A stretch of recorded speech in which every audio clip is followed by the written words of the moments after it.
Ladies and gentlemen, just give me like at least a few seconds because I am trying to do something on the chat real quick. So I do apologize for the inconvenience. So just give me a few seconds while I do this real quick.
What's going on, ladies and gentlemen? This is Lpcruz212. Welcome to another Genshin stream, and this time around I'm going over Week 14 scores, and then I'm going to talk about that so-called controversial call that happened against the Kansas City Chiefs that cost them the game.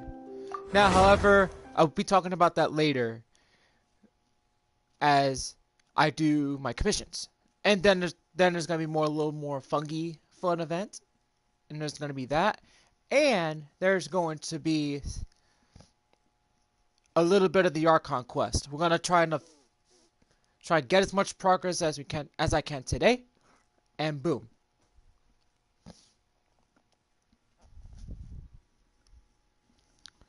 So it'll probably take me like a couple days before the maintenance comes next Tuesday. Next Tuesday will be for the 4.3 update. So that means that I will be trying to get ahead of this and make sure that none of these new quests don't lock me out. Because let me tell you, some of the Samura quests have been hell as of late. And yes, on the chat, a link to the new AMV that I just had posted that had premiered since 12:30 in the afternoon. The new Pop Evil AMV, worth it, with the animes ReZero, Classic Memories, and the Familiar Zero. So go on and check it out after or during the stream. Okay? So go on and check that out when you guys have the chance. Okay, it is time to do my commissions. So let's see. 1, 2. Number 3. Number 4 is lurking around here somewhere. Where the hell is it? Actually. Oh, there's number 4. Right over here. Overland Bubbles.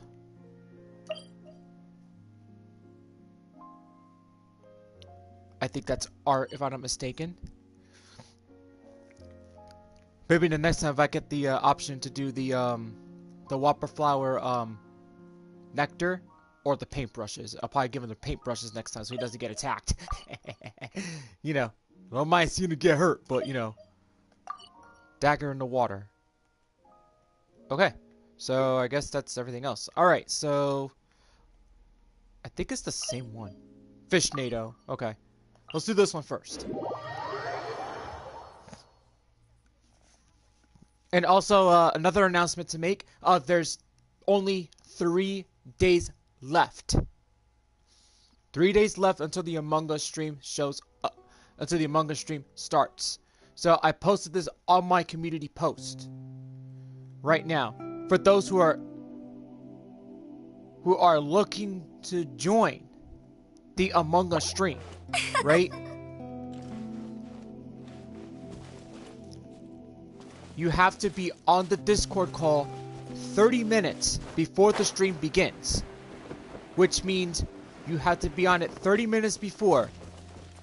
The time for the Among Us stream is 8:30, not 8:30, the time for the Among Us stream is 9 p.m. at night. That means that you have to be on the Discord call 30 minutes before 9 o'clock. So that means 8:30, you jump on the Discord, and we all be on the Discord call. 9 o'clock is when the Among Us stream begins. And there's a possible chance of 8 to 10 players already joining in. So therefore that everybody has to be on there. So people who got the invitation and the time. I feel like running. For the Among Us stream. There's a little Baron Bunny over here. Huh? Normally that works. Maybe I'm a little too far. Oh, that got their attention. Oh, they didn't like that. Allow me.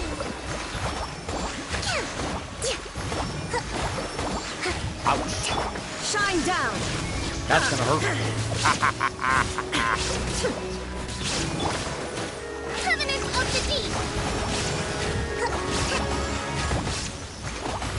There is no escape.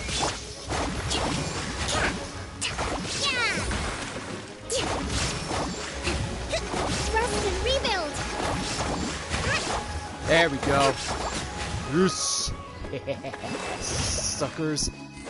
Hold up, give me a minute. There's one thing I didn't do was unplug my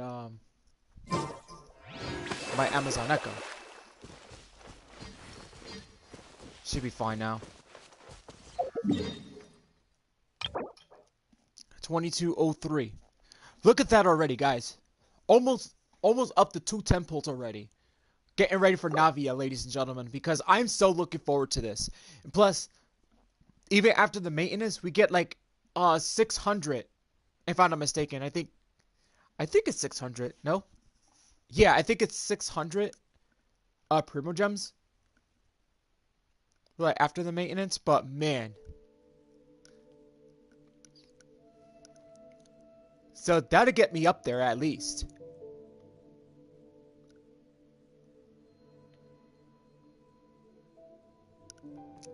So more Primo Gems, the better. Build them up. Build them up. Get it to 3 temples without the use of money. See where that goes. See where that goes from there. They probably buy a little bit of Primo Gems. Not much. Not much Primo Gems. You know. Make it up to like at least 5 temples. Which would be like 50 Intertwined Fates. We'll see where that goes. Just hoping I don't lose the 50-50 again.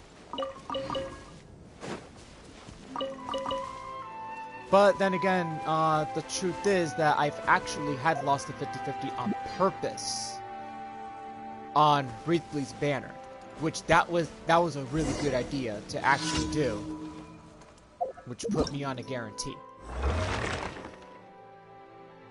Well, you know what this means, guys. Leyline Overflow.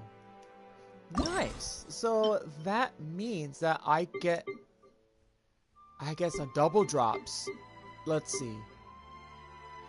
I could probably get more of these.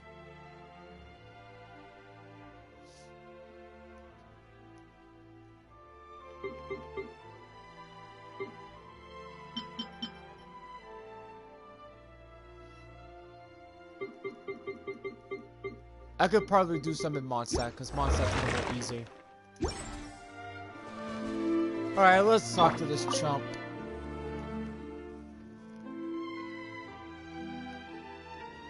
Oh, in case if you guys do not know what happened a few days ago. Shohei Ohtani, in case you guys do not know who he was the pitcher of the Los Angeles Angels of Anaheim. He just recently signed a 10-year deal with the Los Angeles Dodgers for a total of $700 million. Do you know how much money that is? Like, holy mackerel. He's making, like, tons of money. Way more than other pitchers in the Major League Baseball. Like, dude, nobody has never made that much. I think now he's the highest paid pitcher in the MLB.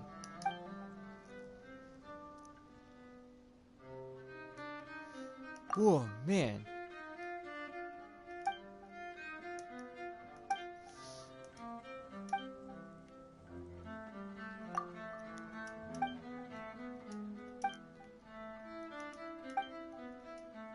So I gotta go get,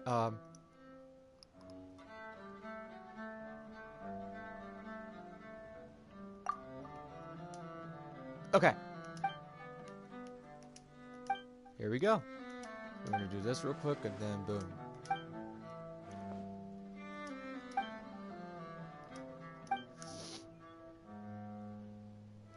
And today I'm in my Giants gear today because my New York Giants play.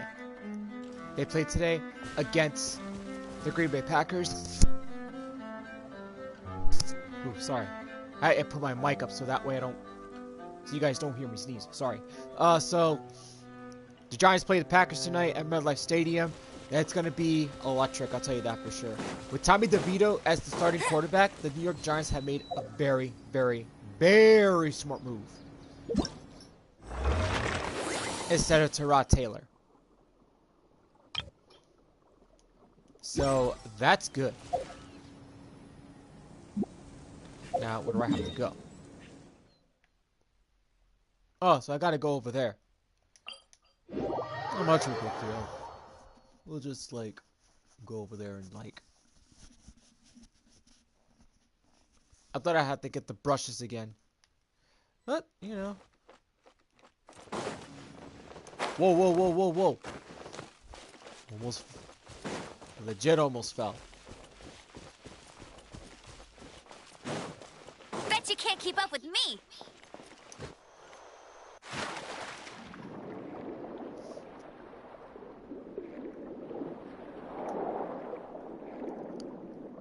Hello, Nilla Wafer.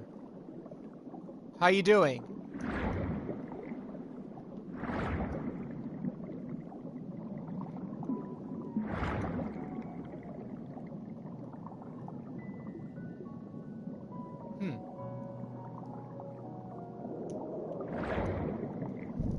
Welcome to the stream.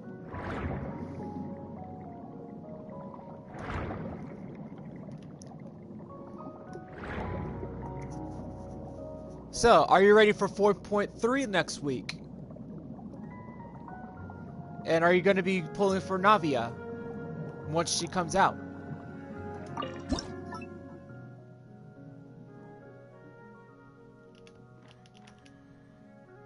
Nice. Nice. I'm so ready to pull for Navia. But I'm building up my primos. Actually, so, and so far because of the 800 primos that we're getting for the next 4 days, well, we've been getting 200 apiece so far, so this has helped me so much. So I'm already at 2,203. My goal is to reach 5,000 primos, at least over 5,000 without the use of cash, without the use of money. Because I already got my, I already bought the Welkins. So that's helping me. It took me a big challenge when I first did that for Ganyu. I did that for Ganyu, and I still lost the 50-50 to Mona last year. In early 2022. And I still managed to get Ganyu. Welcome to the club.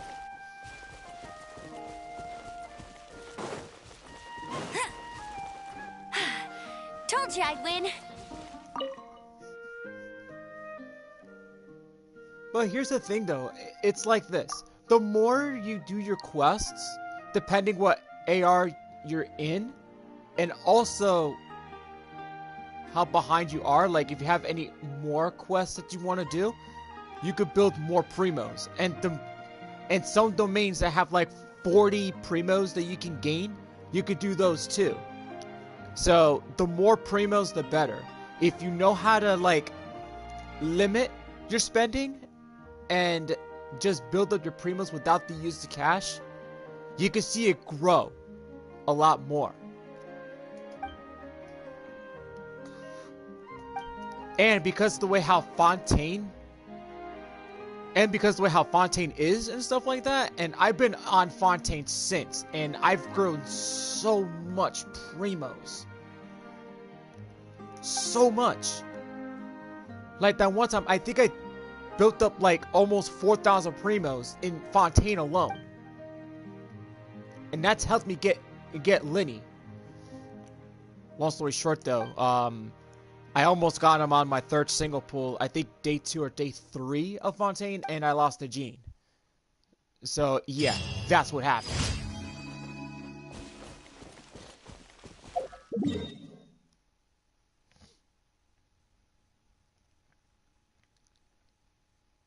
I think that was number 3. No. This is next. Let's do this one.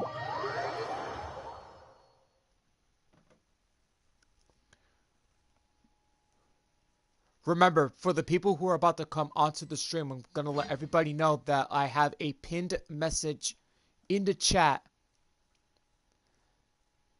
that leads to my new AMV that I had just posted for a premiere of 12:30 p.m., which it's already out. I put it up like at 2:30 in the morning last night, so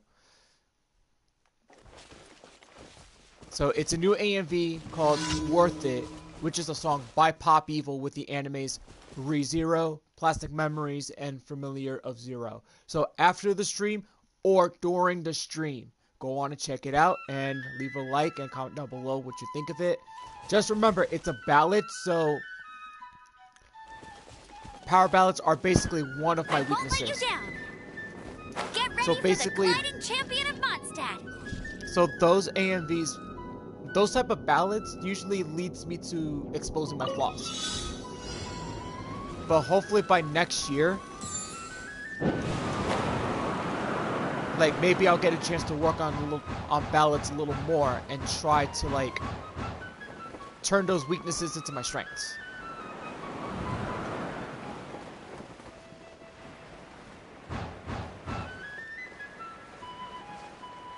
Okay. None of these chumps didn't get me.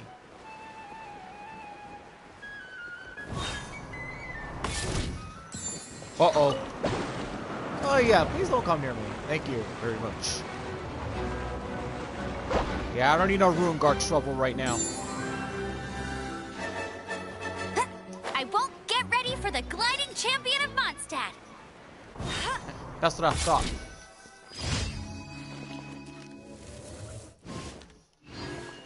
Alright, last one. And it's near, so...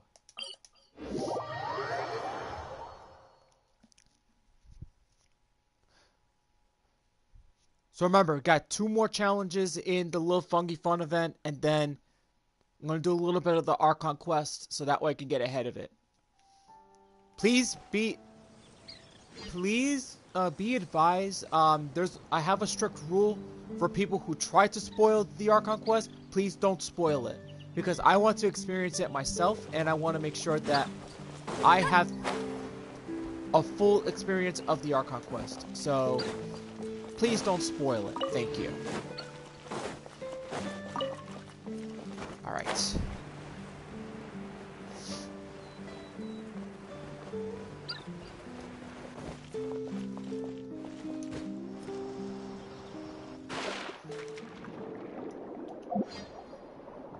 Okay.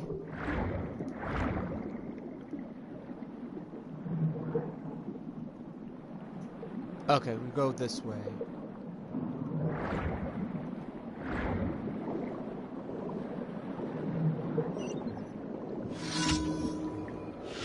I know this one.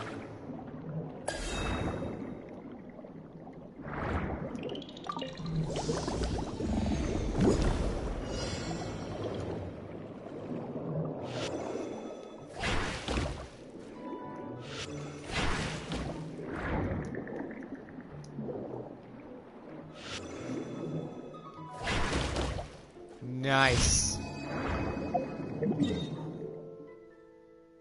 Go claim the rewards. And then I'll go over the football scores. Alright. Now let's see if I can able to subscribe back.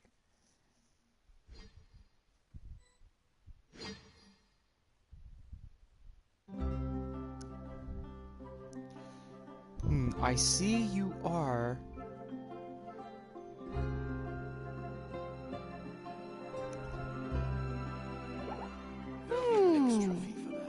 So I see you play Call of Duty. Okay. I'll think about it. Little short AMVs, little short videos. Okay. 55, you're starting out. Okay. Don't worry. Nice. Alright, let me just pull up the week 14 scores real quick, and then boom. Okay, there we go. That was pretty quick. I'll think Alright. about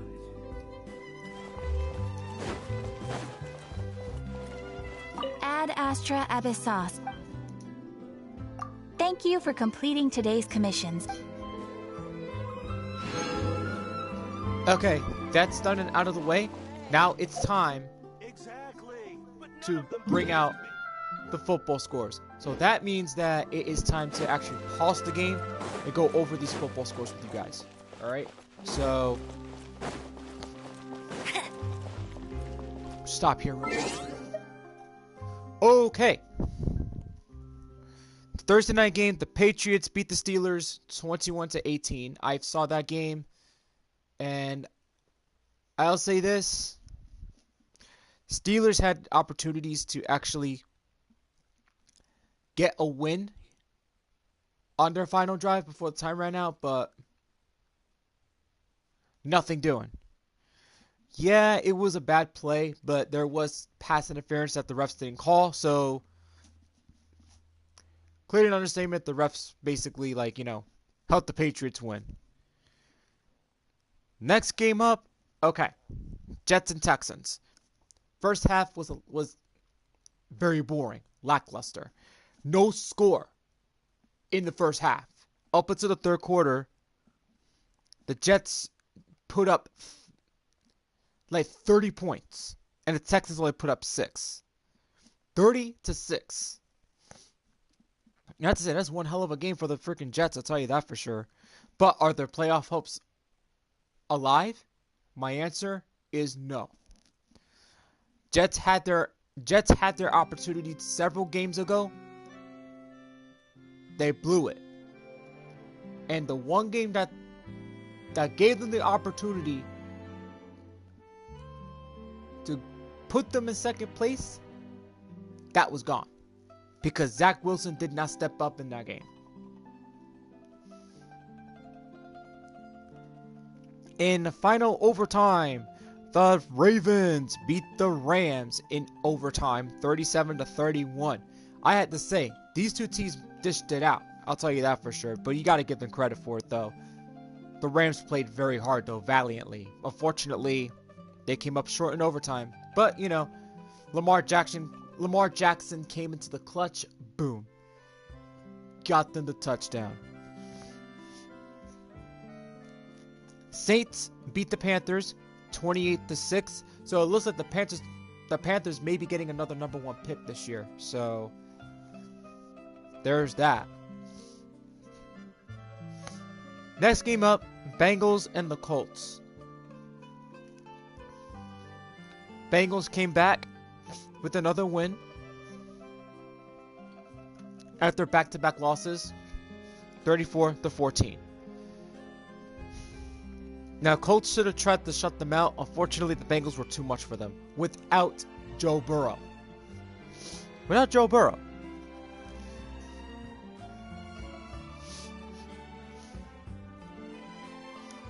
So the Bengals really played a really good game. Next up, the Buccaneers beat the Falcons 29-25. Ooh, great game between the two. But no matter what happens, if one of them makes the playoffs, they're going to be first round exits. Doesn't matter who. Next up, we had the Browns barely beating the Jaguars 31-27. Okay, so two tough teams. Yeah, now they're both 8-5, but hey, Trevor Lawrence just had a bad game. You know, it happens, but you guys have to understand that Trevor Lawrence is dealing with a high ankle sprain, so therefore that his playing time was limited. So therefore that this was still a good game regardless, though. But got to give credit to the Browns, though. The Browns prevailed and beat the Jaguars. Next game up, the Lions let me down big time, 28-13. That was an embarrassment. How do you lose to the Bears? The Chicago Bears, for the love of crud. Like, you're first place in the NFC North, and you're one step closer to having a playoff spot. Okay? You lose to a 5-8 Chicago Bears. How does that freaking happen? How? That was a bad beat. Destroyed by the Bears. Like, come on, man. When you become a football team that's being most talked about, being a big threat in the NFL, and putting the NFC on notice, right? And you go out there and lose to this team? I thought you guys learned your lesson after going soft on the Chicago Bears. You do not fall asleep on bad teams, man. You gotta freaking go out there and win. You play to win the game. Like, come on, man. Now the Bears are in big trouble. Big trouble. And they gotta win a game if they want to get a playoff spot. Next game up, the 49ers destroyed the Seahawks 28-16. And let me tell you, this rivalry was boiling over. And there's some bad blood between these two teams. They don't like each other. And I have to say, though, that body slam tackle, ouch. Okay. Oh, let's see.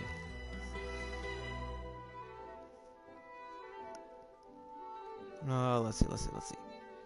All I know for sure was this. That fight was really bad. It really, like, you know,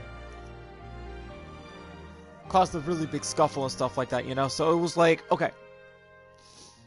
I get it. You'll get a personal foul for a body slam tackle. I mean, yeah, 15 yards. Big deal. Excuse me one moment.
Hey Cameron, what's going on, man? Sorry for the delay. I got a little pest problem going on and it got away. So if that pest ever shows up again, it's dead. Darn it. Nah, you're good, Cameron. You're good. Alright, now what was I? Okay. Oh yeah, like, okay, I get it. Like, so as I was saying, like the fight between the 49ers and the Seahawks. Uh-oh, I saw it again. Hold on one second. Pest came back.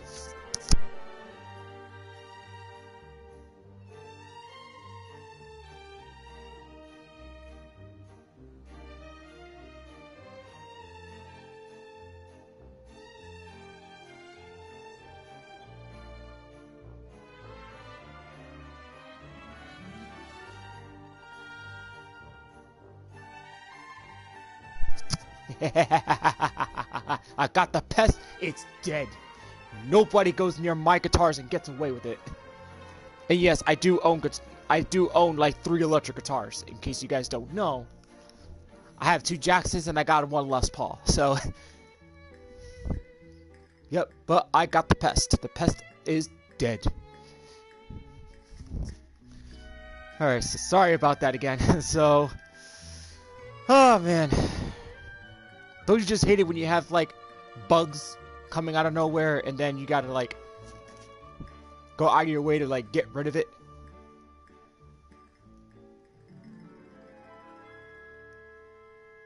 Oh, I heard about that. I'm about to, talk about that later when I get to it. It's in my description, so, like, that's something I'm gonna be talking about later. Now... let's try again. Let's try again. Ugh, Jesus. Okay, so there was a fight between the 49ers and the Seahawks after a body slam tackle. Usually when a body slam tackle was a suplex like Brock Lesnar, right? So that caused a fight. Like this was after the interception. So he didn't like the tackle. So he went and grabbed the player's face mask. And obviously, when you do stuff like that, you get ejected for that. I mean, usually when you don't do a suplex tackle, when you do a suplex tackle, that's basically a dirty tackle. That's 15 yards. They're going to call that regardless. Years ago, you were allowed to do that. Like all the way up to like the early or late 2000s. But you can't do that anymore.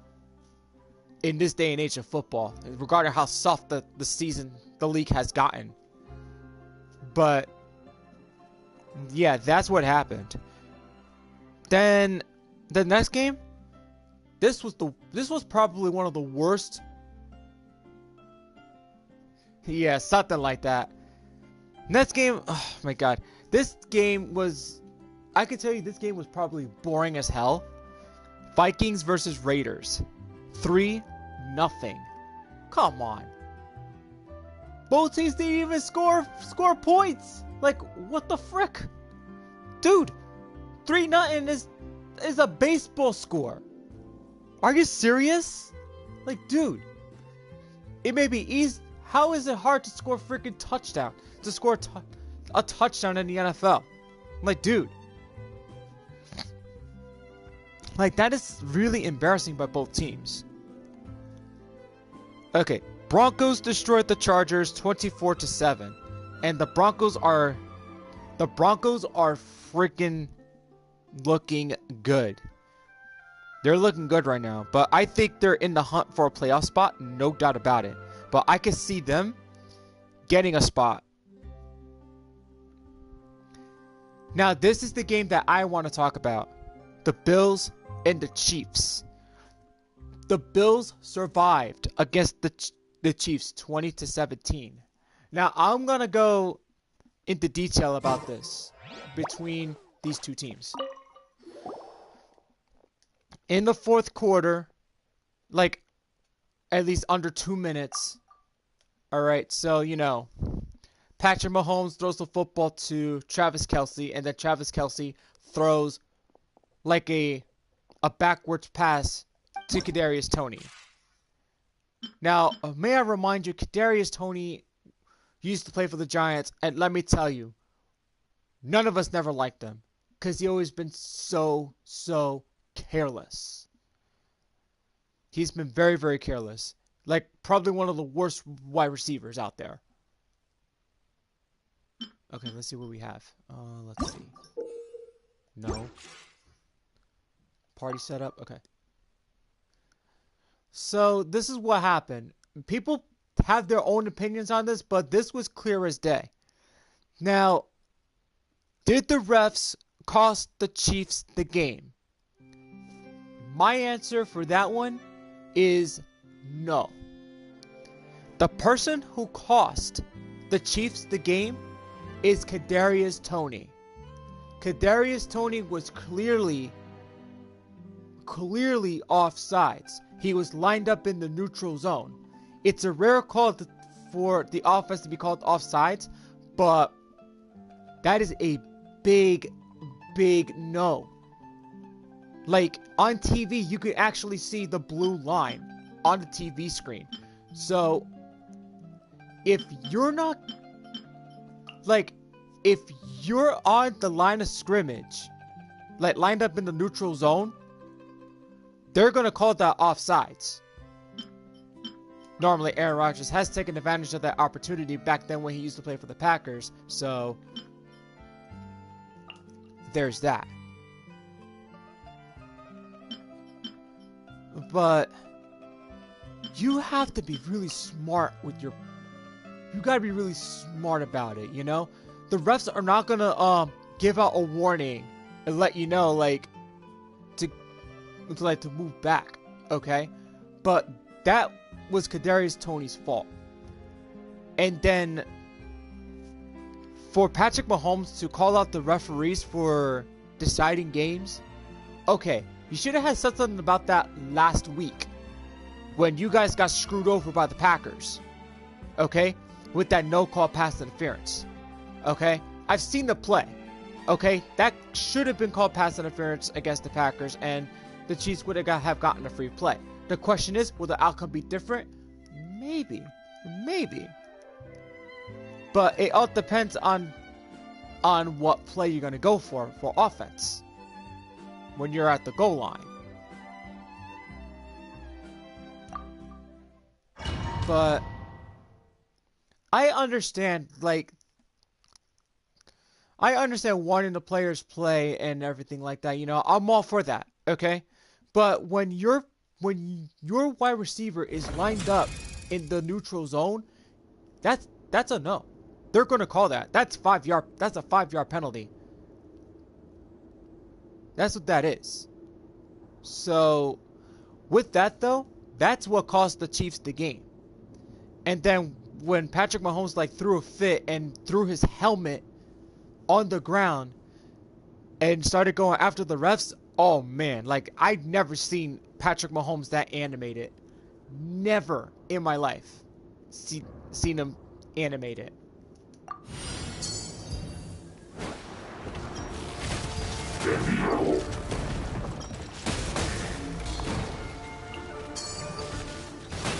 Okay.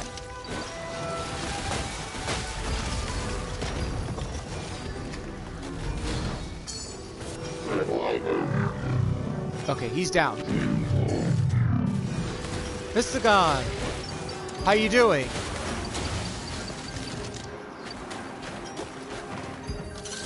Oh, those are Ruin Guards, Cameron. That's what they are.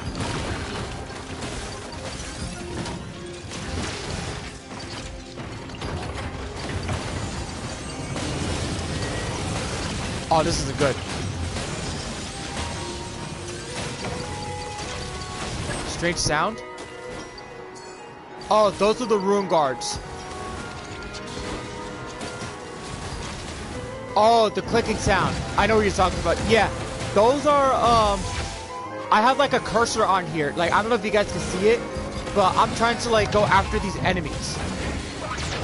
That's what it is.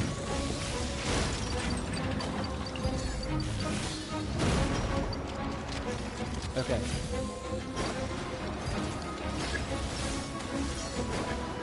Darn it, it's on cooldown.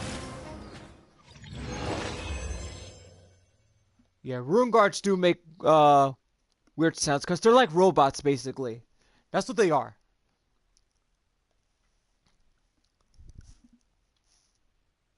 Mr. Gun, welcome to the stream. How you doing today? We're getting a couple new people here today, I see. Which is really amazing.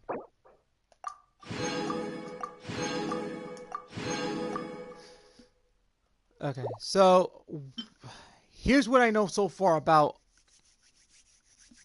Patrick Mahomes and what he said in the post game. He's gonna get fined for what he said about the refs not letting him play and deciding games like that. Okay, I've seen players call out referees before when things don't go their way, especially when it comes to like egregious BS calls. Okay, I've seen players get fined for that. But like, are they gonna listen? Who knows? It's Roger Goodell. Usually not for nothing, like nobody likes him as like the NFL commissioner.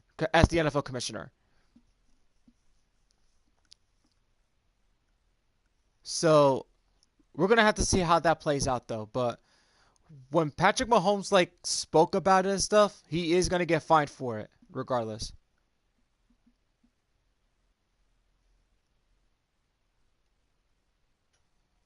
Thank you. I wish I was a voice actor, but you know. Like, I can be chill. I'm like very chill and stuff like that, but there are times like I can like there are moments where sometimes I'll like lose my temper and stuff like that, like when things don't go my way. Well, you know, but I do tend to go on rants and stuff on certain things. Let's say like I usually tend to like call out on referees and stuff on the NFL. But, you know, today's not the case. I'm also a big football fan, in case you don't know. I'm a big Giants fan, and I don't like the Dallas Cowboys. Anyways, guys, last night's game, I expected the Eagles to play a lot better and beat the Cowboys. Unfortunately, they had some calls that didn't go their way, and there were some penalties that were very iffy, yet they picked them up anyway. There was a offensive pass interference that was picked up against the Cowboys. And then there was an ineligible man downfield on the Cowboys, which was picked up, which I think that penalty is stupid. Actually, that penalty should be...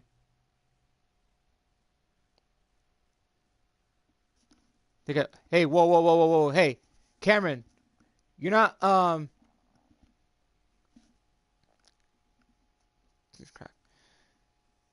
That's not a drug, is it?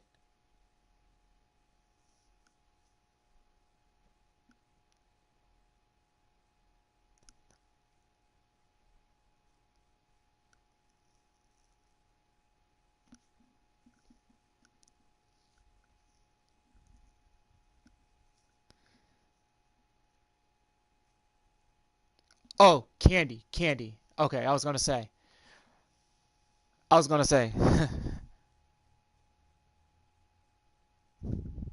Yeah. Ah, yeah. Thank you. Okay, so, oh man, as I was saying about this game, that's not what cost the Eagles the game. Okay.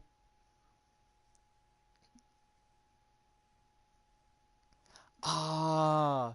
Oh my god, I love saltine crackers. I love saltine crackers. Even as a kid, I loved saltine crackers, Cameron. Like they were always my favorite. Personally, my favorite crackers. I would choose saltine crackers over Ritz. Dang it, dude. Don't get my sweet tooth going, man. Don't get my sweet tooth going. Okay, so as I was saying, like the Giants, not Giants, like the Eagles could have played a little bit better, but they did not shut CeeDee Lamb down. They did not shut Micah Parsons down. As I've always said earlier in the football season, you shut them down, You shut those two players down, you shut the Cowboys down. You shut their defense and their offense. That's the weakness. That's the key weakness. And the Eagles didn't do that like they did several weeks ago. So, Cowboys beat the Eagles, preventing the Eagles from getting any bragging rights. So, am I surprised by the Eagles losing to the Cowboys? No, I'm not surprised. Nothing new. It's like my New York Giants beating the Commanders, and then the Commanders beating the Giants, which has never been no surprise to me, basically. When they never get bragging rights. And it's the NFC East division can never get bragging rights off one another. Sometimes. Whether if it's like the Giants and the Commanders, or if it's Cowboys and the Eagles getting wins off one another. That's how it goes. It's no surprise. We got 2 Monday night games, ladies and gentlemen, and I hope that you guys may check it out. You got the Packers versus the Giants, my New York Giants, and this is why I'm geared up in Giants stuff today. So I hope that the Giants and Tommy DeVito get a chance to get that opportunity to get a 3rd win here. And then you got the Miami Dolphins against the Titans. Ooh, that's going to be so interesting. I can't wait for these 2 games to go on. Both start 8:15.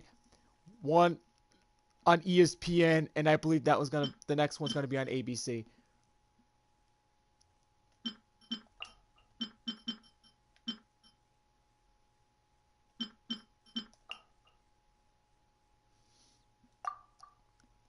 This is the last one.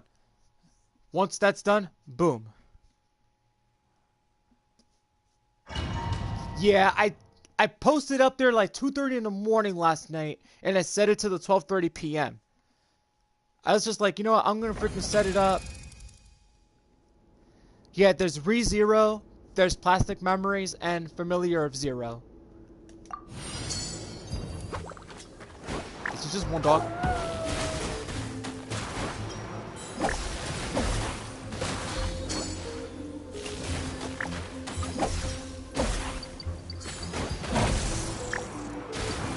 Okay, move this way. Move that way. Move that way. Is that a...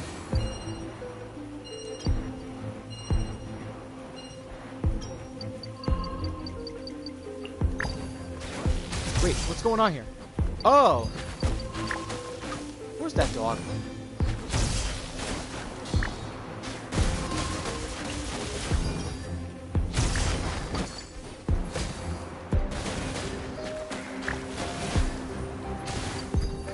Honestly, man, like, I'm older than 19. I'll give you that for sure. But I do get that a lot.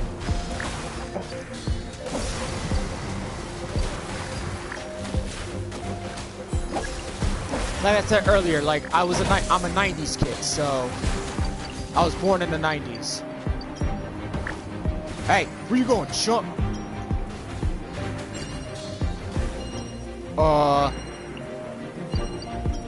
Retreat!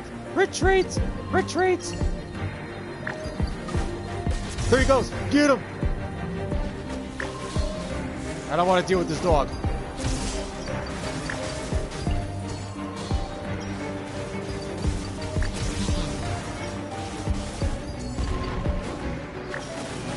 Bro, I'm like in my early 30s, man.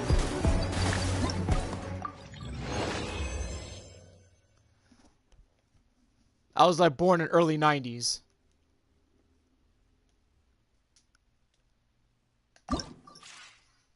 How good was that? Nice. I got the sweep. Yes. All right. I got the sweep.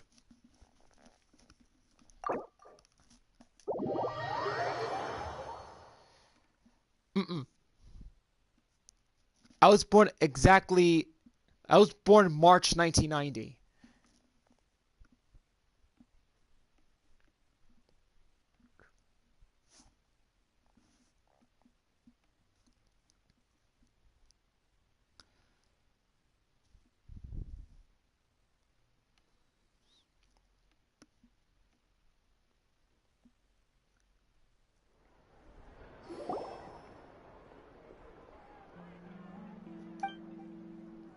Yeah, 1990. Yep.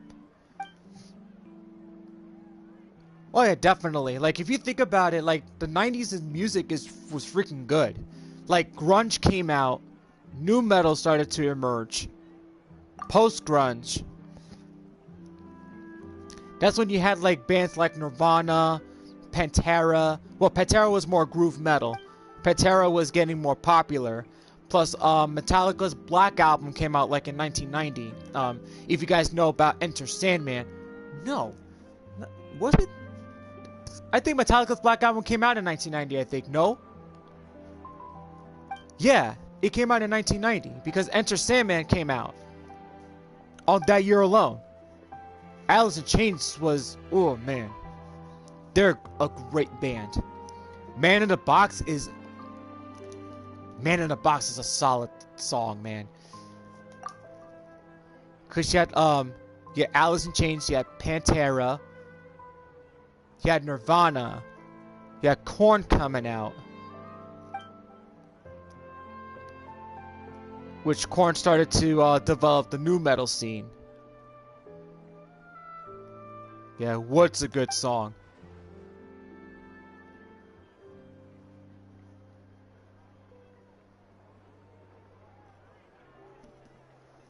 Yep, and then I know Foo Fighters came out like in the late 90s, and then Pearl Jam came out, Soundgarden.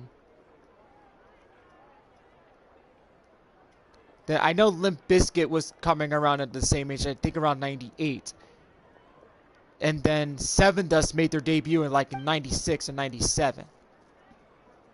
Seven Dust like one of the best metal bands out there.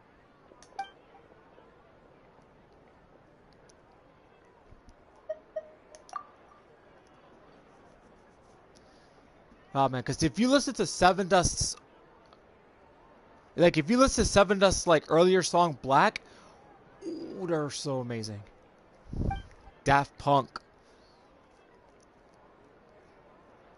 Man, I think some of the people who have not listened to early Daft Punk will never know how fun Daft Punk was when it came out with their Interstellar movie.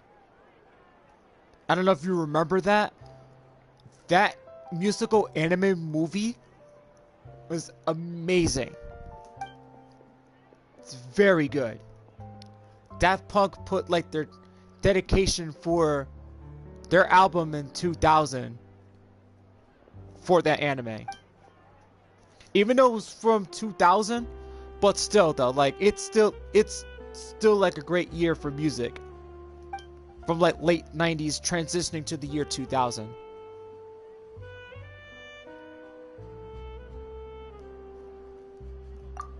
I wouldn't call Foo Fighters emo. I would call like Foo Fighters more post-grunge. Like alternative rock, post-grunge, and a little grunge. Like in their earlier years. But Rise Against, yeah. They're more like, I wouldn't say hardcore punk, but you get the idea, like punk rock.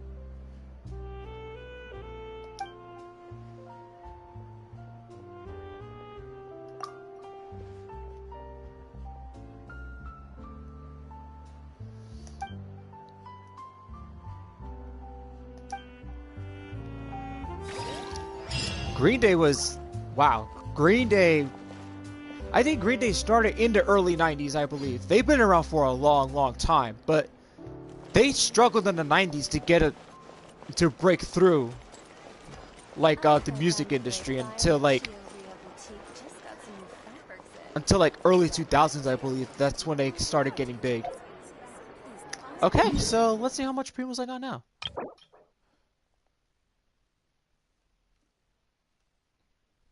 Yes, I've heard many things about that. Yes. Are they celebrating they're about to celebrate their I think their 40th anniversary of Dookie, I believe. By Green Day? Let me see. 94, 2004, 2014. Yeah, 40 years. Wow. 40 years. That's something. That is something. Okay, let's restore some of this. Okay, so...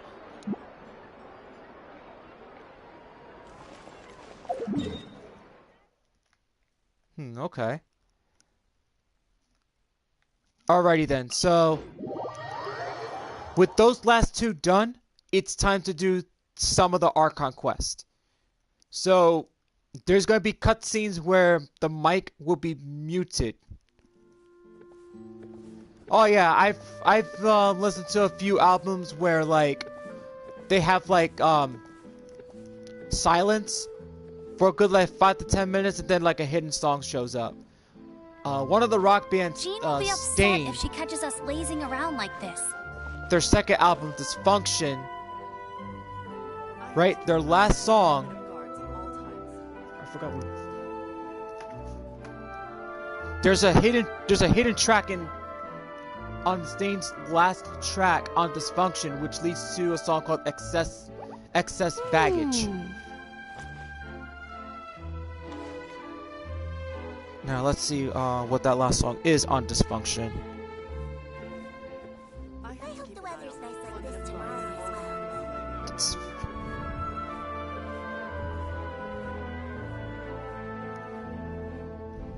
I feel like running. Oh man.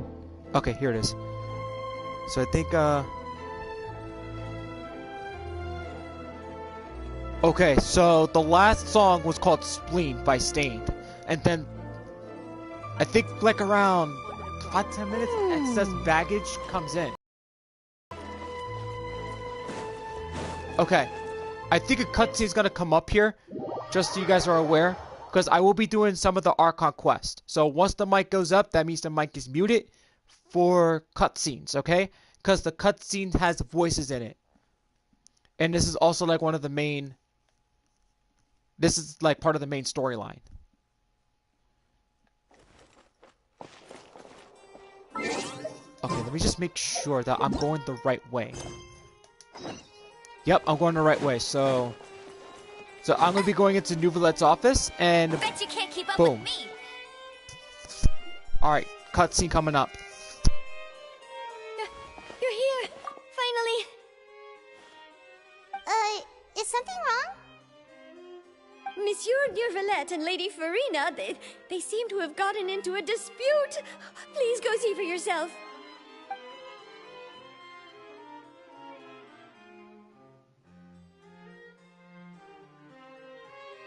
Like I said, I've already explained everything. And yet the problem has not been properly solved. There is little space for excuses between us. It is not my intention to offend you, but please, tell me where you stand. You are the Hydro Archon Focalor, are you not? Look at this. This is a list of the victims from the recent Poisson incident.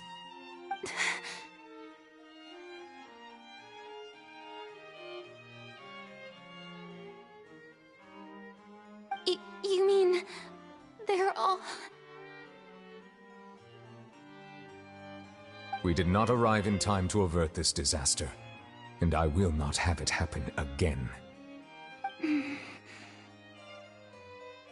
I will say this once more. You must tell me everything you know. Yesterday, I found 3 stone slates in some ancient ruins near Poisson. Do you know anything about those? Seriously? You're questioning me like this is a court case now. I don't know anything about that. But you found them in some ancient ruins, you say? That's correct, which is why I came to ask you some questions.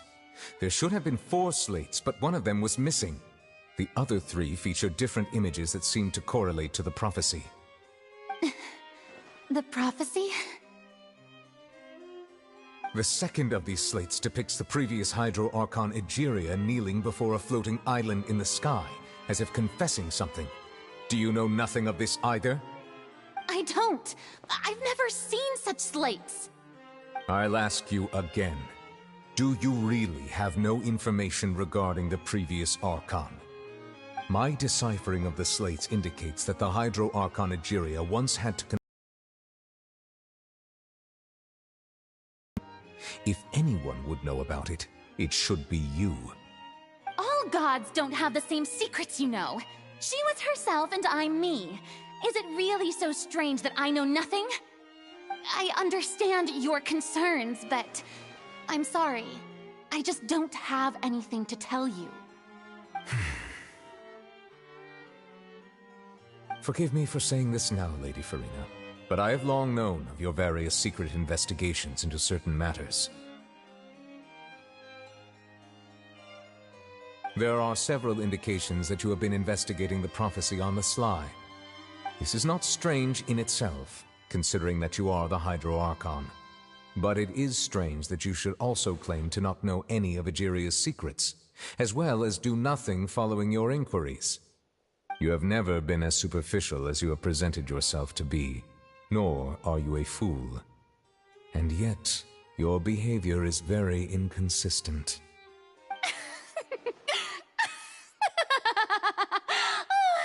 So you've been watching me all this time, have you? I didn't think you were that type. You... Well, since you know about my secret investigations, then you should know I'm actually working to take care of it. There's no point questioning or suspecting me. You're the Eudix, but you're still my subordinate. You should be following my lead. Just trust in me, you're Archon, and do as I say. Never mind whether you can truly convince yourself to or not. It'll all turn out fine. That's all I have to say. We do not discuss this matter again. Oh, the opera's about to start. Toodles!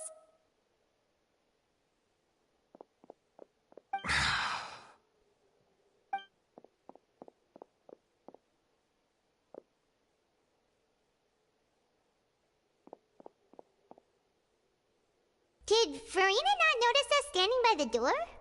Wonder what's up with her. She was smiling. Huh. She didn't seem in the mood to care if we were listening in or not. I assume you've been outside for a while now? Oh! You noticed! Seems Farina didn't even realize we were here. She was in a great panic, though I cannot discern the reason. Our discussion reached impasses time and again, a state of affairs that we cannot allow to continue. Still, I do not understand. Dialogue is the basis for understanding, so why did she keep refusing to engage?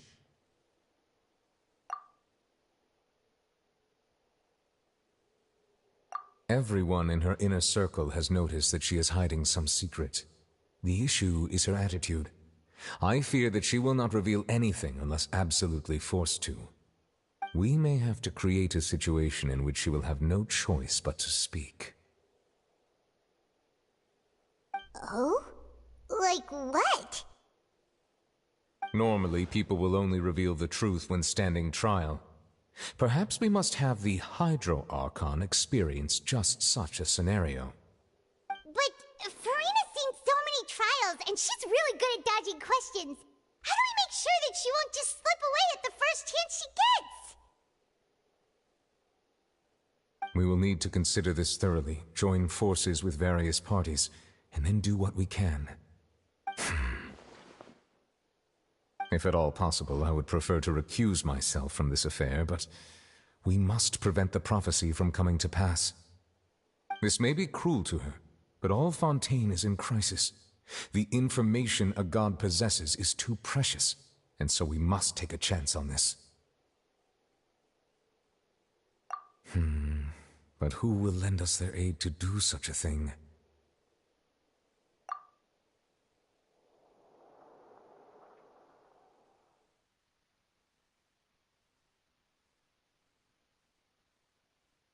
Hey, Delta.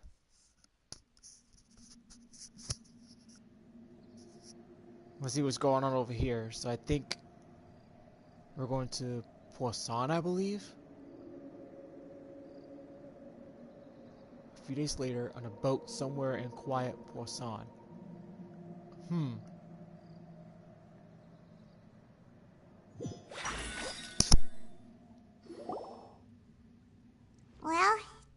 everyone, huh?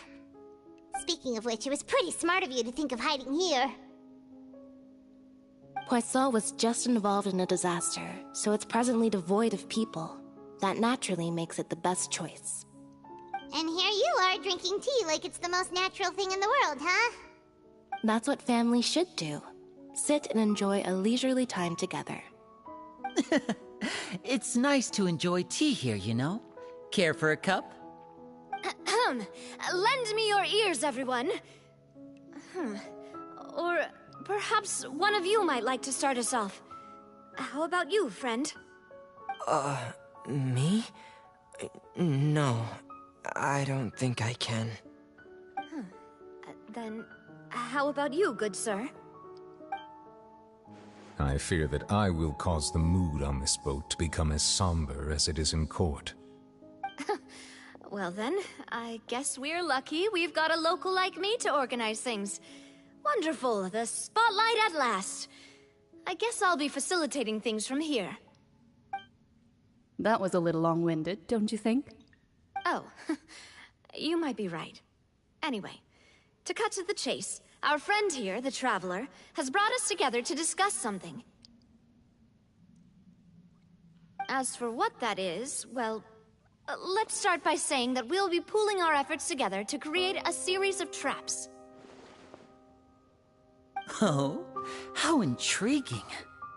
Well, it's just an expression, really. One that I just learned from Chlorand, and used on the spot. So, let's invite her to explain in detail. A round of applause, please.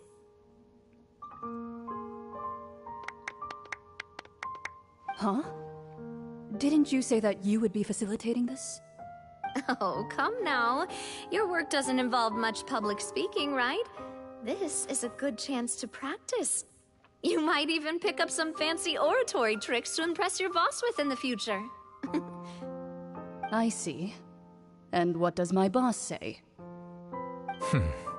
He is glad that you consider him your boss. Do go on.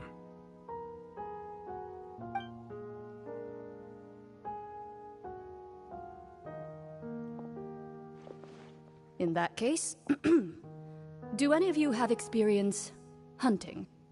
Not that I recall.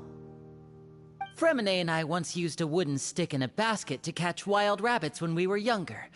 As for Lynette, oh, right. You were sick that day, weren't you? I've also gone diving to catch some fish before. Does that count? I'm afraid not. You may or may not have heard, but Fontaine once played host to a group known as the Marechaussee Hunters. Though that was their name, they did not hunt animals, but rather various monsters left behind by the ancient dynasty of King Remus. Today, Fontaine's monster population has already thinned greatly, so the hunters have blended back into society, taking up arms in other lines of work. They even left a unique methodology of hunting in their wake. A trap comprises of the following components: bait, a trigger, and a containment device. Sometimes a lethal implement will also be necessary to deal with the prey. So, if we were to build a trap together, right now, what would you choose to build it with? For me, I would prefer something basket-shaped. Pigeons and rabbits will see the bait and naturally enter the snare. Our line of work requires a deft hand, and we're some of the best in the industry, so you can count on our techniques. You used some of those techniques while moving the people of Poisson, didn't you? My subordinates mentioned that you even performed some magic for the bawling children. Yes, and I even managed to gather some intelligence in the meantime. I'm quite the multitasker if I do say so myself. I'm afraid I can't claim that as my strong suit. I prefer more stable methods, like placing bait in the water and waiting for the fish to come within reach. That's the kind of method I would count on. Calm and steady. Exactly the kind of person who would catch loads of fish. And I can be their assistant. With discretion, I'm sure. I'd probably use some sort of mechanical animal. Papa once bought me some small clockwork squirrels, mice, and such. When placed in the forest, they can attract others of their kind. I remember that you liked those too, didn't you? I did. And that would be a good way to go about it. If they're realistic enough, animals of the same kind will follow them all the way to the trap. What about you, Monsieur Neuvillette? I fear I do not have any related experience. That makes sense. You usually solve problems directly, without the use of any such tricks. But I do have one more question for you, Monsieur. If we were to create a trap now, how would you design it? I would like for it to be effective, but bring no harm to the prey. A more gentle trap would be ideal. Kind, as always. However, our intention doesn't necessarily change the containment device and the type of implement we need. If we wanted to kill the prey in one strike, we would need a powerful implement. However, that also goes for prey that must be captured and safely contained.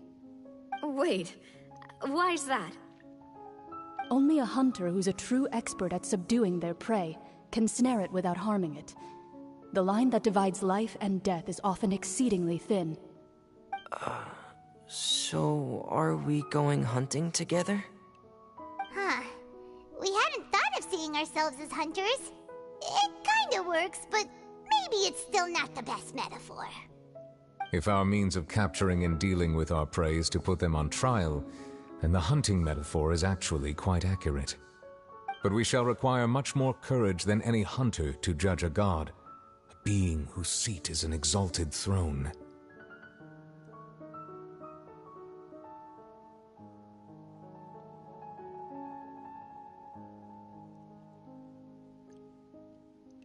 Oh, so that's what's going on. Sounds very interesting.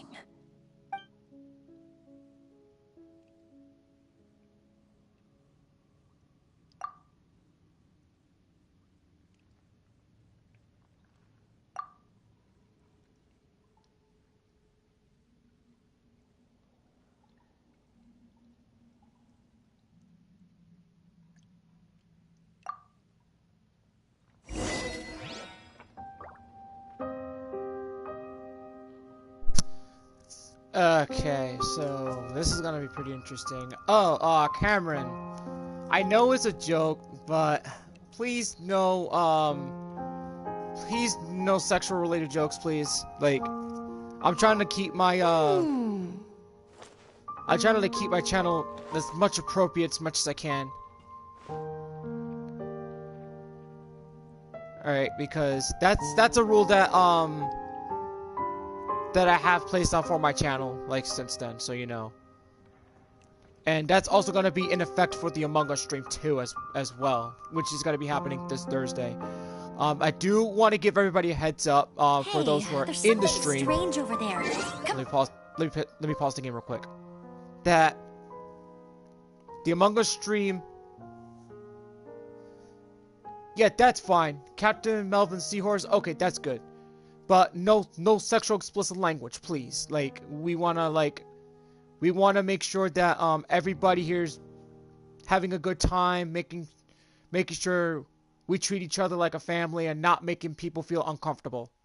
Okay? Let's take a look.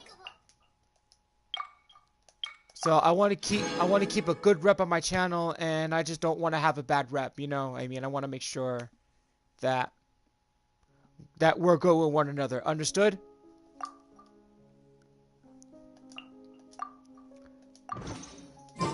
Jean will be upset. I mean, there are if she times that catches us I curse lazing too, around though, but like there are this. times, like, you know, it's my personality, but I don't use such, like, inappropriate language, you know? I'll race you there. Unless it's got something to do with me, like, calling out referees or umpires of MLB. And stuff like that. But anyway, back to the topic of the Among Us stream. It is happening this Thursday. So this goes out to Delta and a few others that may want to come, that may jump on the stream. That if you feel that you want to be part of the Among Us stream, you still got time to claim your spot. All you have to do is asked to be tagged in a community post, so you could be added into the Among Us stream. That's okay, Delta. You're fine. You're okay, Delta.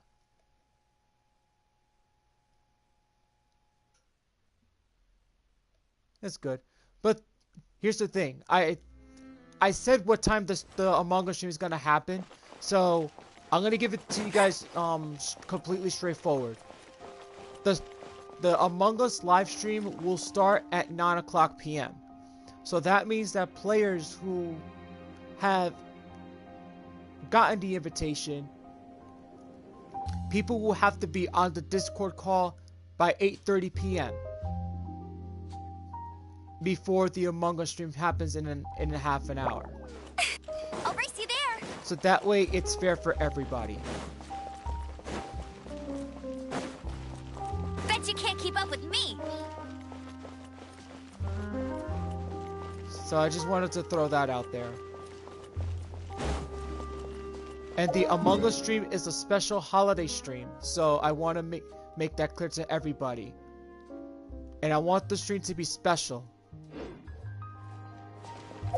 So that's why, like, in the community post, like, afterwards, that I put a set of ground rules to make the stream safe and comfortable for everybody to have fun. How much primos do I have? I must have gotten more. No. Okay. I did not. So, we have plenty of time. So, let's...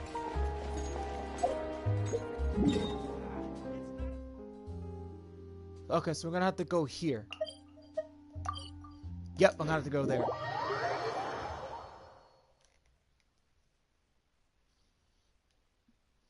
I mean, Delta, Amy did say that she may join the Among Us stream. She may join the special Among Us stream. Because I know that she's gonna be busy. But I'm gonna let her know what actual time the stream will start, because it's gonna be at night and not in the daytime. It's on my community post. Starts at 9 p.m. So everyone will be on Discord at 8:30 p.m. and then 9 o'clock will be the Among Us stream. That way everybody is able to get ready and get prepared for the stream. Cutscene coming up. It's been a tough few days, hasn't it? So much has been happening.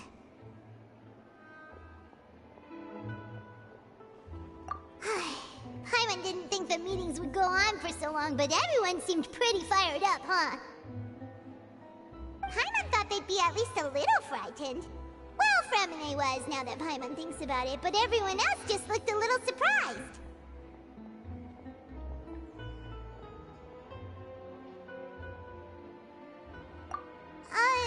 Well... It's hard to say. Paimon doesn't have any experience with this sort of thing. But with you around, Paimon sure will do great. After all, you're the most reliable person in the world, aren't you? Huh?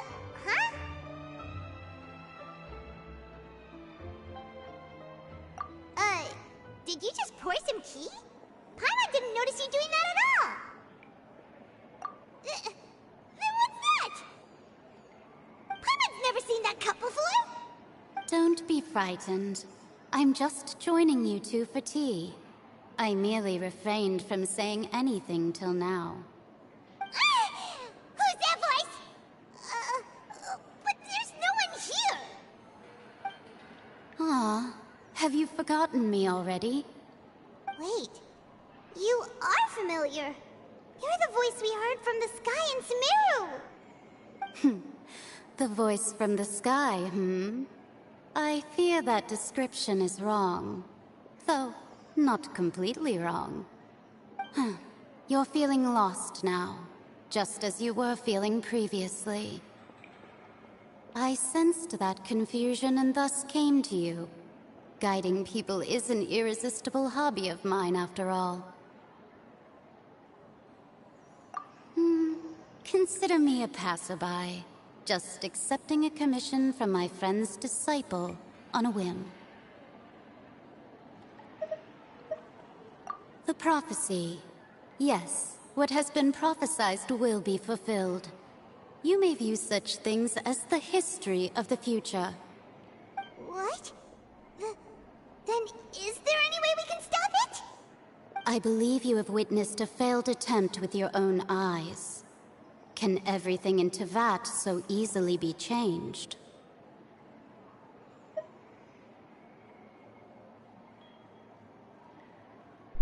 I don't know, it sounds like Yae Miko, but at the same time, it's not her. So I wonder if that's Mona's teacher. I could be wrong. But then again, let's just keep going. Ah, so you've caught on.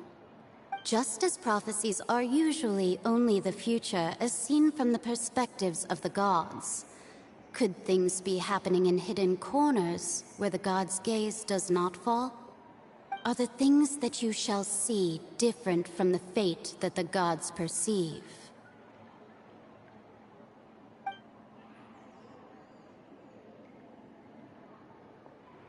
What is she talking about? It all sounds really impressive and important and stuff, but it also sounds kind of scary.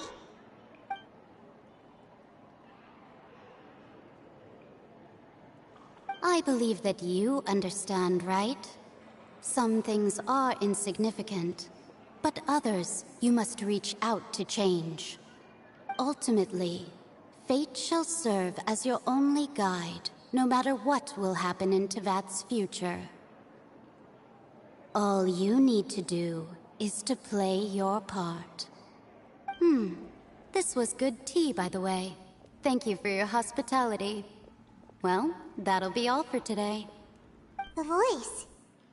It's gone.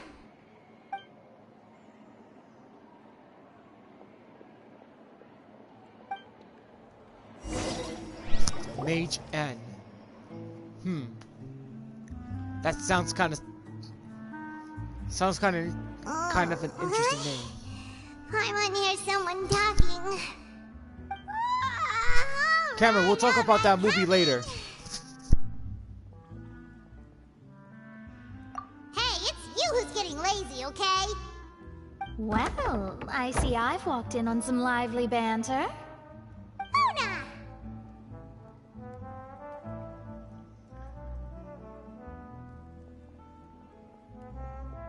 Fine, just fine. I went to take part in that Steambird panel. It turned out to be more interesting than I expected. Not all Fontainians are pessimistic about this. One journalist mentioned that sitting around and waiting for the end to come would be wrong, and that they should make their own rescue preparations. I agreed, so we had a brief chat with her. Did she have pink hair by any chance? Why, yes! It was Charlotte. You remember her, right? That daredevil journalist? I'm in full support of her view. Prophecies are very important, but how can people allow their lives to be commandeered by just a few words? That's right! Paimon's glad to hear something sensible for once. Ah, yes. About what we had discussed before. I did try, but I'm afraid I couldn't reach the old hag. I'll try again tonight, but I wouldn't get your hopes up. Huh?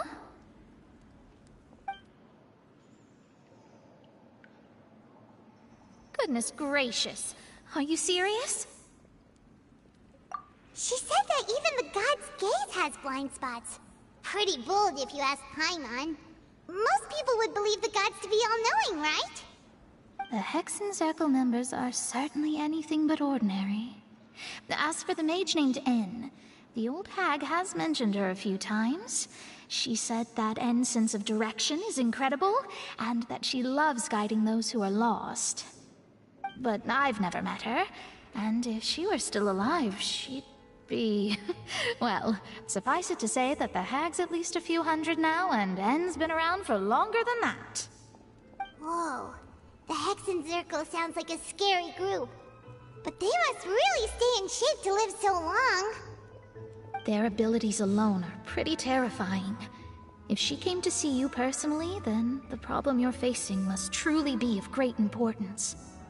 Well, it's not like Paimon could understand anything she said. Yes, she was quite cryptic, but I suspect she means that there is still a way to turn things around. She didn't say when or what that would be, though, so... Perhaps it is something that you cannot know right now.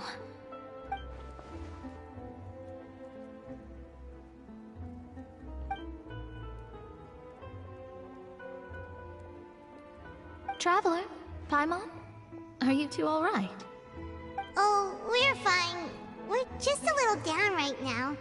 It kind of feels like the end is coming, you know? I see.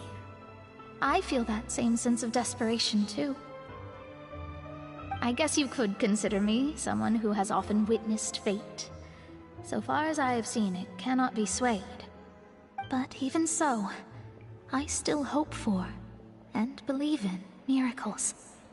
Astrology is eternal and rational, but fate may not be. It is cruel, but it can also be beautiful. Perhaps that's what En was trying to tell you. Not to lose heart, and to believe that what you are seeing playing out before you is not yet set in stone. I did originally think of steering clear of all this, but I couldn't. Even if this is all futile, I still wish to help everyone.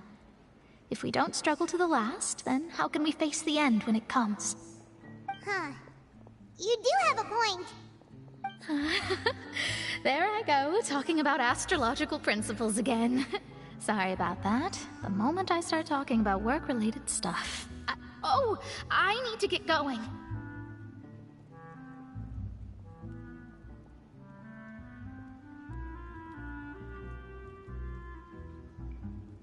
It was worth trying to comfort you, even if only a little. I believe that you'll help those who are struggling in the same way I did. I suppose that might be why we always seem to meet by coincidence. Paimon feels kind of moved by what Mona said, but also kind of sad too. Hey, Traveler, Paimon suddenly feels like going outside for a walk. Let's go! Let's walk around the city, shall we? There's a few spots we always like to walk by. Oh man, this is getting good. What do you guys think?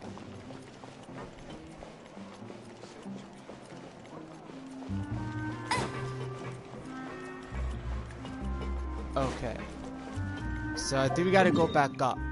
So it's, yep, it's above ground. Called it. Alright. Delta, Cameron, give me like a couple minutes. I'm gonna go get me something to drink, okay? So I'll be right back, okay? I apologize about that, so give me like at least a couple minutes.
Okay, so got my mango dragon fruit with green tea today, so that's the drink I'm having right now. But in the meantime, I'm also getting something else set up as well. Because I'm gonna do something on my stream that I've never done before.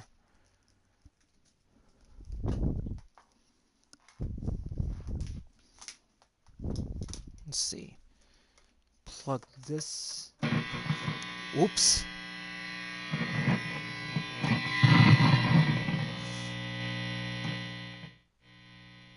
Okay, I wonder who messed with my Marshall amplifier.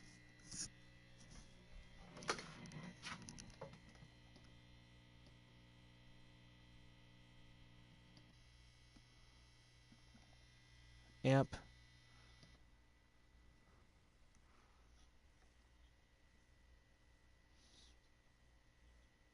The distortion is on, so.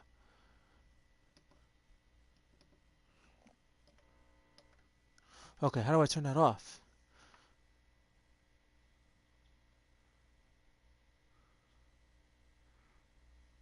Okay, so.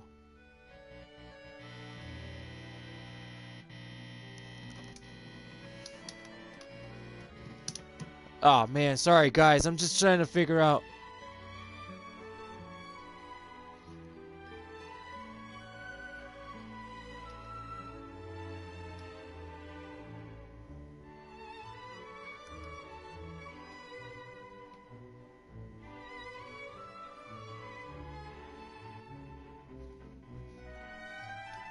What the heck?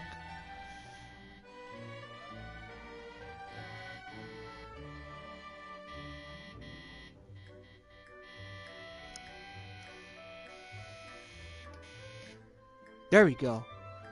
I'm over here like, what on earth is going on? Let's shoot. Sorry about that. Like, I was trying to figure out what the hell is going on because I always have it on a certain setting there's on strange over there. Come on my let's take a look. amplifier.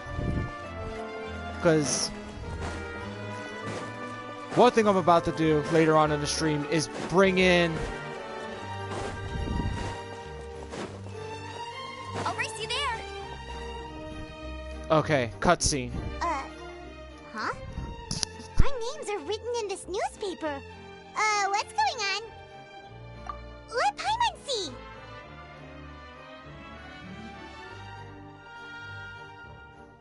The underwater stronghold, the Fortress of Meripede, has continued in its noble autonomy, but that does not mean that others cannot interact with it.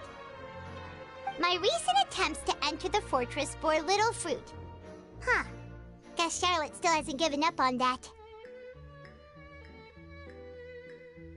Thus, did an Outlander friend become the focus of this report? A blonde adventurer with their white fairy, legends trailing in their wake. It is said that this mysterious traveler once visited the underwater fortress. So while the fortress's interior remains a mystery behind closed doors, do not fear, for the tales of the traveler contain surprises in spades. Journalist Charlotte's biggest scoop yet, the Traveler's Trail, World Walker. Huh. Charlotte took so many awesome photos of us and we never even noticed her!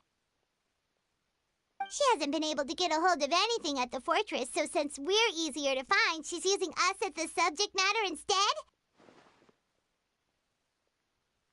Ugh, seriously? Well, fine. Those headlines and photos do look cool, so Paimon will forgive her this time.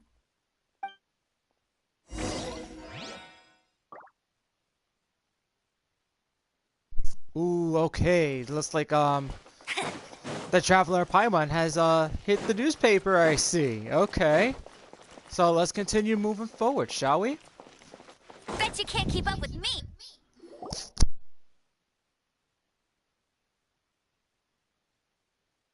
We're here! Paimon's hungry. Should we go in and get something to eat?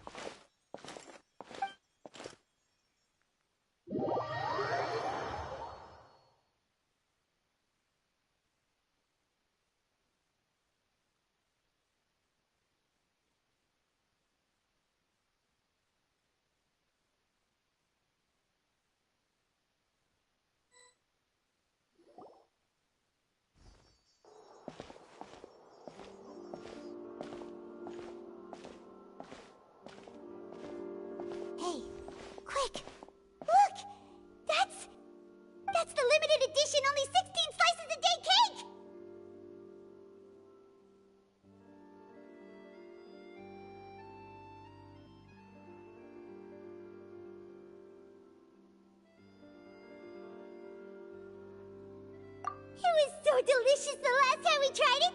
Despite the tense situation we were in, let's give it another go. I'm sure it'll be great.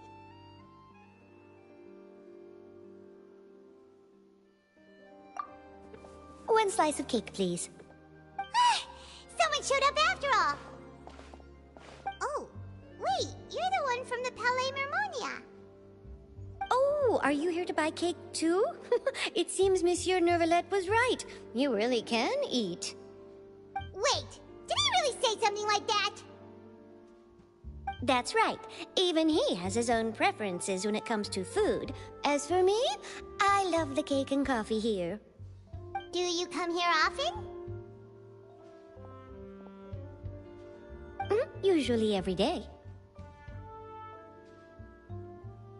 Every day? It's part of my daily schedule, apart from work. I shall have my cake and coffee. Then what if someone told you one day that this place would be closing soon, and you wouldn't get to eat cake here anymore? What would you think? But why would it close?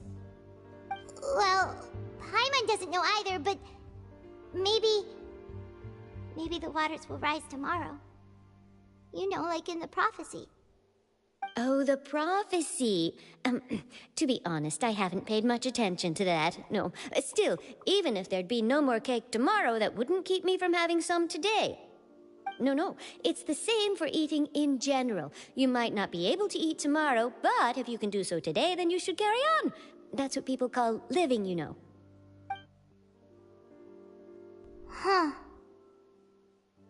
Don't be sad. Excuse me, could I have 2 more slices of cake to go? These 2 slices are for you. Sijuin said that this kind of expression you're making is what humans call being sad. Oh, you know Sijuin? I sure do. She was born before me, and she sometimes comes to the surface to teach us things about humans. She said that humans are creatures that are saddened easily, yes, and you can only lift their spirits by feeding them delicious food. So please try the cakes here. I've got something else to do, so I'll be going now. You two try to stay in a good mood after eating, all right? Bye.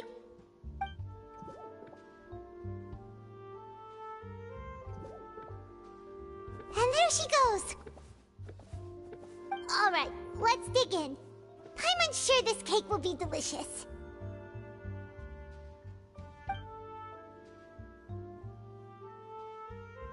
It's more delicious than last time, and the flavor gets even better with a sip of tea. It sure would be nice if we could come again tomorrow. Sure would be nice if we could always eat delicious food here.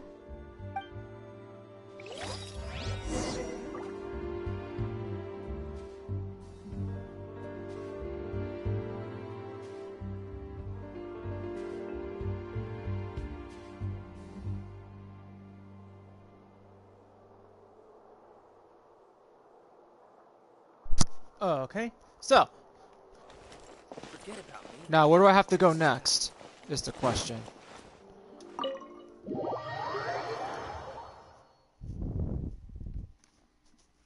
Alrighty then, so this is getting very interesting, I'll give you that for sure.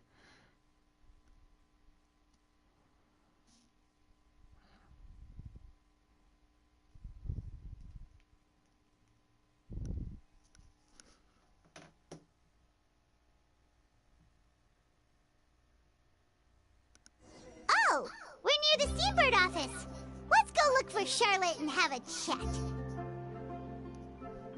Alright.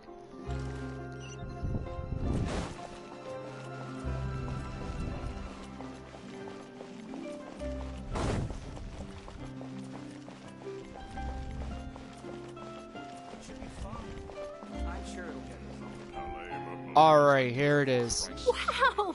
If it isn't the Traveler and Paimon! Oh, have you seen the article I wrote about you? Ha! You've got some nerve! You just used us to make some quick mora!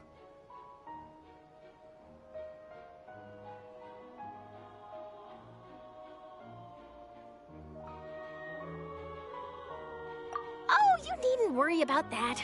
I heard that you were in Poisson some time back, so I sent you a letter to discuss just that. It appears you didn't receive it, though. It's all right, though. I've set aside the amount intended for you. I've even set the table with some food. Really? Oh, you're the best! You're almost a little too easy to win over, Paimon.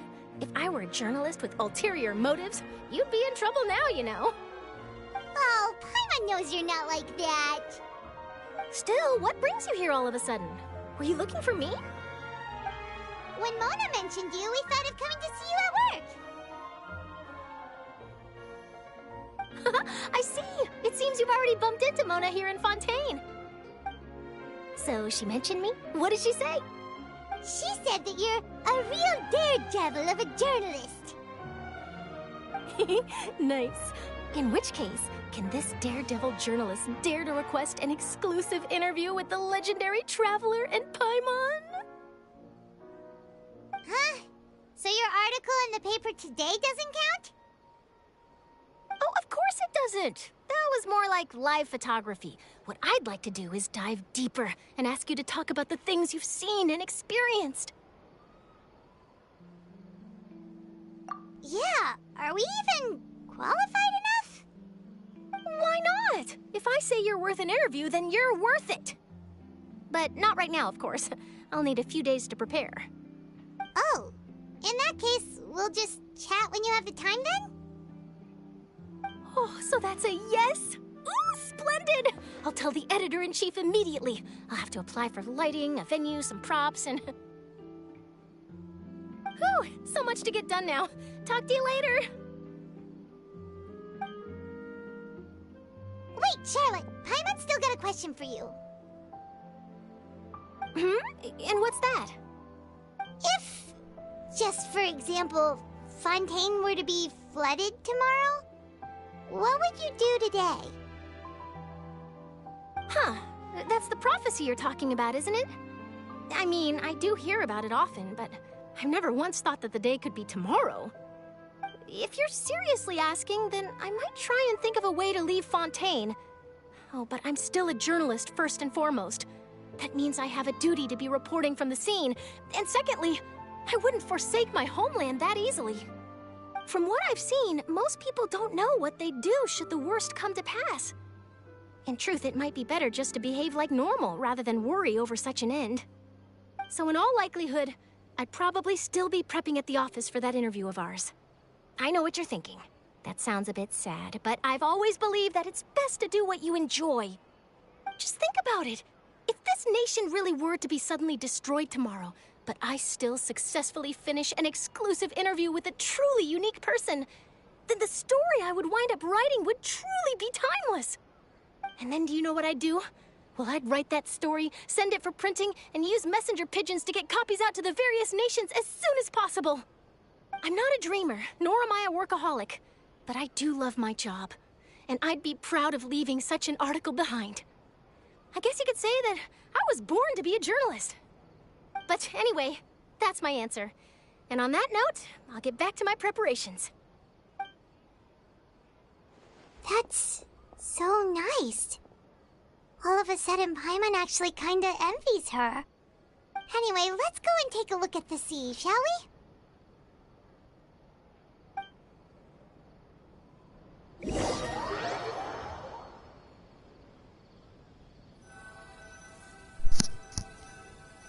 Damn, so we're actually getting like a whole bunch of like cutscenes here, aren't we? Alrighty then, so I don't know how long that's gonna go. The sea breeze and scenery can be a pretty soothing combo, huh? Paimon's been thinking.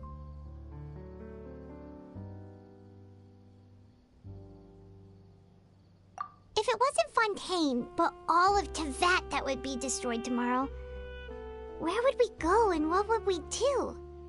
No, Paimon should ask, if you could choose, what would you like to do?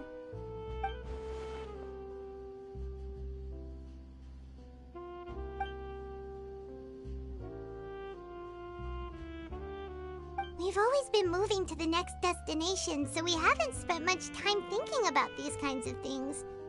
We didn't have to either, with us always being on the road and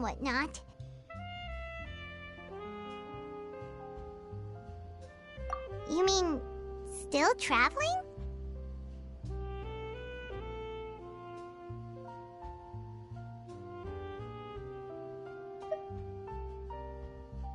Huh. Wait, isn't that what we've always been doing?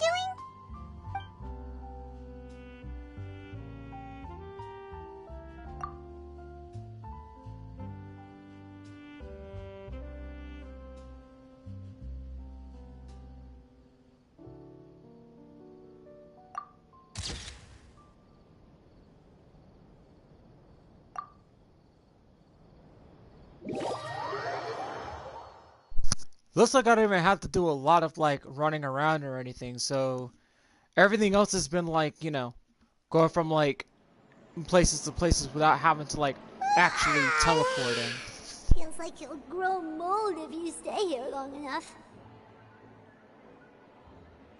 But it's still better than the Fortress of Meropide, that's for sure. It's not only damp there, but salty too. Ah, so the two of you are still here. Wonderful. Oh, you're from the Palais Mermonia, aren't you? Yes, I'm Isadora. Monsieur Nervillet sent me to look for you two before. I heard that afterward you went to the Fortress of Meropide.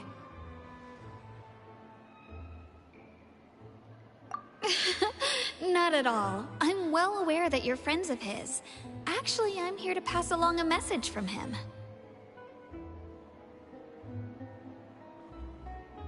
Yes, inside the Opera House. The Maréchaussée Phantom has declared the incident a small-scale riot. A riot? Well, that said, I don't personally think it was that serious. Lady Farina was watching a performance at the Opera House, and while she was resting during an intermission, some other audience members suddenly started harassing her, loudly accusing her of doing nothing about the prophecy crisis. And before she could respond, others started to join in. The crowd continued to grow, and protests against the Hydro Archon started to break out. So people have started to put the blame on Farina. Guess they finally found an outlet for the pressure they've been under due to the prophecy. I agree. People will naturally rely on gods, as is customary. But the moment people feel threatened, gods are also the first to be blamed. So what happened after that? Is Farina okay? Seeing that the situation was spiraling out of control and that further argument was pointless, she claimed that she'd gotten tired of this and left in a hurry. The Maréchaussée Phantom had their hands full maintaining order and did not catch where Lady Farina had gone. Only when things had stabilized did we realize that she had gone missing. So, you mean she's still missing? That's right. The Maréchaussée has dispatched many people to search for her, but we don't have any leads yet. That said, I don't think there's much to worry about. She is a god after all. Even if she were to fall into the hands of rioters, what could ordinary people do to her?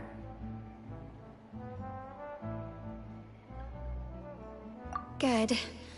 Monsieur Nervillet sent me to tell you about the situation, but he didn't say anything else. Don't worry, this is more than enough to go on. Thanks for keeping us informed.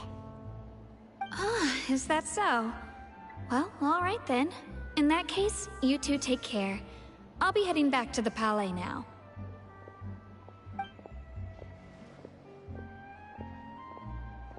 Well, sounds like we should hurry over to Poisson then. If we know Farina, she won't try to fix things in this situation. Instead, she'll look for a place to wait out the heat. And, as we also know, she may be loud and dramatic, but she doesn't have a heart of stone. When Nervillet was talking to her in the Palais Mermonia, and she heard about Poisson, she couldn't hide her sadness and remorse. It would be hard for her to ignore being accused by the public today. Paimon thinks Farina's probably taken the opportunity to slip away to Poisson and try to relieve the sense of guilt that she's feeling. Huh! Well, what do you think? Paimon knows the answer, of course, but Paimon can do the analysis to back it up, too. Cool, huh? In that case, there's not a moment to lose. Poisson, here we come!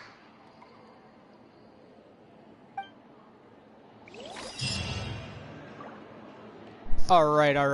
Looks like we're going a little bit more further into the Hydra Archon quest. So, before we go any Jean further, will be upset if she catches us lazing around like this. so before I go any further, let me see if anybody can actually hear this in the background. I guess I'm finally on the right path.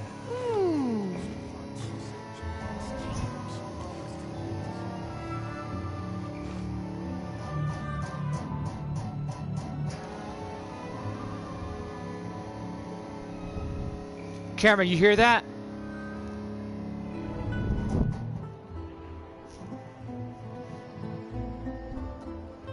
I don't know if you heard it in the background, but it was my guitar. I guess I'm finally You haven't heard it yet. If you didn't hear it enough, I'll put it up a little bit louder. But be advised, this freaking Marshall's freaking powerful.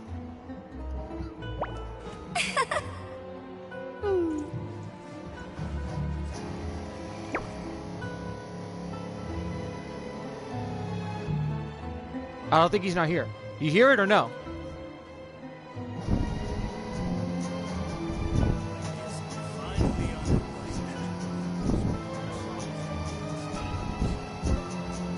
Jean will be upset if she catches us lazing around like this.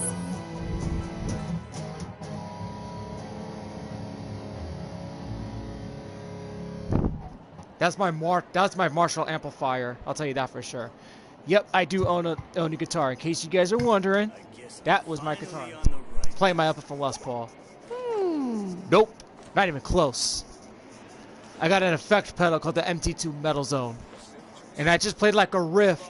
I just played a riff off Medicate by Breaking Benjamin off their first album, Saturate.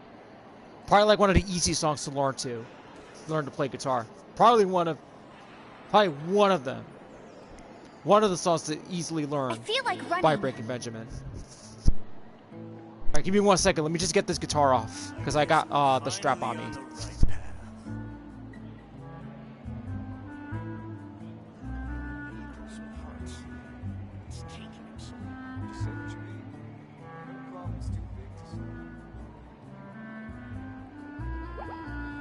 Okay, now... yeah, I do have shorts revealing my guitar. My 3 guitars. My Jackson Candy Apple Red 6-string, and then my Jackson Archtop 7-string. And then revealing the Marshall Code 50, which is a Marshall Code 50 watt. Alongside I got a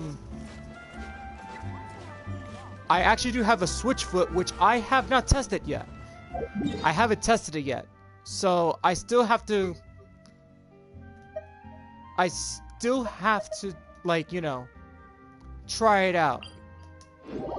Which I got like so many different like chords and stuff like that, so that way I can put the Switchfoot, connect it to the MT2 Metal Zone.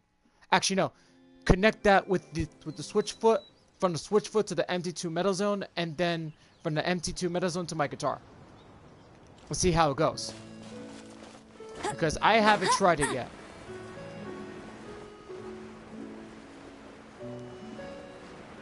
But the thing is, there's like so many effects on there.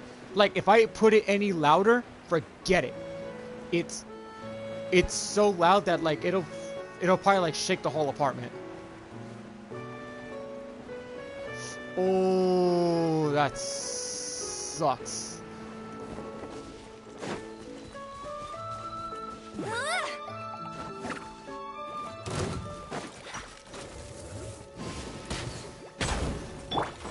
Illusion shattered. There we go.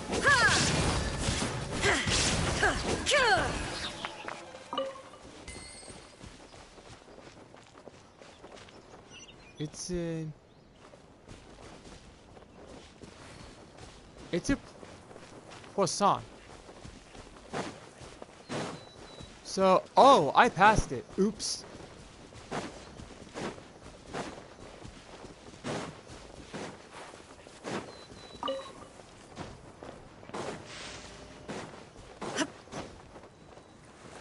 Woohoo! Okay, let me land, let me land, let me land. What the heck? That was a weak jump.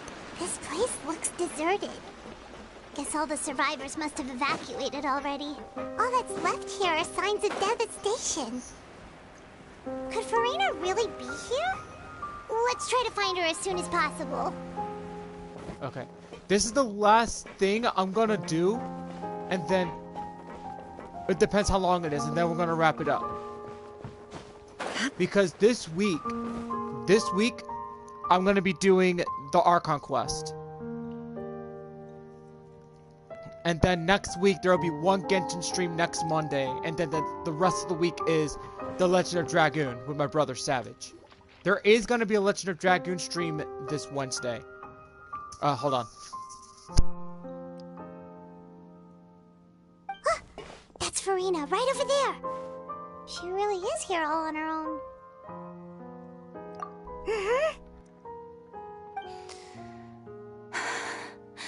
Should I just give up? This is all meaningless. What was meant to happen did happen after all. Everyone's dead. I'm sorry. I am so sorry. Give up, Farina. There's no point in holding out. I'm sorry. But what can I even do other than to repeat meaningless apologies over and over? Who's that? Don't worry, Farina. It's just us.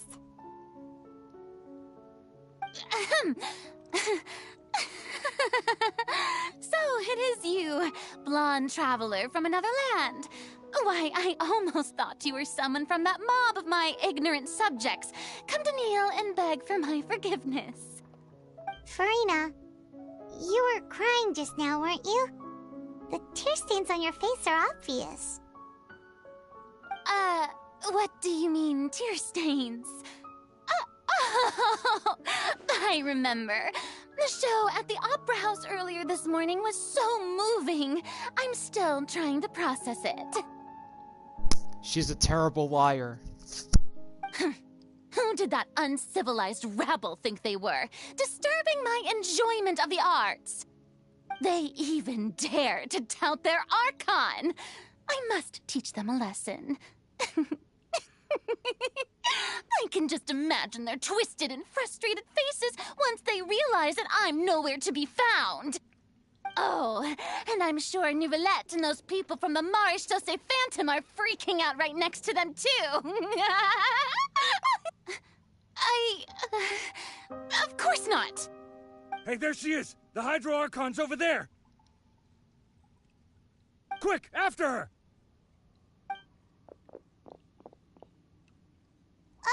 Farina, those people seem to be after you. They are? They're just some rabid fans who want to cut the line because they haven't been able to meet me in person, aren't they?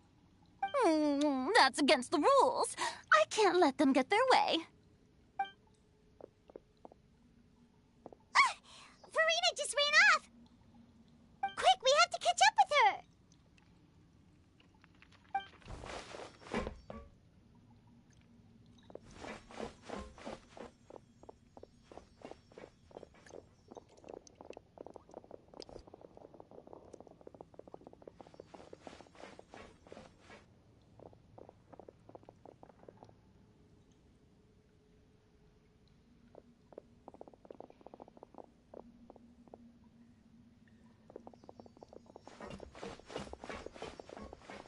This should be the place, right? Hey, Farina! There's a good hiding spot over here. Quick, come to Paimon before the rest of them catch up to you. What is this place? Hurry, they're almost here. fine. I suppose haste is warranted. Lead the way.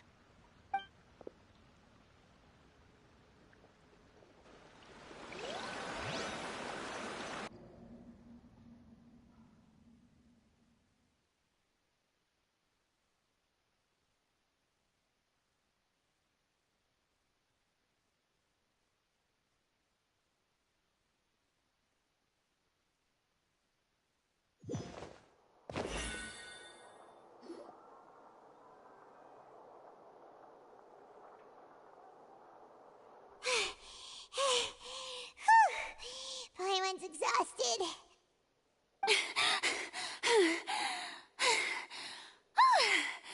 I'm so tired. I totally thought they had caught me. No, I mean, I merely gave in to the sheer enthusiasm they displayed.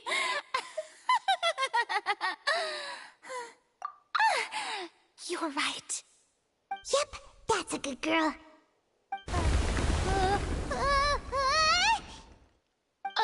What's happening?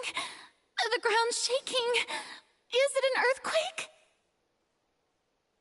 Yeah, a quake of this kind preceded the flooding in Poisson, didn't it? It can't be.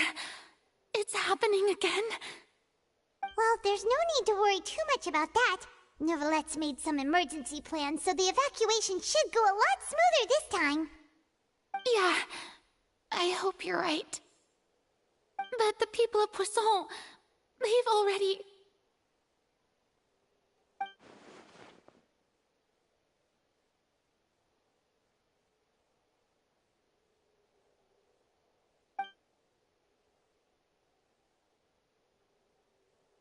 It's true. I've been investigating the prophecy for hundreds of years. I once had informants all over Tevat, searching for clues and feeding information back to me. I've tried all kinds of ways, too, to hold back the sea. Anything to keep the coastline from advancing. But all my efforts proved to be futile in the end. Really, the truth has been clear to me for a very long time. We cannot make an enemy of the divine. No matter what we do, the will of the heavenly principles will have its way, and the prophecy shall be fulfilled.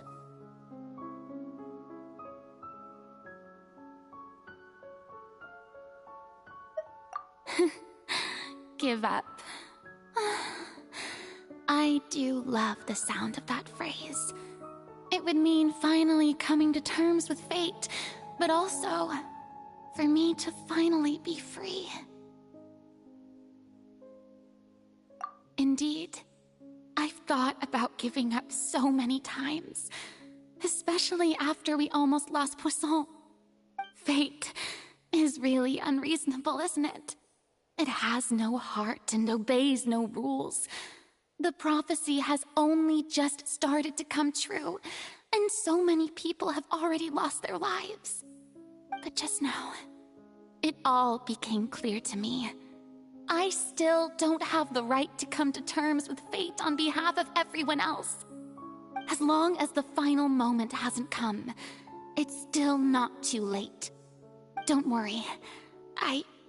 I will keep hope alive for everyone until the very end.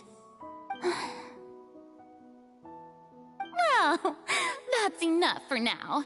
I got the impulse to play the stricken maiden, but honestly, considering my rank and station, that wasn't a good fit at all. Don't take any of what I just said seriously. How could I possibly let Fontaine fall to the whims of trivial prophecy? Come on! Paimon could have sworn you were actually being honest just now.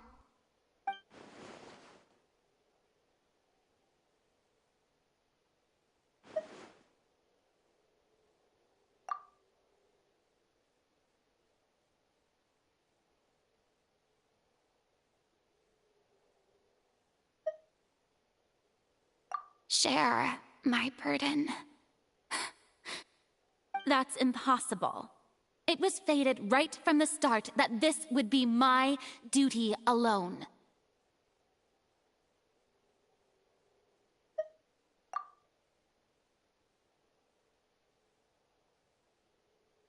A witness. Yes, I've heard that you came to Tevat from beyond the stars, yes. In other words, you never belonged here.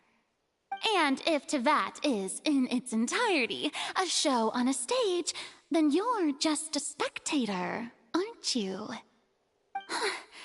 If that's the case...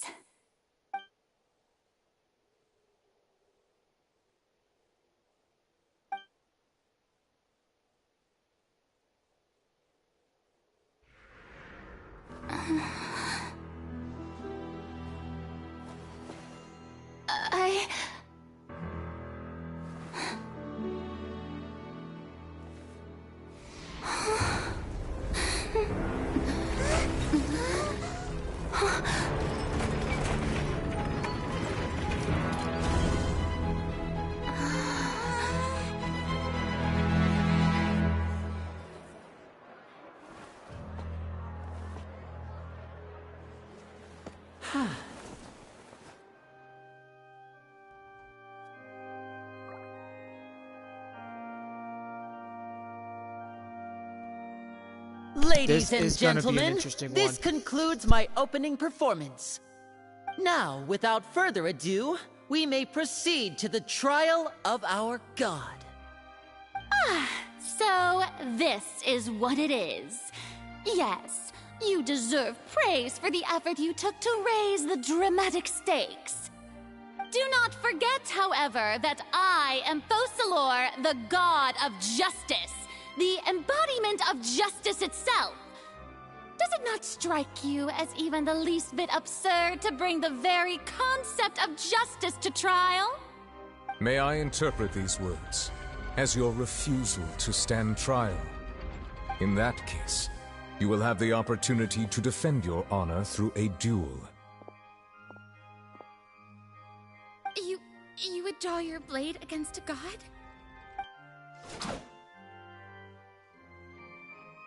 I see. It seems like you have made up your mind.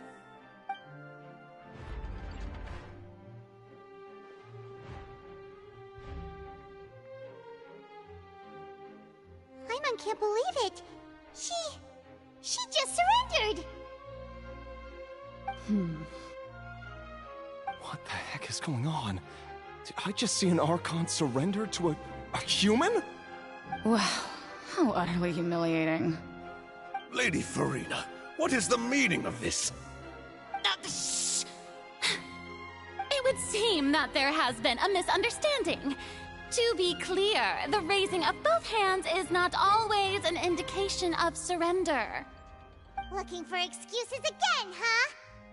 I raised my hands just now to indicate my acceptance of the trial. No duel shall be necessary. I will admit that I've been running away for a long time. I'm sorry, everyone.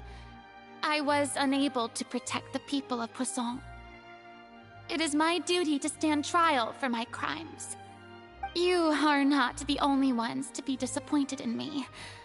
I, too, am exceedingly disappointed in myself.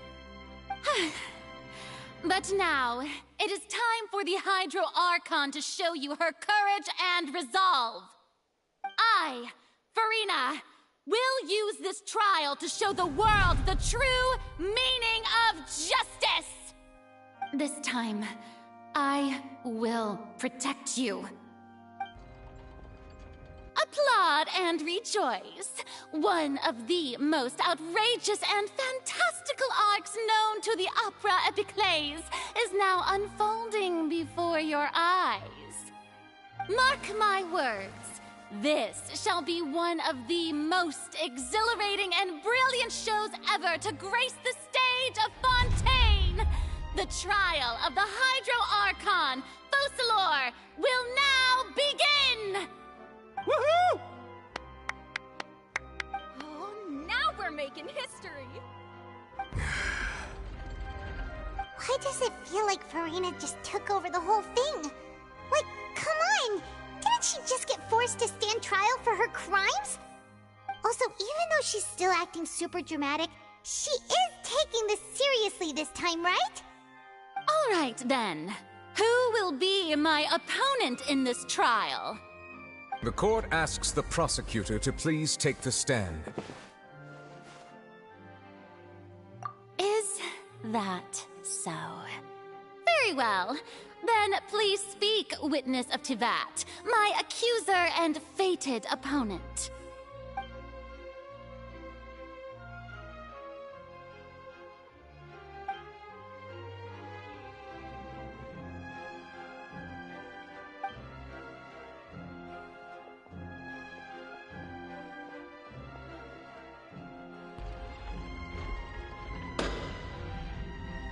Also, please allow me to ask, as a final question before the trial begins.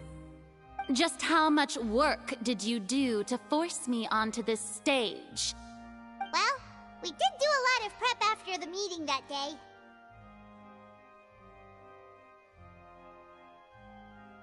I can go over the tasks assigned to the Spina di Rosula, since they were rather straightforward and easy. Navia, the president of the Spina di Rosula. Most of the people who participated in the disturbance this morning were my subordinates. They changed into plain clothes and came to the Opera House as regular audience members, waiting for the perfect opportunity to incite insurrection against you. The people's resentment against their Archon has been building as more and more of the prophecy is fulfilled. A spark was all we needed to turn smoldering anger into a flame. Moreover, according to our understanding and analysis of you, when something like that occurred, you would likely flee the scene and head to Poisson by yourself. So, we arranged for a second group to lie in wait there. So, you mean, the ones who scoured the settlement for me were also from the Spina? And their goal was to force you to step into the giant magic box so you may personally participate in the greatest magic performance in all of Fontanian history. That's right.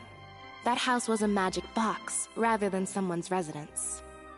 As the super ultimate version of the setup that I used when I first performed at the Opera Epicles, the volume of the box was increased by a whole order of magnitude, and the distance it traversed was the entire gap between Poisson and Aranias.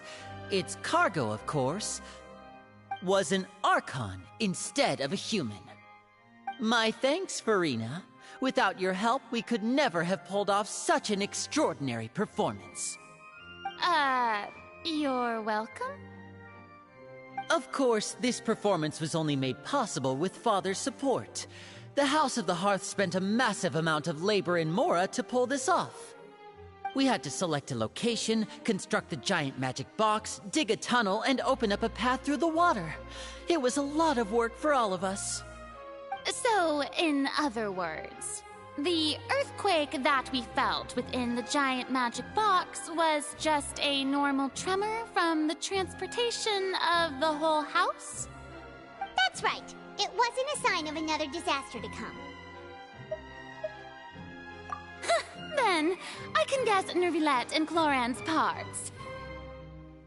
You gathered a crowd, prepared a stage, and made sure that the champion duelist would be immediately ready for a fight. Also that as soon as I appeared on the stage, the trial may commence without a hitch. Am I right? Yes, that is correct. Well, Clorand, I must commend you for your courage. Only the most outstanding champion duelist in all of Fontaine would accept a duel with an Archon without flinching. Thank you. As for you, Traveler, I suppose your role was to keep me distracted with conversation once you found me in Poisson. You'd make sure that I didn't notice anything amiss before revealing yourself as my prosecutor once we'd arrived onto the stage. Oh?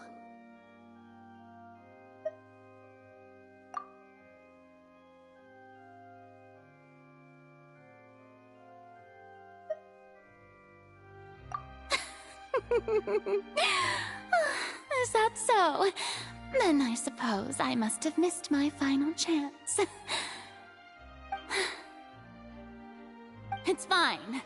It matters not. What's done is done. The stage is already set, so there's no reason to disappoint the audience. Let's see this trial through to the very end.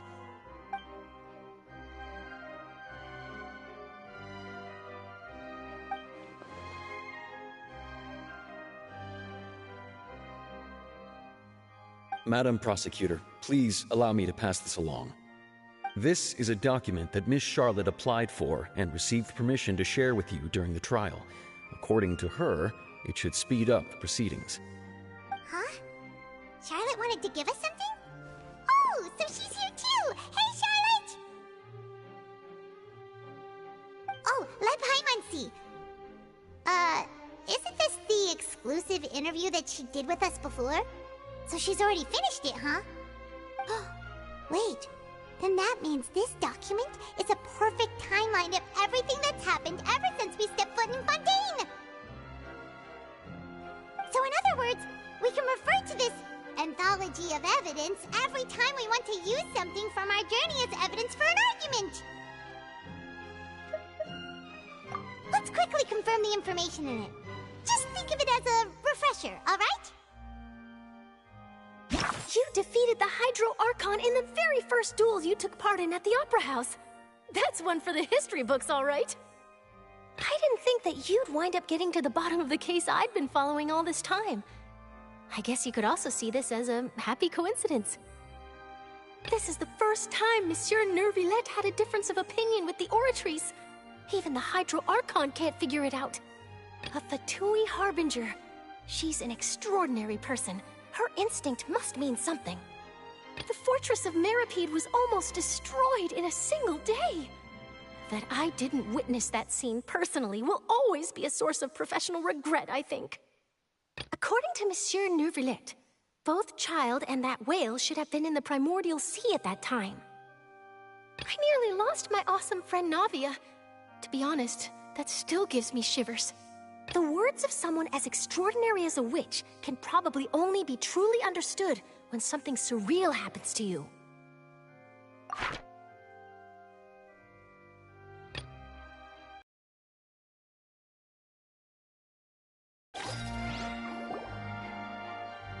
A lot of stuff to go by. The prosecution and the defense are both in position. The trial shall now begin. Oh, come on, Neuvillette. There's no need to repeat all the unimportant legalese. Just fast forward to the part where the prosecution lays out my offenses. As the defendant and the lead actress of this performance, I still haven't even been informed of my supposed guilt in all of this. Of course, it is only natural for humans to struggle to understand the actions of a god. However, you will need more than that to convict me of a crime. That's true, but my charge here is unrelated to your conduct as an Archon. Instead, I would like to charge you as a fraud, who's never been the Archon in the first place. Wait, what was that? Lady Farina's a fraud? Hey, I came here thinking that we were going to try the Hydro Archon for forsaking our duty, but did I hear that right? She's not our Archon at all? Charge accepted. Lady Farina, do you plead guilty to the charge?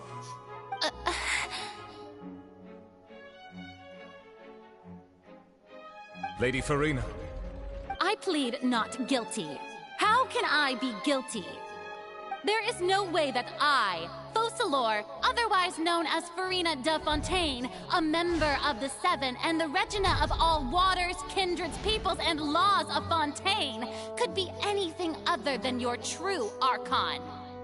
Yeah, even though Lady Farina can be rather eccentric, isn't it going too far to doubt her very identity? Yeah, I've never questioned her identity either. Sure, Lady Farina can be super irresponsible, but what grounds does that prosecutor have to make such a huge claim? I have cause to believe that common sense will prevail in this case. Many of the members of the audience have known me as the Hydro Archon ever since they were born. There would be no fooling their memory. See? Even the Oratrice has decided to show me its favor. Are you sure you want to commit to a charge that will never be upheld? If you wish to drop the case, I can promise you as the God of Justice that you will not have to face trial for making a false accusation. We will treat everything that's happened as a dramatic spectacle and move on with our lives. What do you say to that? Huh. An argument with near impossible odds, huh? We have to not only refute Furina's claims, but also overturn the long-held beliefs of the people.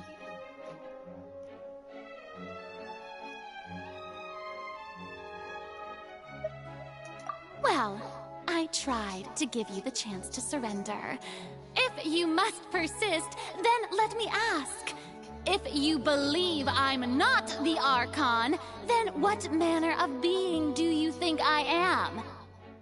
And if I was not the Archon, then how did I manage to live for over 500 years?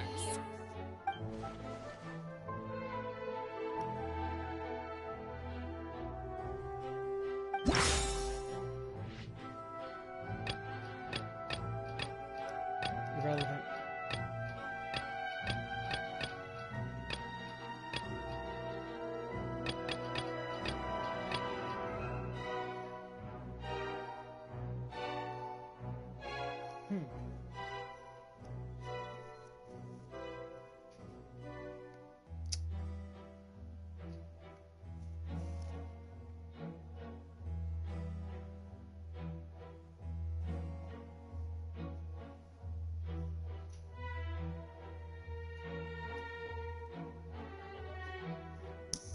Yeah, I found it.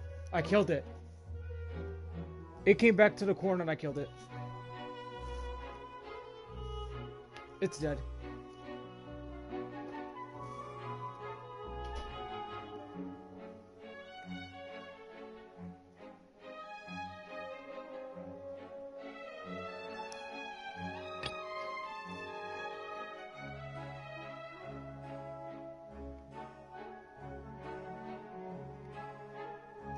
Meeting with the knave.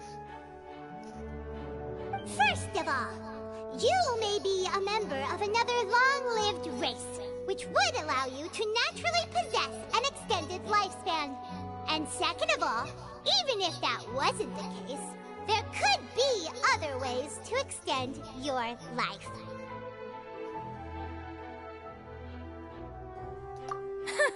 Who gave you that idea?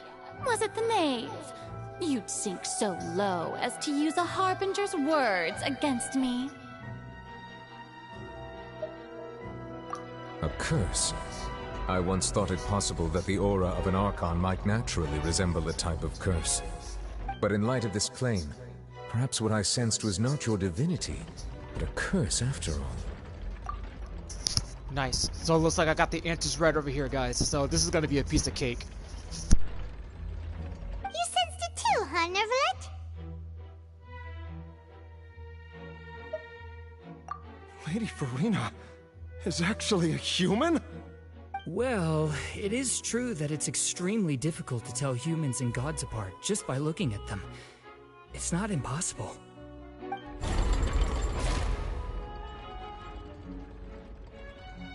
Well, don't start celebrating too early now. Even if I have been carrying a curse like you said, how does that prove that I am merely a human being? Besides, everyone knows that the main difference between a human and a god is the possession of authority. Gods can do what humans cannot. That's why they're worshipped as gods. For centuries, manifestations of my authority have served the nation of Fontaine. One need only to turn their eyes towards the Oratrice Mécanique d'Analyse Cardinal in this very opera house, or consider the endemnitium that is used in every aspect of life.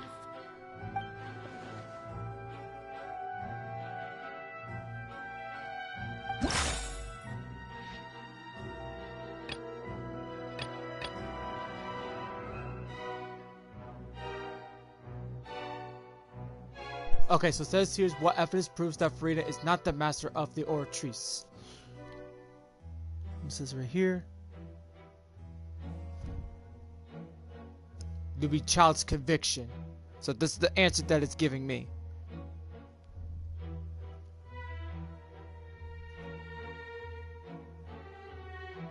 So that's the answer I'm going with.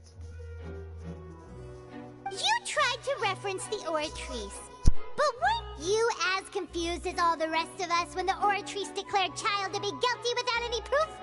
Otherwise, you should have come up with a good explanation for that by now. Didn't I make myself clear at the time?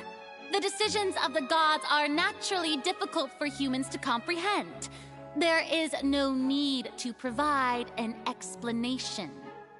Lady Farina, I believe a reminder of your current circumstances is in order.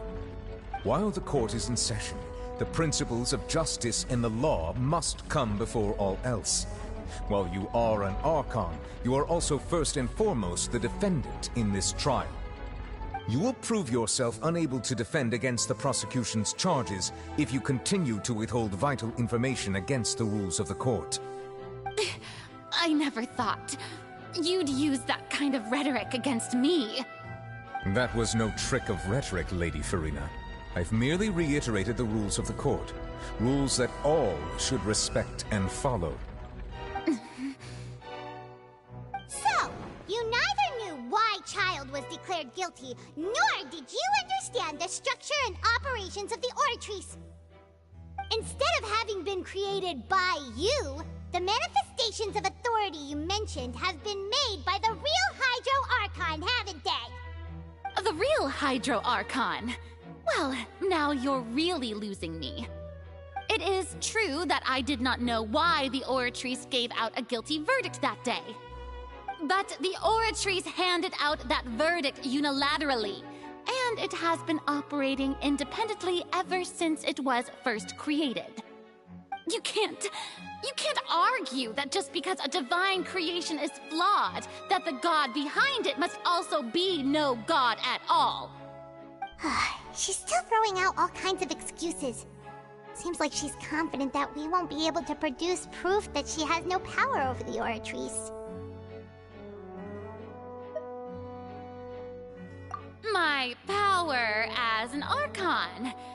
There are many ordinary citizens in the audience. How can I just carelessly demonstrate the formidable power of an Archon? If that poses a concern, I'm prepared to extend my protection to the audience. You don't need to go that far.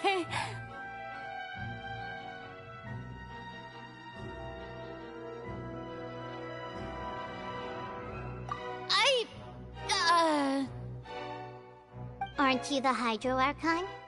Or is it that you can't even wield the power of Hydro, much less the authority of a god?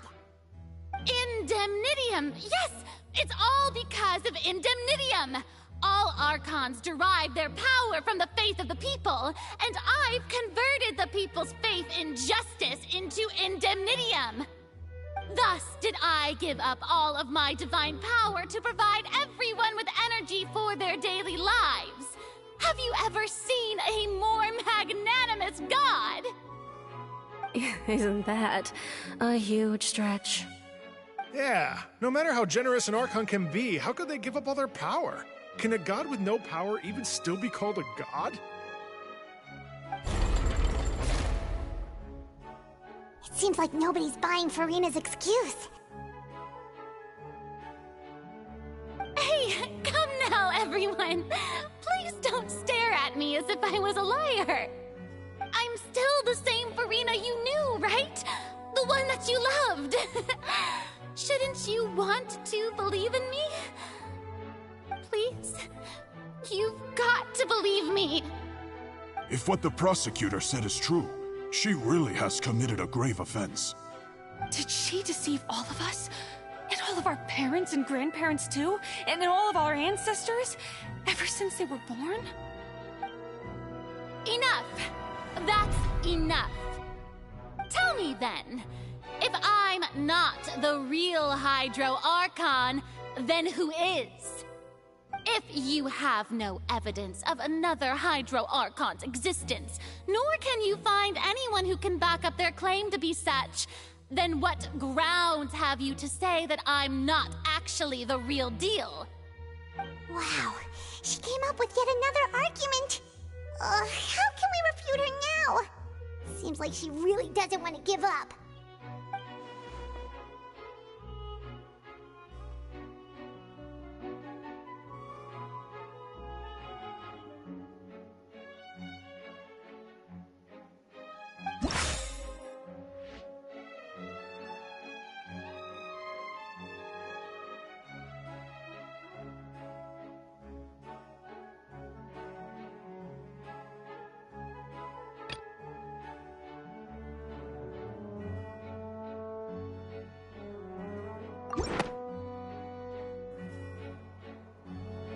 It has been established that all Fontanians can dissolve in water from the primordial sea.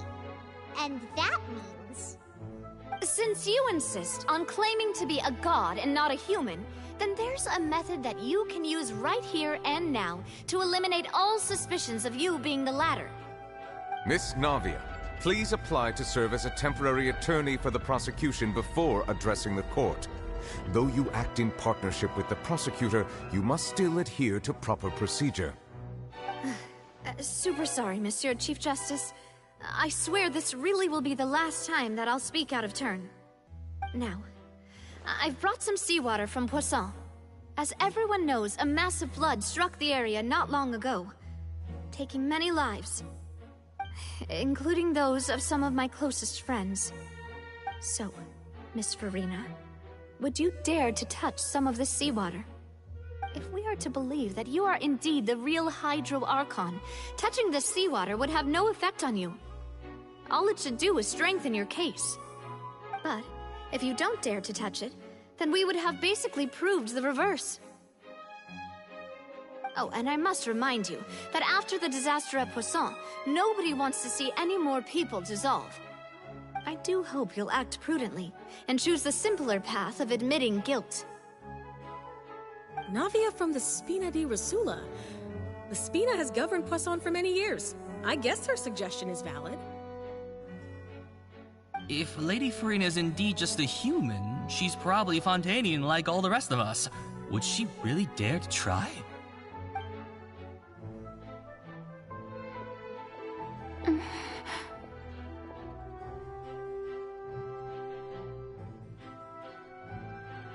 Lady Farina, this test has been unilaterally proposed by the prosecution.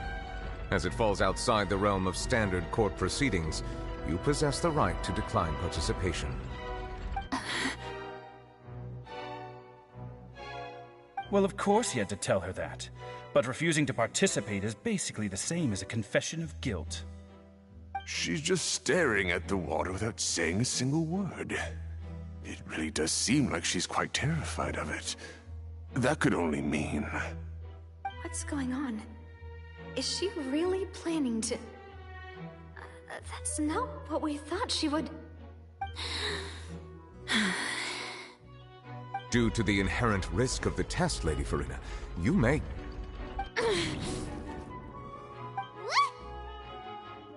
Hey!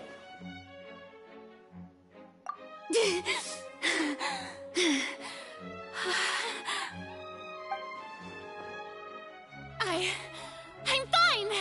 Look! Look at me, everyone! My hand is still here! I haven't been dissolved! Will you believe me now? I really am your Archon! I'm nothing like a normal human who would fall apart as soon as they touch this water! Really? Was this not the most obvious thing in the world? Miss Siegewin? If you're present, Miss Siegewin, please come forward and attend to the defendant. Siegewin? Don't be nervous. It'll just take a few seconds. Let me see. That should be enough. Please announce the results of your evaluation to the court, Miss Siegewin. As everyone doubtlessly saw, Miss Farina was displaying symptoms of hyperventilation and flushed skin. These indicate that she was experiencing the adverse effects of exposure to primordial seawater. The extent to which she was affected is the same as other humans when exposed to primordial seawater of a similar concentration. Thank you, Miss Siegeween. Lady Farina, you may return to the defendant's stand. Oh, wait. What did she just say? I didn't get dissolved. Shouldn't that be enough to prove my innocence? Well, considering your tendency to run from your problems, we did originally prepare a direct sample of the seawater around Poisson. However, after extensive discussion, we exchanged it for a sample that is not concentrated enough to dissolve an actual human. After all, on the off chance that something entirely unexpected might occur, we don't want anyone else to lose their life to the sea. Yeah, so out of regard for Farina's life, you secured a low-concentration sample and asked the head nurse to serve as an expert witness. It's a great thing that the direct sample wasn't actually used. Farina could have... I can't believe... you...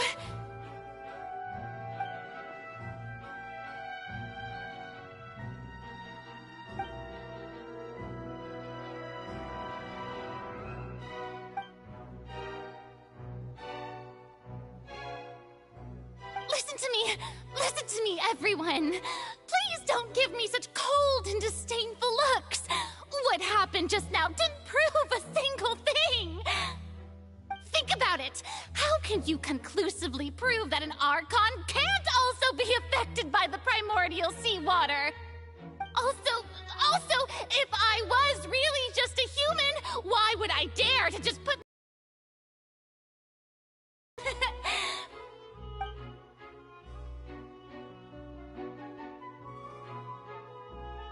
Please, anyone, just listen to me! I swear, I really am your Archon!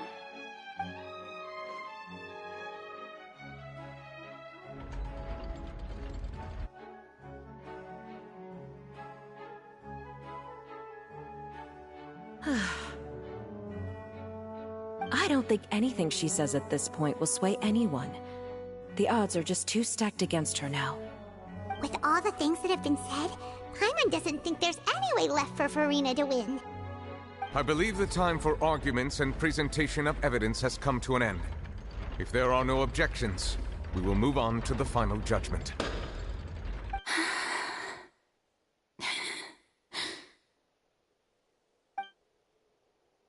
I don't think anything she says at this point will sway anyone. She's too stacked against her now.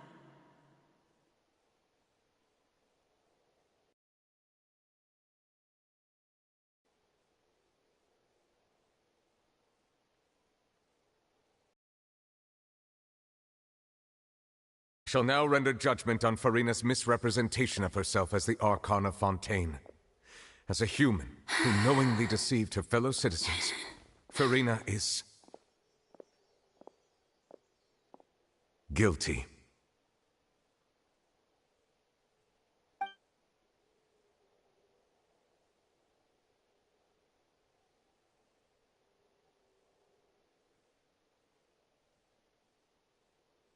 We shall now turn to the Oratrice Mécanique d'Analyse Cardinale to render the final verdict on the charges.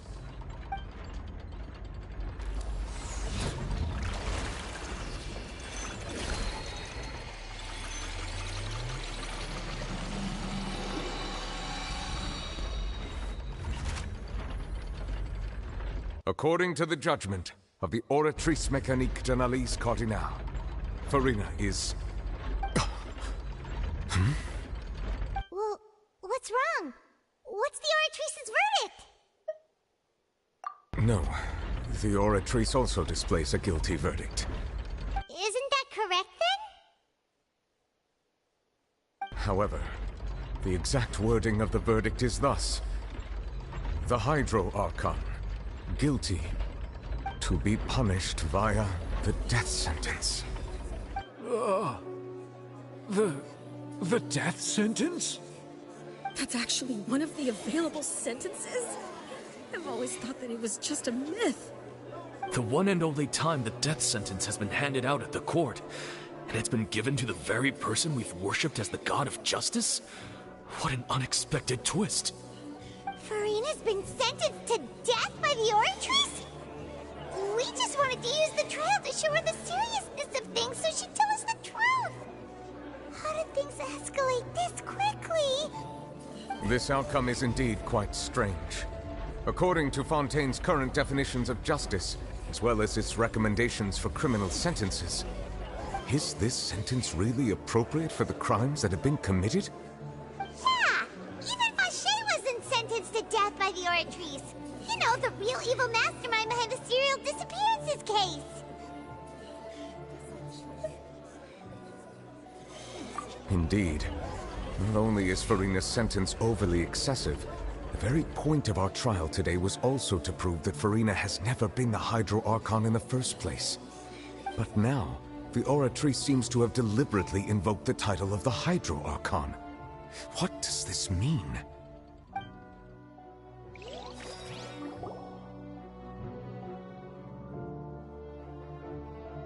I'm just at a loss of words. Excuse me, if I may interrupt. Is the trial still going? Fremine! You finally made it. I assume this means you've completed your mission? Mm-hmm. Any mission Father assigns to me will always be top priority.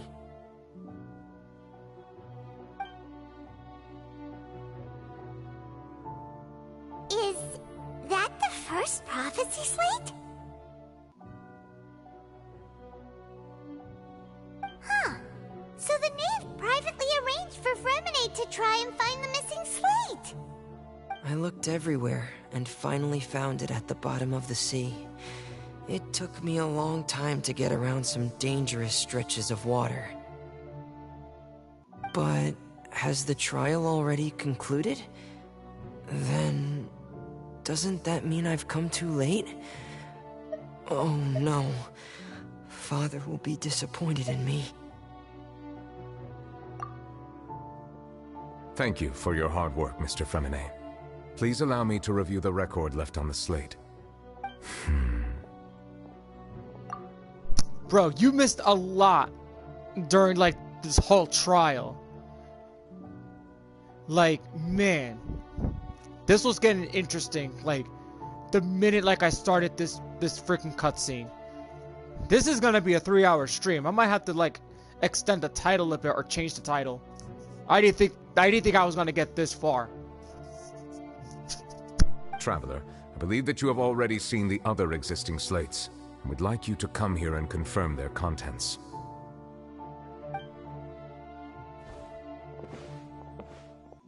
Huh?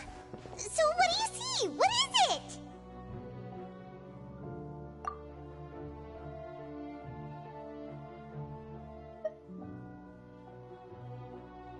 I believe I have now made sense of the Hydro Archon's crime.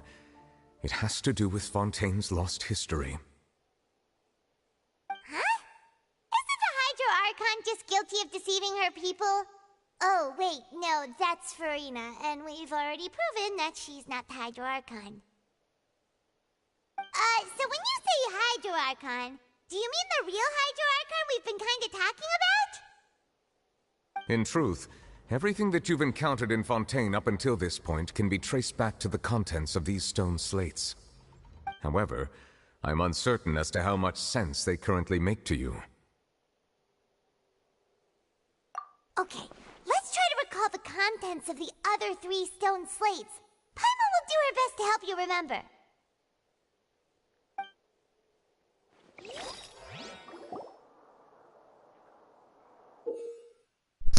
Okay, so looks like we got the prophecy stones. So let's see if I can actually remember all of this. But I have the answers already. So we'll have like prophecy slates 1, 2, 3, and 4. So I got the answers on my phone. So let's see what I can come up with.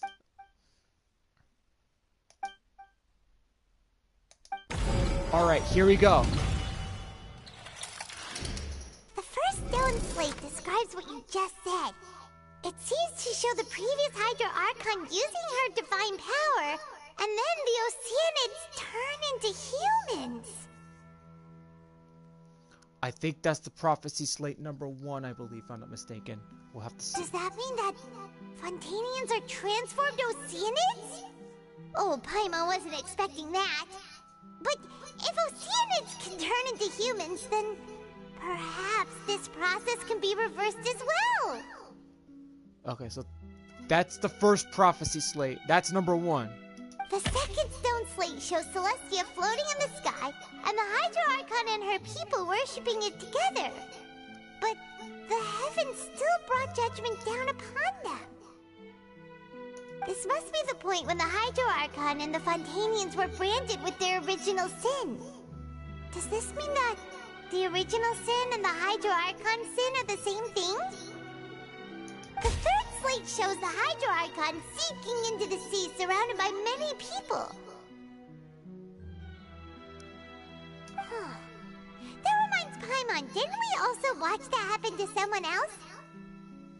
Well, the fourth slate is the prophecy the Fontanians have been talking about. People dissolving into the sea, the Hydra Archon crying on her throne, and so on.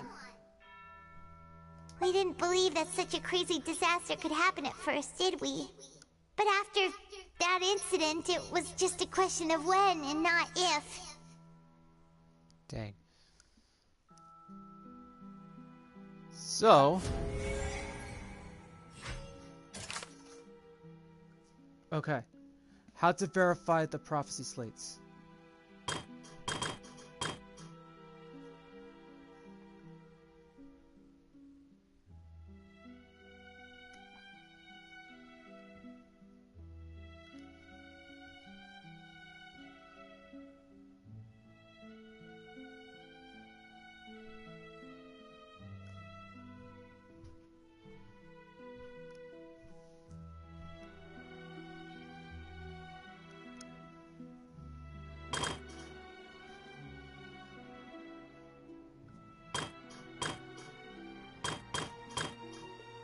Wait, so... okay, so 1, 2, 3, and 4. Alright. Okay. Humans would turn into Oceanids. So do I look at them, or do I just not change? Or do I verify?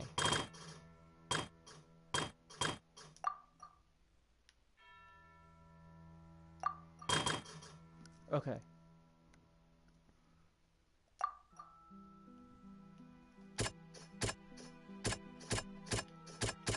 Aw, man, this is tough. Let's see here.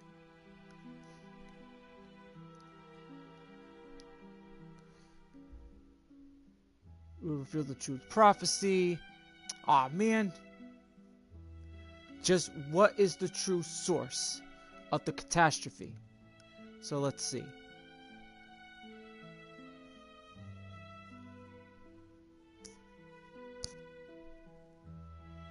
The fourth statement needs to be changed as evidence. The fourth answer is Whale of Dreams. Let's see.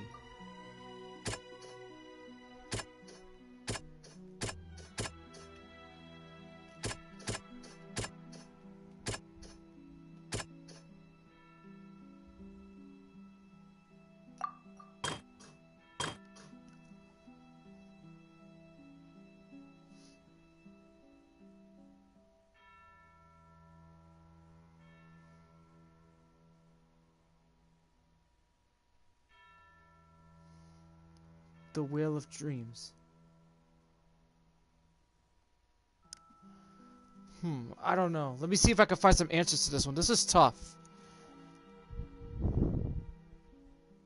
The complete solution. Let's see. Man, this is the annoying part. Is when you want to try to get like a thorough answer out of this to make it easier, but unfortunately, it just makes it even more tough.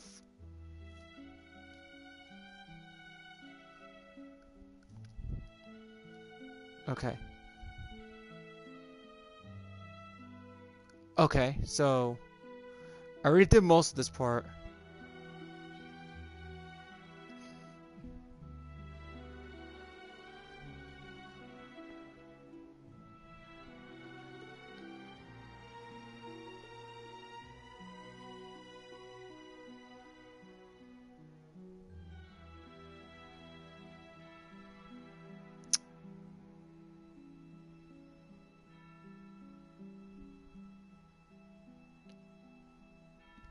Let's see.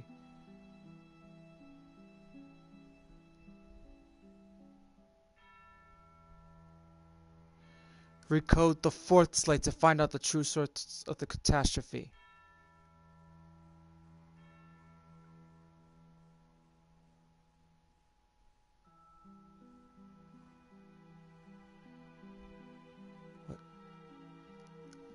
Let me see.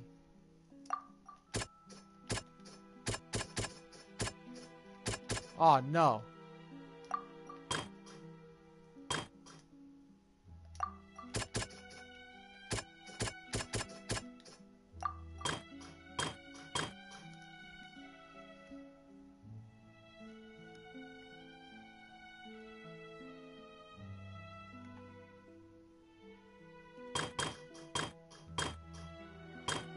The real events. Aw, man.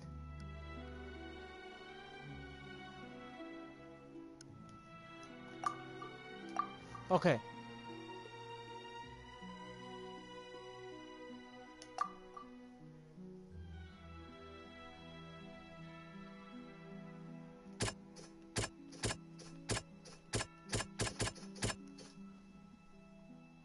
Damn it.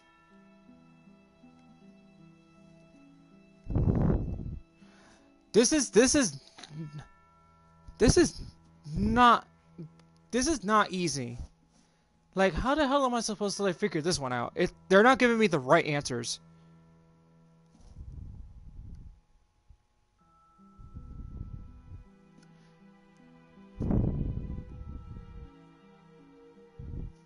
Prophecy slates.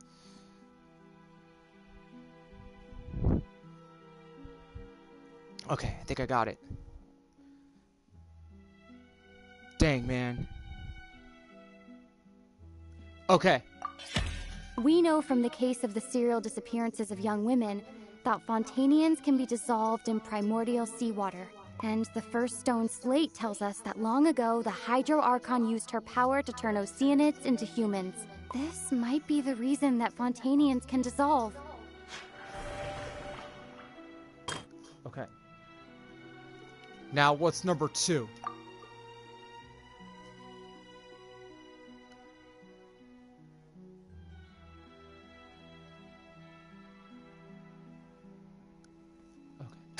So you go to Farina. Perhaps what is about to take place has all happened before. The true sin of the Hydro Archon that Nervilette mentioned, and the original sin cast down on the people of Fontaine by Celestia as recorded on the stone slates.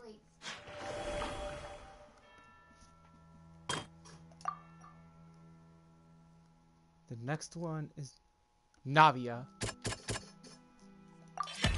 It's not as simple as falling into the sea. When Navia fell into the sea, her consciousness was subjected to judgment. The stone slates show the people gathered around the Hydro Archon in the sea. Could that be alluding to the same thing? And I think this last one is supposed to be child. No.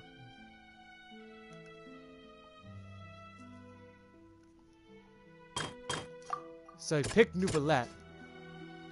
Let me see, he picked Nouvellette? Yeah, this person picked Nouvellette. The prophecy from the stone slates found its way into society, but not many people believed it at first. The fortress of Meropide was nearly flooded with primordial seawater, which we know can cause Fontanians to dissolve. It seems increasingly likely that the prophecy may come true. If we hadn't dealt with it in time, things could have gone very badly. Okay, got that one already. They'll Now dissolve let's into the see. primordial sea, but won't cease to exist. Their essence will flow in the seawater. Converge. and take the form of an Oceanid. The Hydro Archon was sentenced to death in court, shocking everyone present.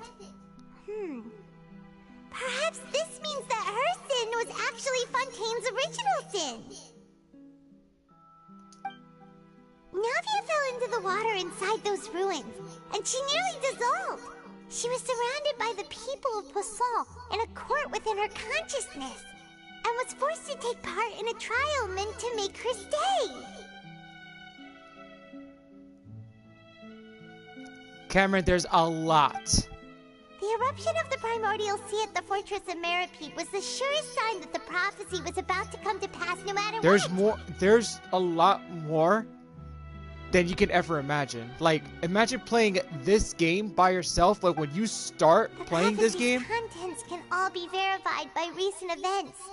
If we combine These what we know cutscenes- together, loads of truths should come to light. these cutscenes will last 20 minutes, bro.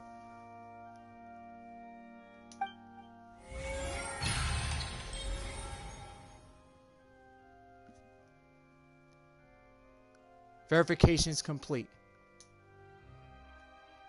Now we can leave. Now I think I'm gonna go to the part where... Ah, crud. I didn't think this was gonna be like an hour long. Huh? Oh, Paimon gets it now! So that's how you can make sense of it! But then it feels like we're going to have to share some truly shocking revelations. Now here's the thing though, like, since this was like a puzzle, like puzzles sometimes they can get very tough. So there's like a lot of puzzle solving in this game. Let's hear them.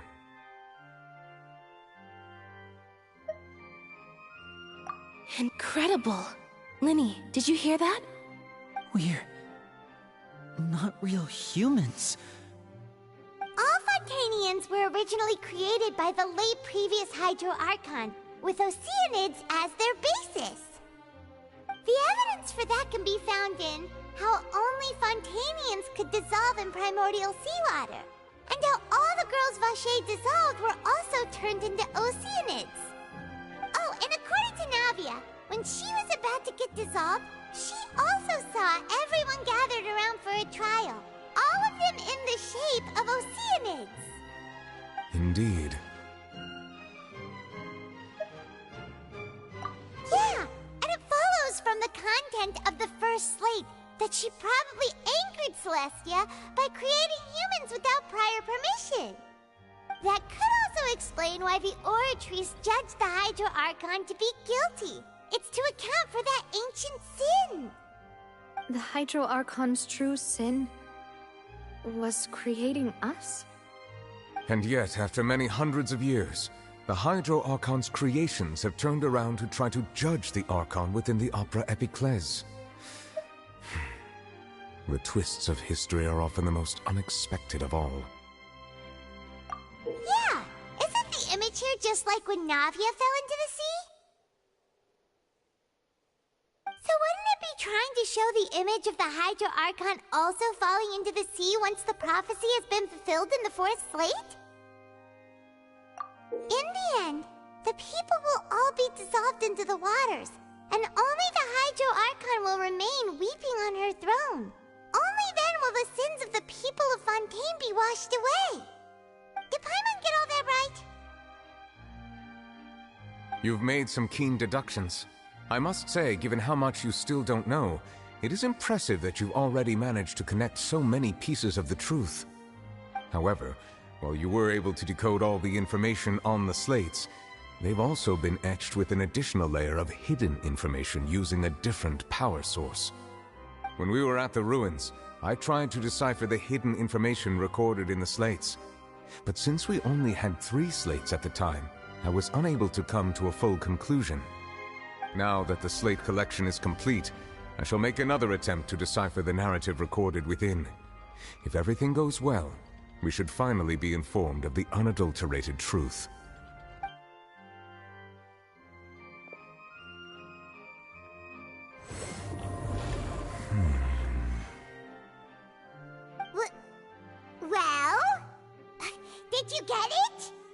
I believe I should share this truth not only with you, but with all the people of Fontaine as well.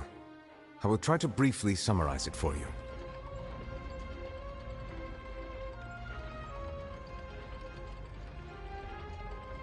Your hypotheses regarding the origin of Fontainians and the sin of the Hydro Archon were both correct. In the Fontaine of old, the previous Hydro Archon sensed the yearning of her Oceanid familiars for life on land.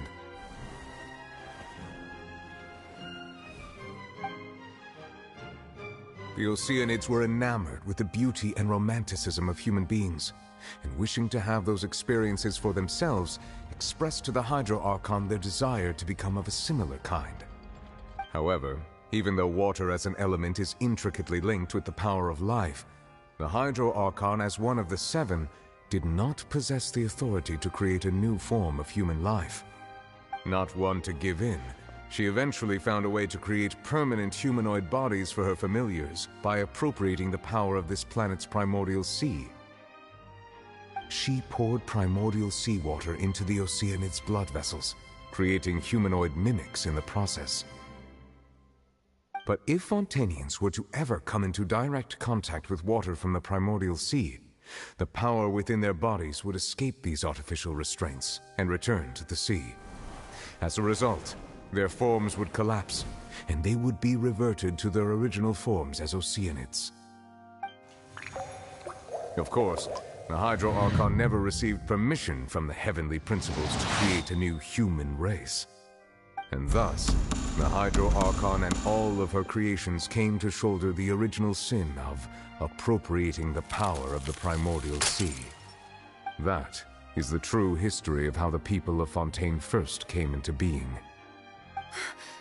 So we were all Oceanids before we turned into human beings?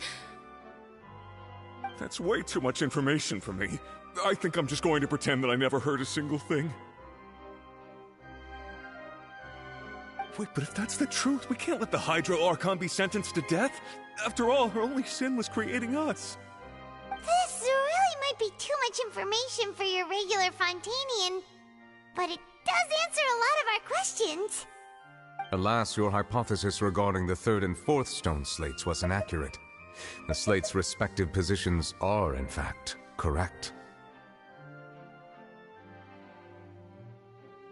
A key point of the visual on the third slate is how all the individuals depicted in the water are humans rather than Oceanids. They have not been dissolved, which implies that the water depicted in this slate is not water from the primordial sea. The nation of Fontaine is the nation of Hydro, as well as the nation of Trials and Justice. Instead of being the literal element, the water in the scene symbolizes judgment and justice. You may also recall Navia's experience. When she fell into the sea, her consciousness was surrounded by that of many others who intended to hold a trial to determine her fate. Therefore, the meaning of the third slate is that the people of Fontaine shall try the Hydro Archon at the court of justice. Yes, it refers to our present situation. I think I'm following now. So, what you're saying is, even though we decided to put on this trial to avoid fulfilling the prophecy, in truth, everything we've done has happened exactly as the prophecy foretold. So now, it seems, we're the ones making sure it comes true. What should we do? Huh. No matter what, the prophecy will be fulfilled. Is this what it feels like to be a prisoner of fate? If that's the case, does that mean the scene in the fourth slate will also be fulfilled soon? Traveler, I would like to point out another small fallacy in your deductions. About the fourth slate, you probably thought that the eruption of primordial seawater beneath the fortress of Meripede served as the surest sign that the prophecy was about to come to pass, yes? However, I believe that rather than being a sure sign, that eruption could in fact only be a small warning of something far worse to come. As for the root cause of the catastrophe, I believe you've already encountered it once before.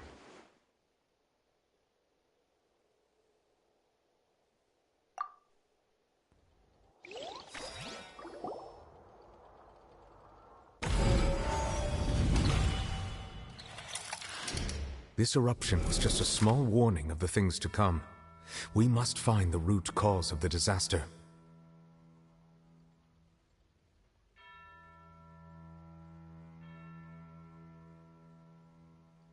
Okay, now it's time for me to actually figure out which one it is.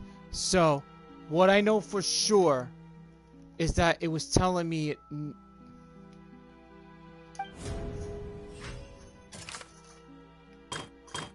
to not change these three.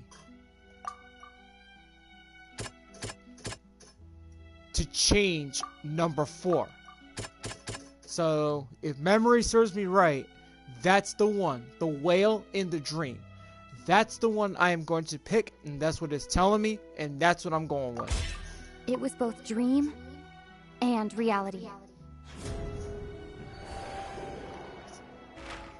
If we're talking about a true culprit, that could only be that thing inside the primordial sea, right? There is a lot of puzzle solving, Cameron. Believe me. I don't know if you've ever played Jak and Daxter. Like in Jak 2 and Jak 3. Actually, wait, the 3 Jak and Daxter games, right? Like, there is a lot of puzzle solving. Basically. But even though it was like a 3D platform, but still. Genshin Impact has everything. Like, no matter what. So, there's puzzle solving in Genshin. And even though, like, there's a lot of cutscenes in Genshin. But believe me, like, if you have the good patience like I do, then you know, like, what the whole story's going on. The truth, the original sin, the trial, and the root cause of the disaster. So right now, you missed most of the whole thing. Farina is guilty. And Farina is basically not the Hydra Archon. So, in my book, I think the real Hydra Archon is still alive, but she's been sentenced to death. So, with these pieces, it's all coming together now. The 4th one is the whale that I see in Child's dream. So here we go. We're gonna be hitting another cutscene. So, believe me, you want to like see what's going on. That's why I had told people who were on the stream, don't spoil the Archon quest. Alright, here we go. I only have almost an hour left. Because, hopefully I get this done before 8 o'clock. Because the Giants game is going to be starting at around 8:15. Uh-oh. Here it comes.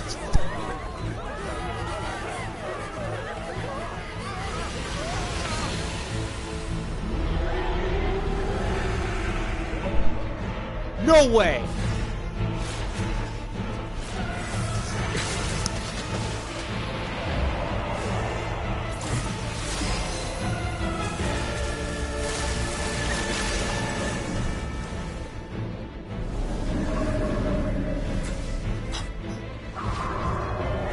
That looks like the whale that almost...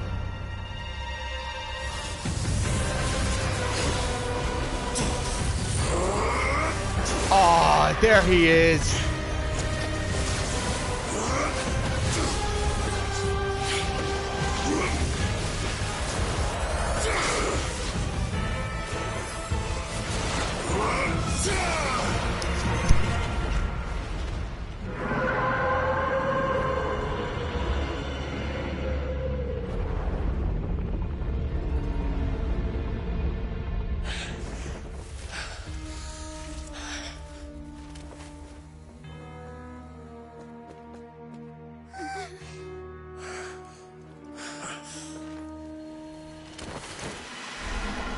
Oh no, he's fallen down.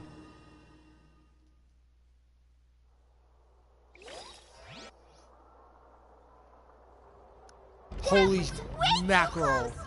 How did that thing just burst into the Opera House?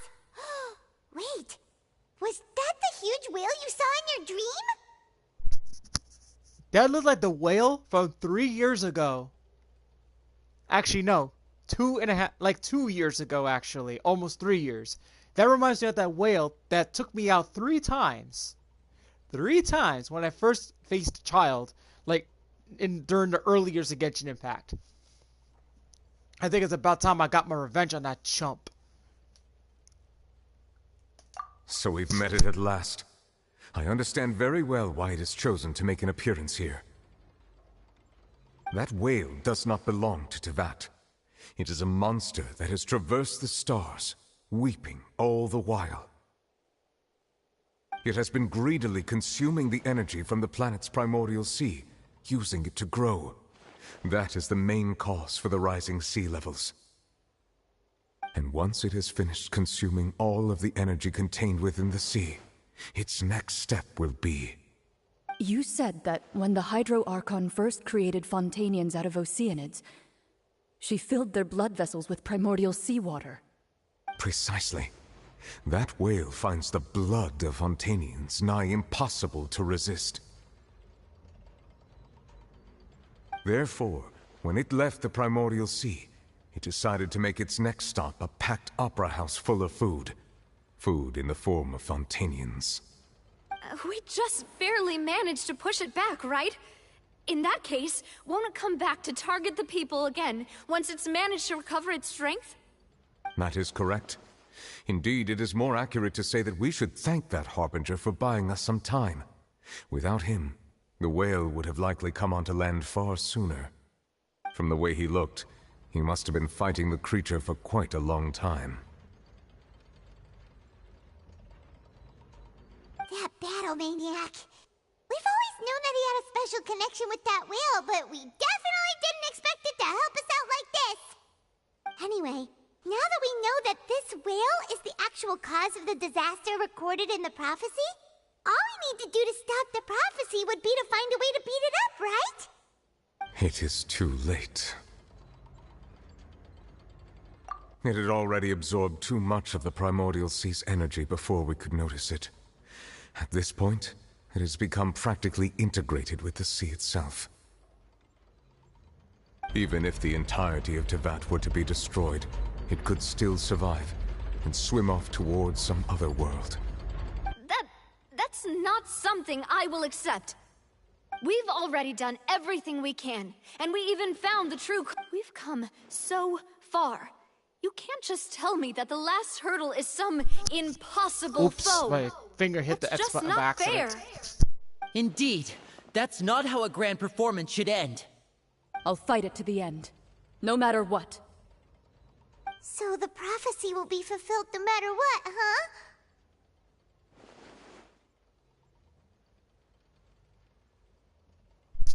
So it looks like I'm gonna have to beat up that whale. Yes, what has been prophesied will be fulfilled.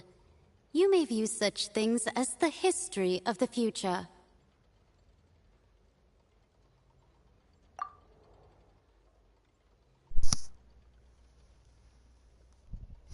There's always gonna be another way to beat it. Just as prophecies are usually only the future as seen from the perspectives of the gods, could things be happening in hidden corners where the gods' gaze does not fall?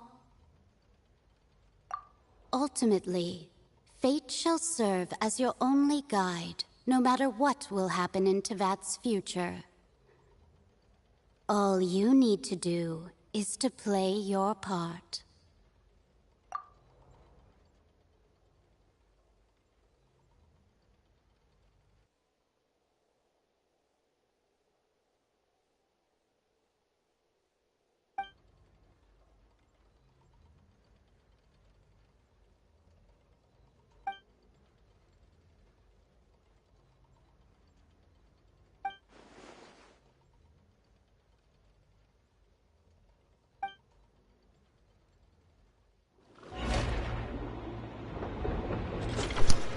Uh-oh. This isn't good. What's happening with the oratories? I believe it is preparing to carry out the death sentence.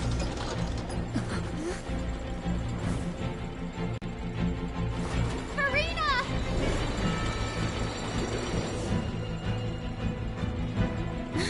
No, I still need answers.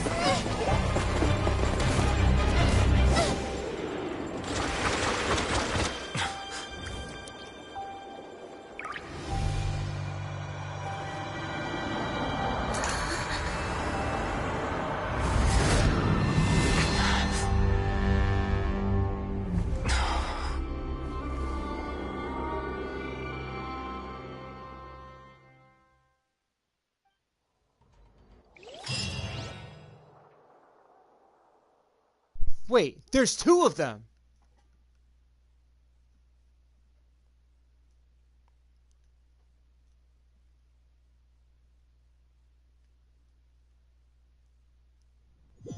So there's two Archons. You're joking. There's two freaking Archons. She has to be the real Hydro Archon.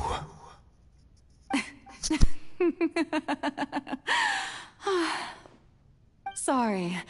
That shocked expression on your face is just too amusing. I couldn't help myself. You are not Farina. Who are you? Ah, the sweet sound of bewilderment. Marvelous. A sure sign that my attempt to deceive everyone was a resounding success. But to answer your question, I am Focalor. You know, the god. Focalor? Why did you deceive us?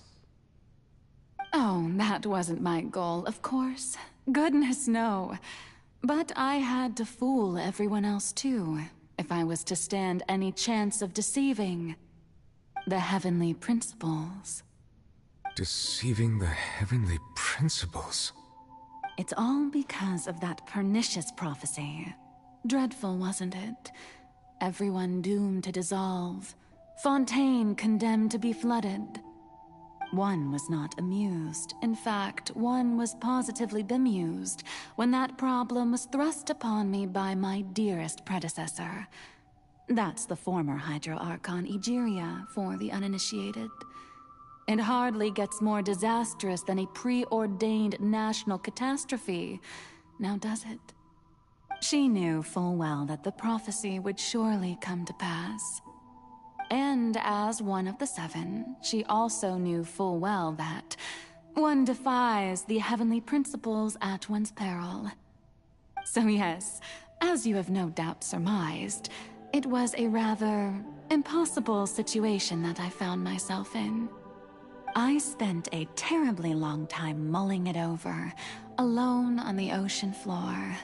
And I was almost growing barnacles by the time I finally realized there was only one possible solution to this confounding conundrum.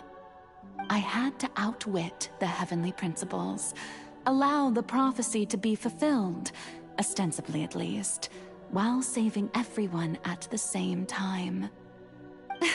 I'm a genius, I know. I can only assume that's why Egeria chose me as her successor. Although, looking back now, it was hardly the inheritance one dreams of.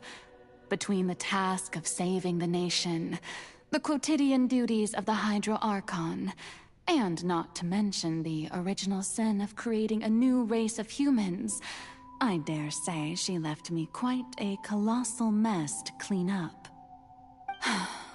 But one can only play the hand one is dealt. I did not choose this, any more than I chose to be one of her Oceanid familiars. So you were also once one of the Oceanids, transformed into a human by Egeria's hand? Yes, I was. I always dreamed of becoming human. And I still do, even now. In my eyes, to be human is to be part of the greatest opera ever known.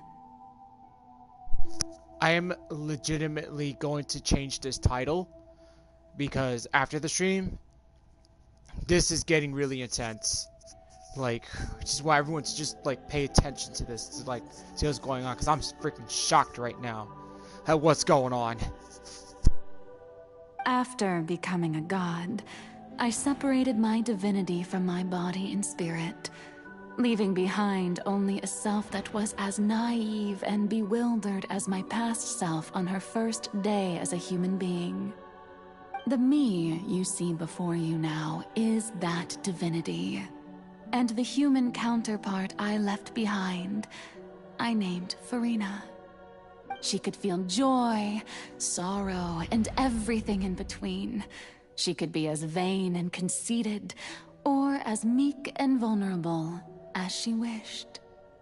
Her strengths were of a kind only a human could possess, as were her shortcomings.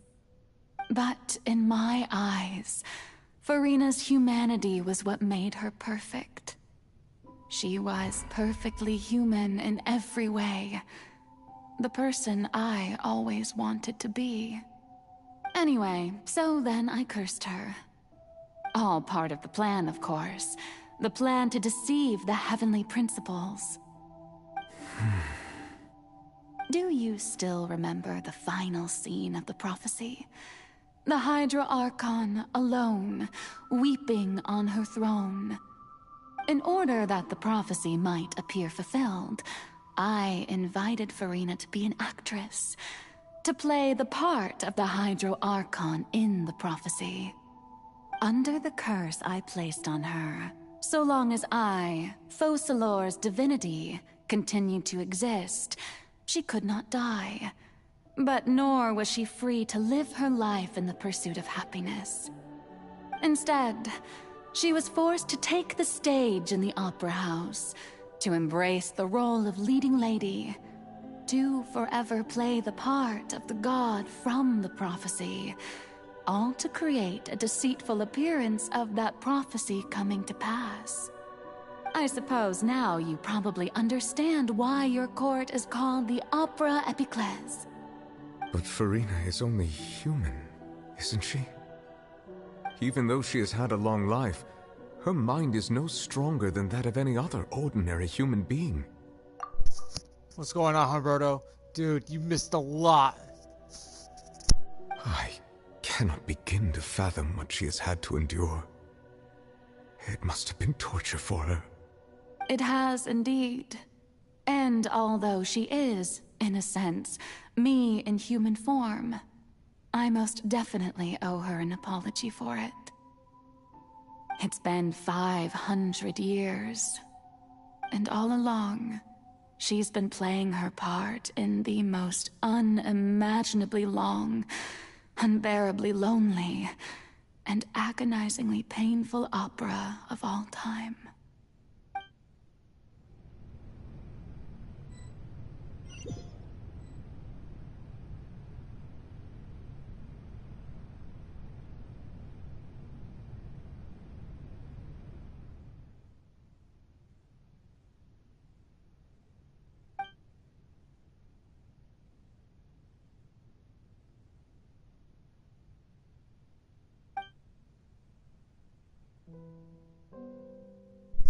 Oh shoot, she's on her throne. Okay, this is a special scene. This is a very special scene.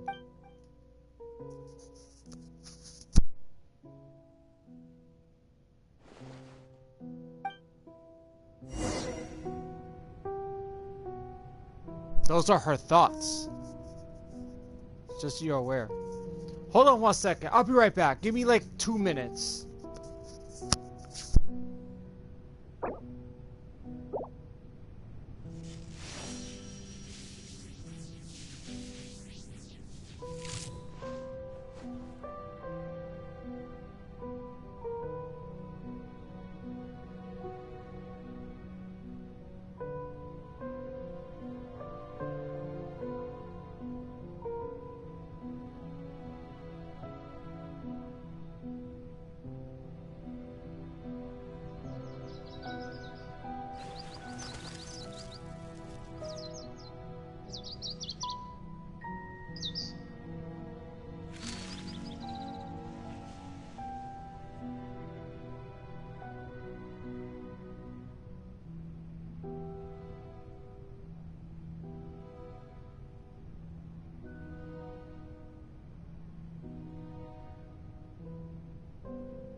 The world remains constant over the centuries, but human life is like the dew at dawn, or a bubble rising through water. Transitory.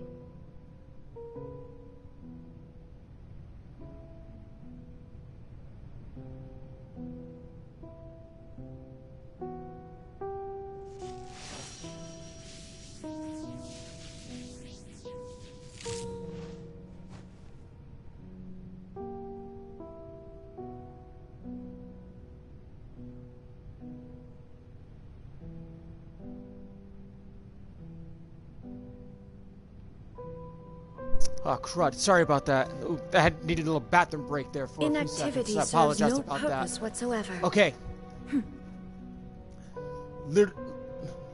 Literally, anybody that's still here, pay attention to the next cutscene. This is going to be a very, very special cutscene.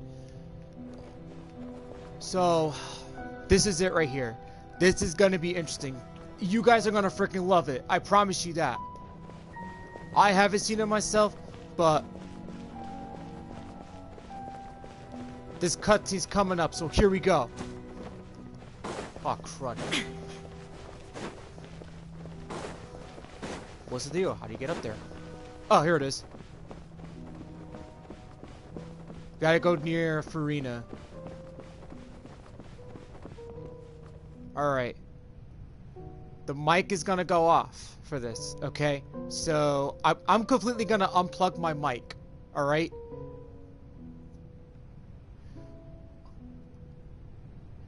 Well, you can't double jump. I mean, there's a couple characters that can double jump. That can do it, though. But this is it. Here we go. I'm completely gonna disconnect my mic.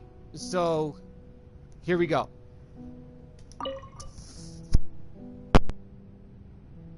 Oh, who permitted you to come onto the stage? Now, I understand your admiration for my august self, but I must ask you to keep to the rules. All right. It is not my intent to reprimand you. There is no need to state your name. Just be off with you. Do not distract me from my performance.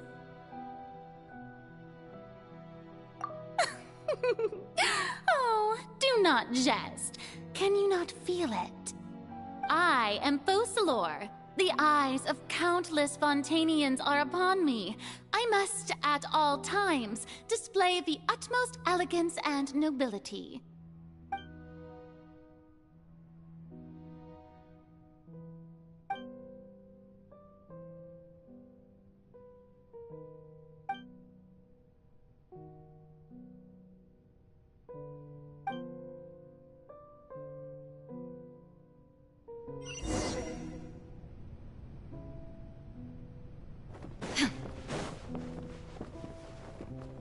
Dear audience, the performance is experiencing a technical difficulty, but worry not. The guards shall resolve it soon enough.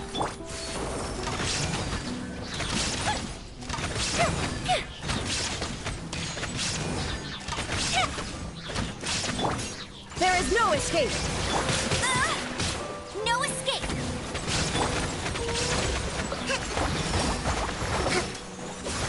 Uphill battle! Fire hazard!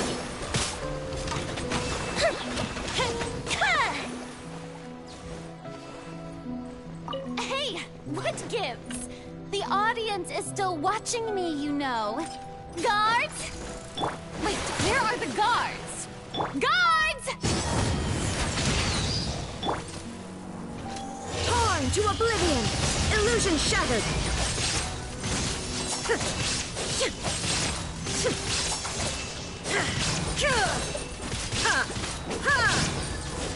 Shine down! Hold the line!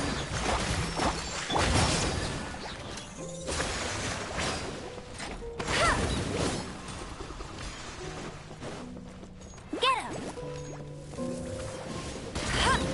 I'll race you there! Turret, bring refuge! Allow me!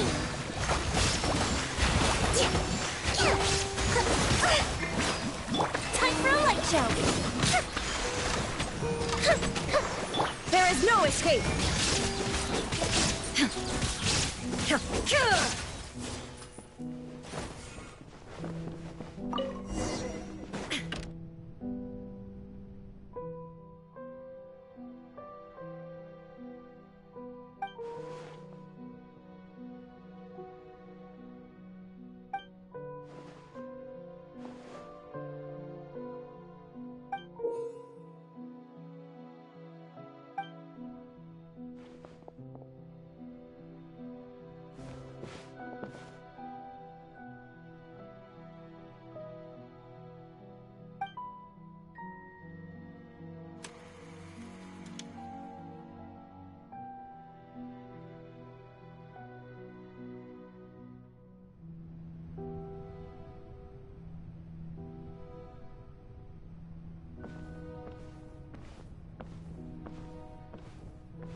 Farina.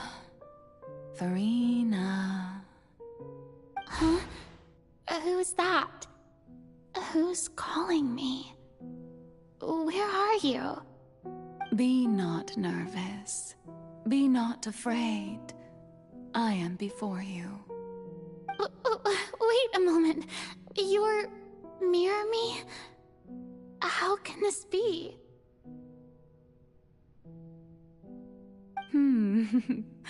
Mirror you, huh? You know what? That's not bad. Let's go with that. Mirror me? What do you wish to say? The prophecy. Have you heard of it? What prophecy? Wait. I know. I think. I don't know why, but it's in my head somehow. The people will all be dissolved into the waters, and only the Hydro Archon will remain, weeping on her throne. Only then will the sins of the people of Fontaine be washed away. Oh, very good. You know it well. What's going on? I can't seem to remember anything clearly. The only thing I know for sure is this prophecy. Will it really come to pass? Yes, it will. And that is why I've come to you. Disaster will come to Fontaine sooner or later. Things will develop just as the prophecy declared. There is no escaping it. But doesn't that mean everyone will die? I'm a Fontainian just like them. Will I dissolve too? Oh, don't worry. Magical meetings exist in this world precisely to give people a chance to turn things around. It is the reason why you met me today. I will tell you how to save everyone, but you may have to suffer somewhat. Oh, so there's still hope after all. Goodness, you frightened me. You spoke so much and with so much certainty. As for the suffering, well, I will admit that the first thing that came to mind was, why do I have to be the one to suffer? But if the prophecy will come true, I'll also die anyway, right? So if I've already met you as my magical meeting in this world, if there were scales, with all the people of Fontaine on one side, and my pain on the other, is it not obvious where the scales should tilt? You truly are the perfect human. My ideal. I suppose this would also be the justice that belongs to you. Huh? Don't worry, it's nothing. Listen well. Fontaine has just lost its Hydro Archon. I need you to play a role. That of the new Archon. Play as a god? That's right. You must begin a never-ending masquerade. You must never let anyone suspect your identity. If you can keep it up, then I shall have my way of defying this prophecy. But should your identity be revealed, then all hope will be lost. But how will I do this? A human assuming the role of a god without being exposed. Don't worry. What you must do is not to turn yourself into a real god. You simply need to play the role of a god as humans imagine them to be. Being a human yourself, I'm sure you already know what such an entity would be like. Remember, your true challenge will not be pursuing divinity, but contending against humanity. I'm still not sure I understand, but... I'll try. I'll try to do this. So, how long am I going to have to play this role? To accomplish this mission, you will have to stay on the stage for many, many years. You will endure and not grow old until your task ends. But I promise you, all will eventually end in a magnificent and dramatic trial, and everyone will be saved. A trial, huh? How exciting. I'll be looking forward to it.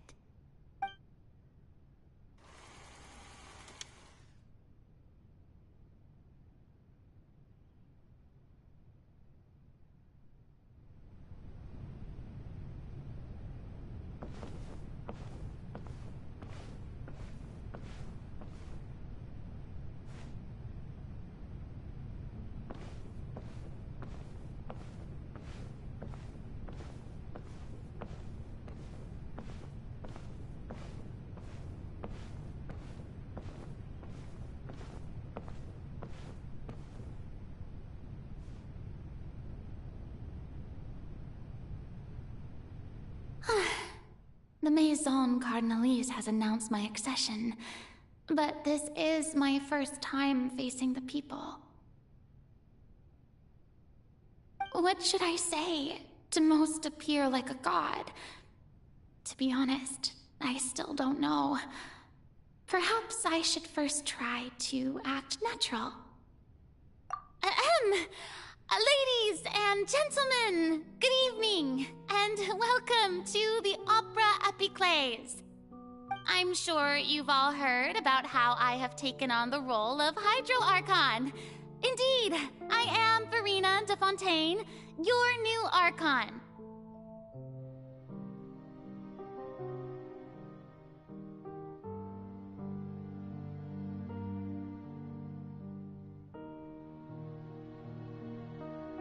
In truth, I know little about becoming a nation's new god, but it will be my honor to guide you all. As the god Focalor, the god of justice, I shall do all within my power to lead you into an age of fairness and justice. Once again, thank you all for coming. If you should have any questions or suggestions, please send them to the Maison Cardinalise. The future of Fontaine will require us to work together, after all. This should do it. I thought I might stammer, but thankfully, I was able to convey my thoughts just fine. Okay, and next. That's the new Hydro Archon. Is this some kind of joke by the Maison? I would have thought that a being that surpasses humanity would be a bit more assertive. Hey, did you hear that? She even told us to send her suggestions there at the end. Shouldn't gods be all-powerful? She's being so modest. What's the difference between her and an ordinary person, then? If you ask me, perhaps the succession didn't actually happen. She might just be a Maison-back puppet. Wait, what's going on? Why is everyone suspecting me of being a fake? Oh, this is bad. If I get exposed here, there'll be no saving the people from the prophecy. Right. Mirmi said that I just need to play the role of a god as humans imagine them to be. Calm down, Verena. Think. What do the people want? How would they imagine a god to speak and act? Assertive, with a strong sense of presence. One who can dispel all doubt. That is the character I'm fated to play.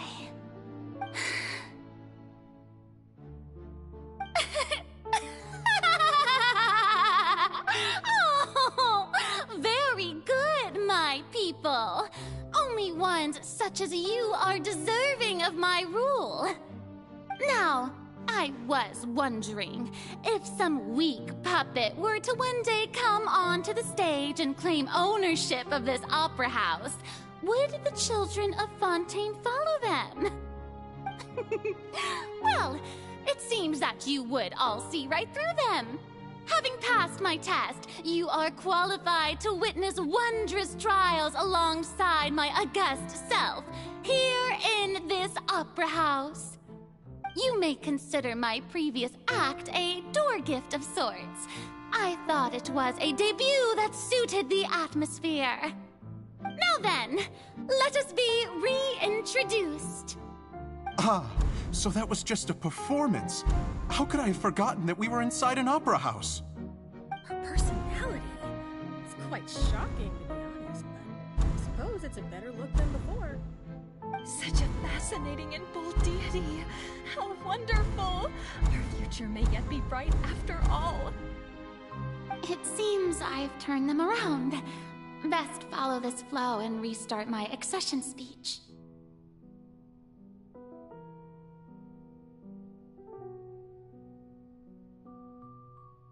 My dear people, whether you acknowledge me or not, whether you trust me or nay, I say to you, keep faith in your ardor for justice. We have heard it said that this nation's sins can no longer be washed away. Well, I say that justice is most fragrant when it blooms amid sin. The scales of justice should not weigh heavy in the hands of its God. On one side, it must carry fairness and justice. And on the other, praise and applause. May law be the prayer on our lips. May judgment be our worship. Let us light the fires and drink to the future of Fontaine. There is no trouble in this world that justice cannot solve. All that is needed is for you, my people, to believe in it, heart and soul. So long as I, the Archon Focalor, stand within the Opera Epiclese, so long as I stand before the Oratrice, I shall even judge the gods of this world!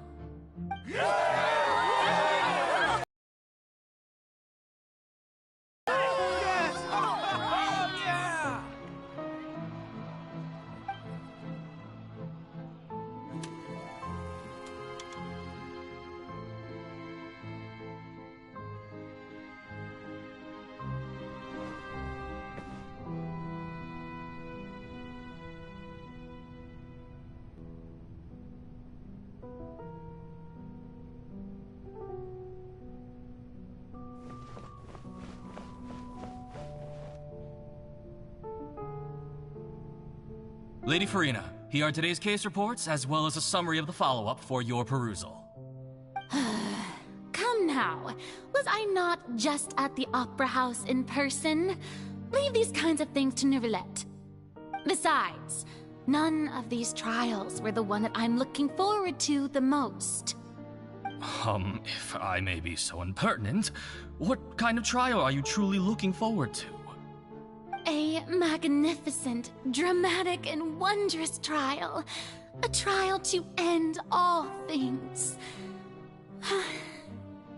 How could you hope to understand? That's true. I fear I lack the ability to grasp your divine thought, Lady Archon. No need for fright, and do not take what I said before too seriously. Go now, do your duties. The trial I await. It will come one day.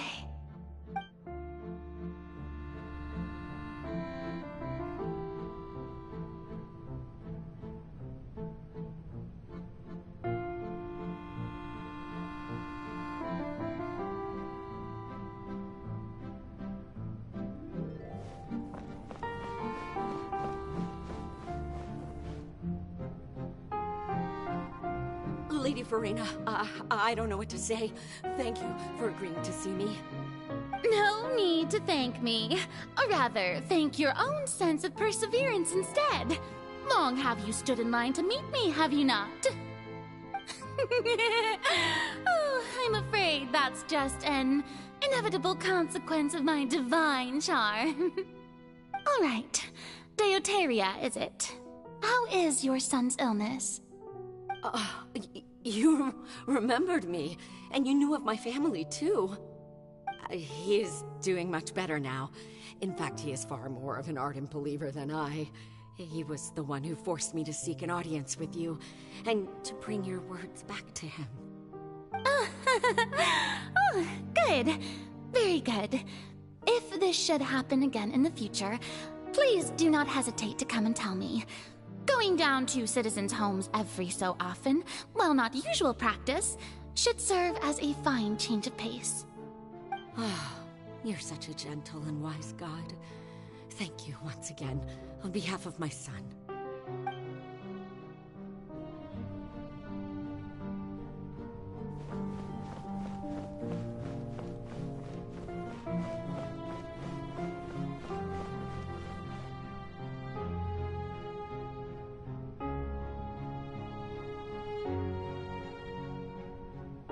Lady Farina, here are the latest hydrological reports. As for the specific parameters you asked to take note of, I'm afraid things still don't look good. I see.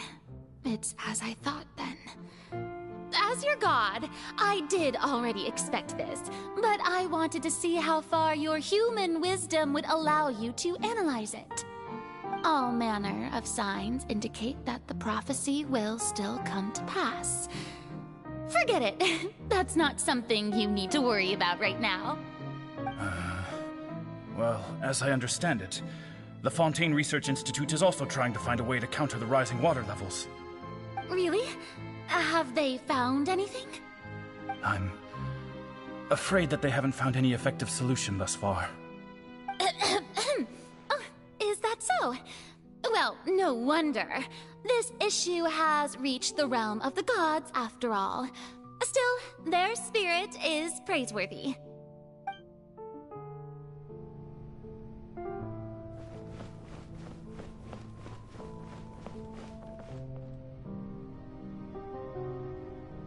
The day is finally over.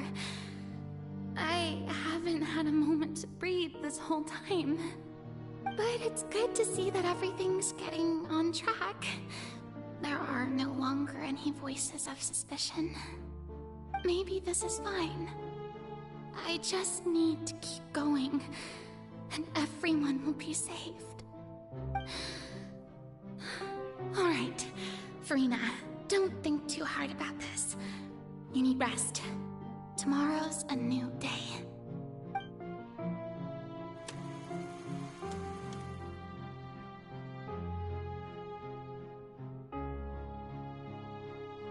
Lady Farina, here are the new trial reports for the latest cases, as well as a summary of the follow-up. There'll be no need for that. I've seen them already. There's no need to go back over scenes I've witnessed in person before. Lady Farina, I've waited so long for this chance to see you in this manner. Indeed, my dear, loyal citizen. This joyous moment is an honor for us both.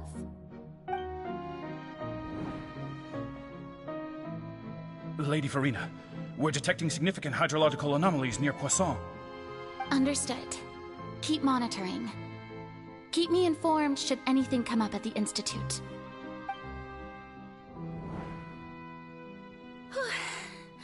I don't think I let anything slip today.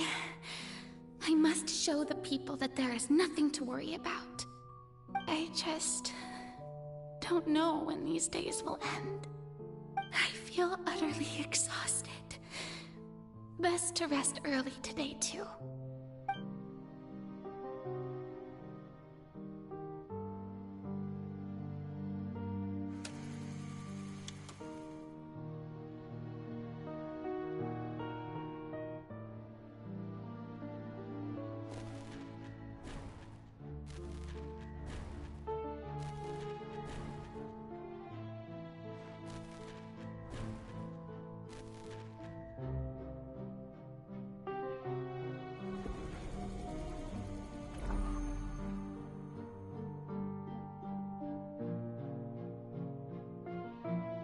Lady Farina, it's like a dream being able to speak with you up close like this. I've heard that the first member of our family who was honored to receive an audience with you was Madame Deoteria, almost 20 generations ago. And what a fine family yours is indeed. It brings me great joy to meet such a faithful believer, a descendant of a line most ardent. Surely you exaggerate, Lady Farina. My lady? What is it, good citizen? Are you crying? Oh, really now? I didn't even notice. This must be the overflow of hydro from my person. Well, can't quite help being the god whose dominion is the waters, can I? No wonder. No wonder. A manifestation of your power, then. Oh, Archon, I am honored to have witnessed it. Honored indeed.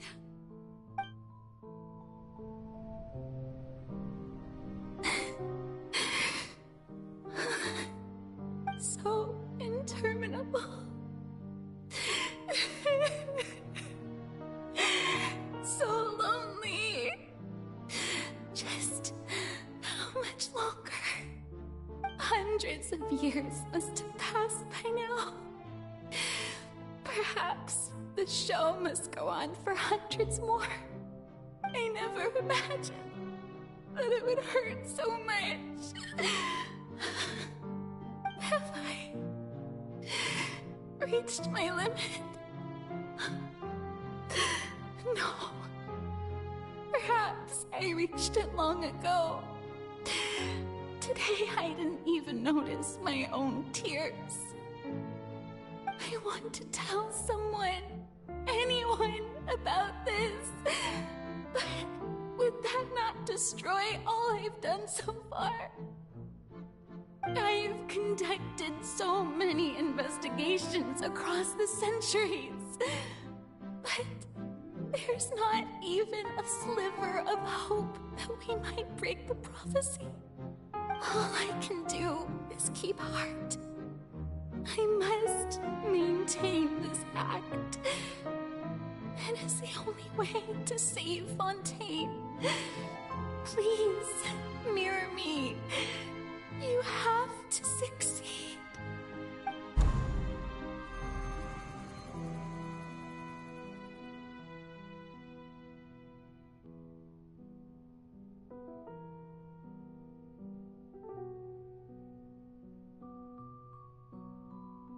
Farina, you don't have to shoulder this burden alone.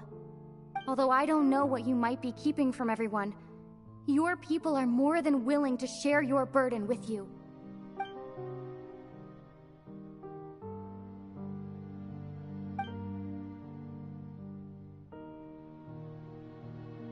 Share my burden. That's impossible. It was fated right from the start that this would be my duty alone. But even if your burden doesn't need to be shared, you can still choose to confide in someone. Just share it with me. I'm what you'd call a witness. A witness? Yes. I've heard that you came to Tevat from beyond the stars, yes. In other words, you never belonged here. And if Tevat is, in its entirety, a show on a stage, then you're just a spectator, aren't you? If that's the case... She's right. I could confide in her, couldn't I? But if things don't play out as expected, the people of Fontaine will be the ones to pay the price. No, Farina, you shouldn't be selfish. But what if it's really all right? Farina, you've worked so hard for so long. Surely it would be okay to put yourself first for once. Just this once. Is it such an outrageous thing to do anyway? To find someone in whom you can confide your frustrations and sorrows? Surely it could not hurt. If you let this opportunity slip through your fingers, it might never come by again. Think about it long and hard.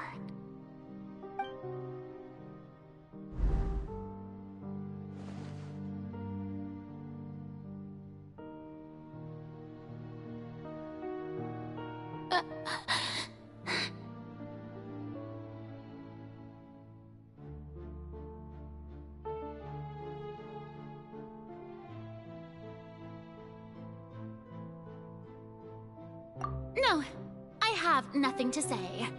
I am Farina, the Archon of Fontaine. Everything will surely get better. All you need to do, dear spectator, is to witness my performance until the curtains fall.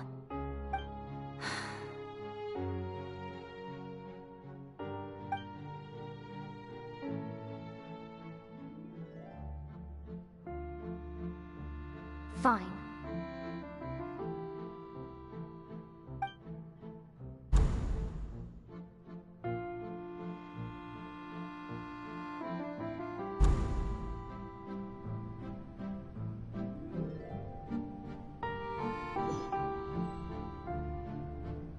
So even Farina doesn't know the truth? You've never once let her in on the full plan? Yes, it had to be done. To deceive the heavenly principles, you must first deceive yourself. She did very well. If she had let her resolve falter even once in these 5 centuries, Fontaine would have been doomed to the most tragic fate. It seems that trusting humanity was the right decision after all. I believe that I understand how your deception works, but that is only half the truth, is it not? How would you build on this foundation to save the people of Fontaine? That is the most important thing. Ah, good, good. Of course the Iudex of Fontaine has pinpointed the crux of the issue. I'm sure you've long sensed that the Oratrice is no simple machine, yes? I've always suspected that it had its own consciousness. And Lenny did mention that he heard a human voice within the core chamber. It now seems that that person was you, hidden within the machine all along. Am I right?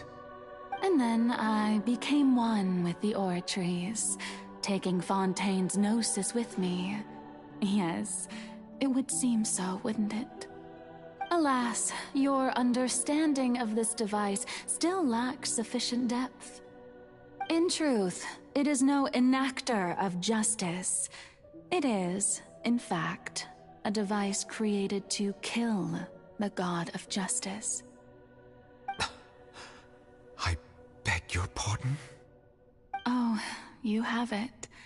And to be more precise, not only will the Oratrice take down the god of justice, it will also take down the divine throne upon which she has been placed. I mean, did you think I would be the sort to enjoy peaceful repose while Farina suffered? My work over these last 500 years has been to constantly accumulate indemnitium within the Oratrice. But really, some have already discovered that only a small fraction of the energy generated by the device was ever used to provide power to Fontaine. The vast majority had to be, accumulated to enact this death sentence. It was all a part of your plan, then? Both the trial and the sentence? Indeed. This power, accrued over 5 centuries, could have sustained Fontainians for millennia, had it only been used for that purpose. Almost all of it has now been stored within the Oratrice. But only power of this magnitude could hope to destroy the Hydro Archon's divine throne. shaking the rules established by Celestia, and breaking through the institution that is the Seven. So the Oratrice's call for death was for neither Farina nor Focalor, but for the Hydro Archon. The destruction of that divine throne.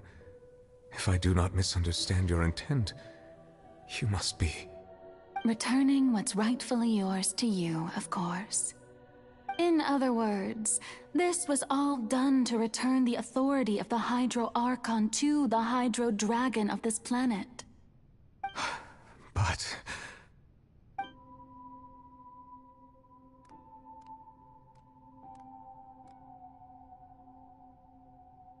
Oh, what?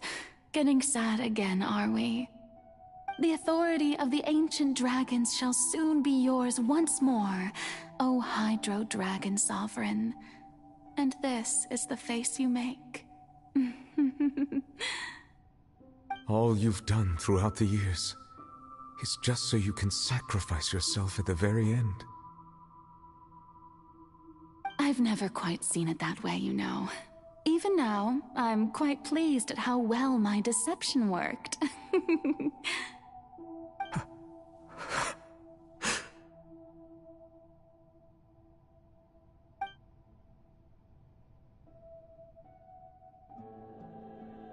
Hydro Dragon, don't cry.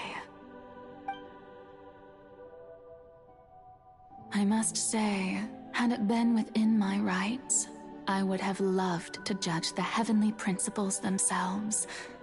Were they not guilty of essentially the same crime? Egeria stole the power of the primordial sea, and the heavenly principles stole the power you ancient dragons possessed.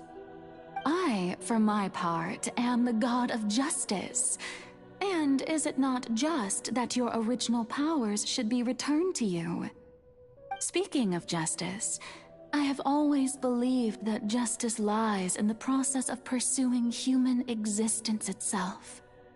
So, if the theft of the primordial sea's might was Fontaine's original sin, then, leaving matters of procedural right and wrong aside, the descent of the Fontanians as humans and their right to exist in this world would be Fontaine's original justice. In other words, existence was Egeria's justice, and to me, justice is the continuation of that existence. Defying the prophecy and ensuring that Fontaine's people shall live on, that should be the justice enthroned over all others. At this point, we, whether it be myself or all other Fontanians, have shouldered the burden of this sin for far too long. Iudex Nervilette, the highest judge in our land, when you regain your full power as an elemental sovereign, what verdict shall you pass upon us? So when I was invited to the court of Fontaine to serve as Iudex, I see now that that was your idea too. At last, I now understand the true purpose behind this position. In the beginning, I was uninterested in human existence. But these 5 centuries of living alongside them have gradually brought about mutual understanding between us. And I have even attempted to feel as they feel. You are a devious one, Focalor. Things being as they are, surely you know that I could never declare them to be guilty.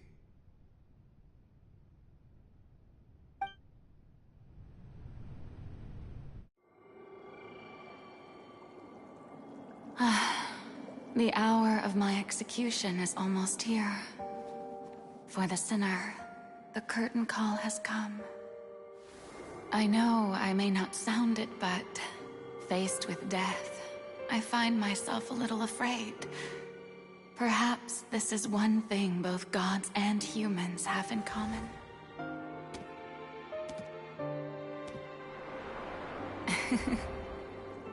Farewell, Nervilette. I hope you've enjoyed the part you played these 500 years.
Judex Nuvelet, hereby declare, people of Fontaine, your sins are forgiven.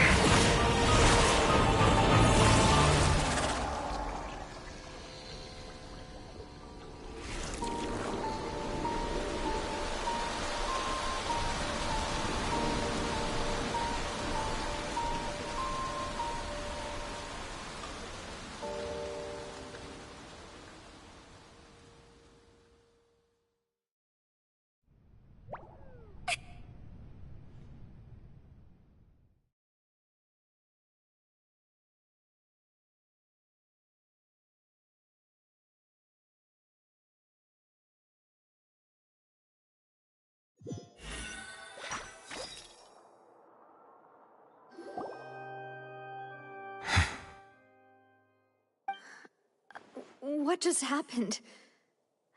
Has the death sentence been carried out? Was that bright light some sort of misdirection? I have a feeling that something huge just happened. But since we're all still alive and haven't been dissolved, I assume whatever happened was good for us. It's time to end this. We must mete out punishment to that beast.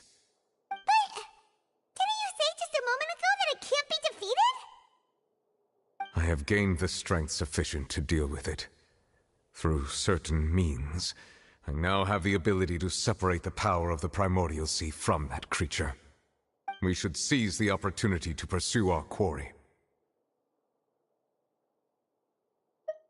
Traveler, now that the oratories can no longer function, I require an executor to help me mete out justice. The root of the calamities befalling Fontaine, the beast that enacts the prophecy. Its name is the all-devouring Narwhal. Come with me, traveler. The hour of execution has come.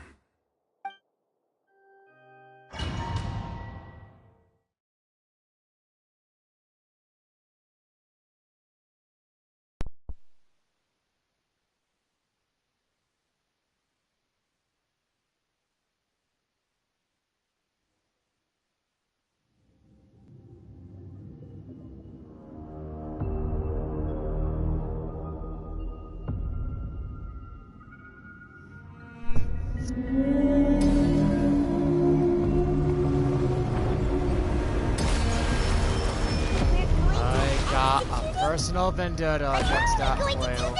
It's huge! I've already done my best to separate the power of the whale.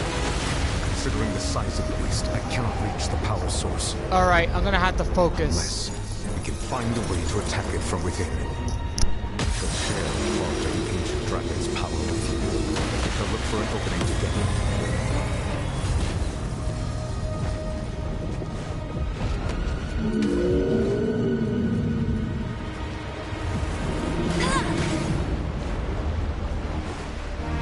Let it rain! I can feel its sorrow turning into hostility.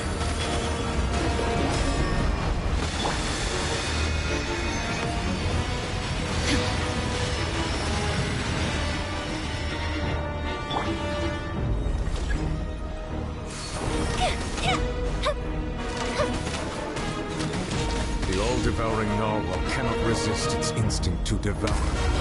Continue to trigger its hostility. Present itself.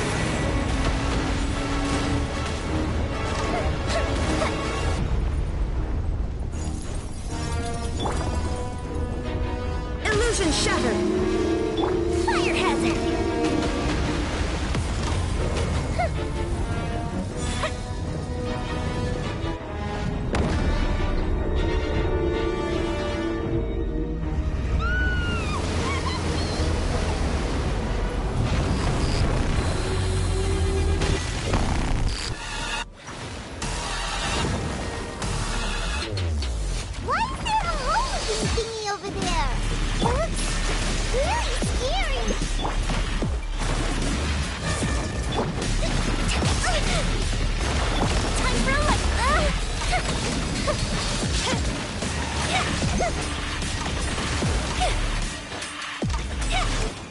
I have granted you my protection. Do not fear. Seize the moment. Use my power to suppress its root from within.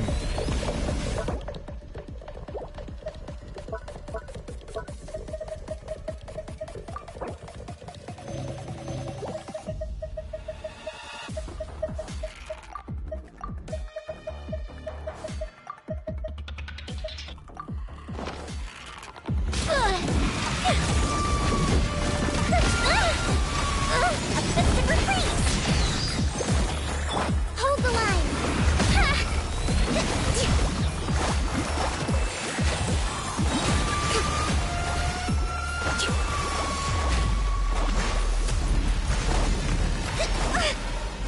There is no escape! Billowing surge! Let's move out.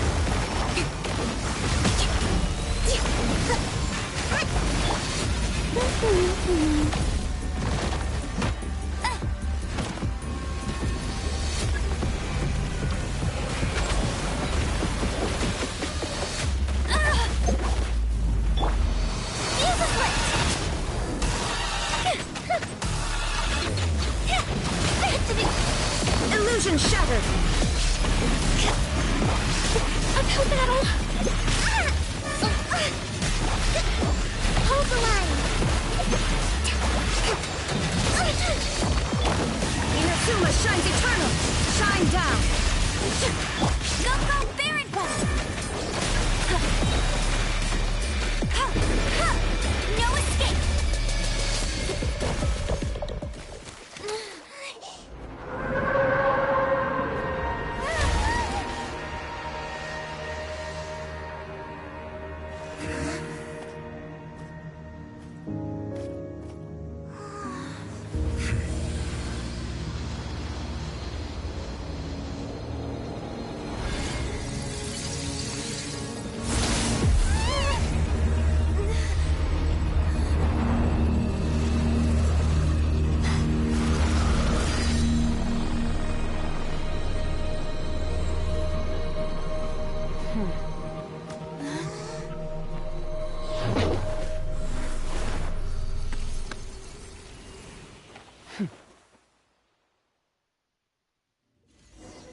Oh, poor child. Thanks for helping with the cleanup. It should have been my job, but... oh well.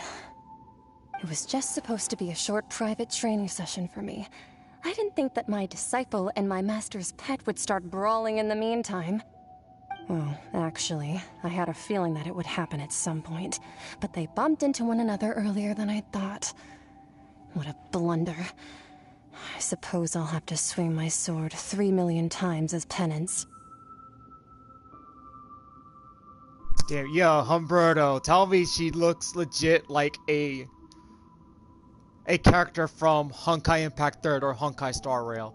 Actually, more like a Honkai Impact 3rd character, to be more precise. But, man, I hope she becomes playable. Like, I swear, I hope she becomes playable in the future, because legitimately, I will freaking play her. Paimon has an idea. From what she said earlier, she must be Child's master. Skirk, right? It's just that he gave us the impression that she was the less talkative person. I simply did not have anything to say to the weak. But you, on the other hand, managed to defeat the all-devouring narwhal without using power from beyond this world. So you may speak to me as equals.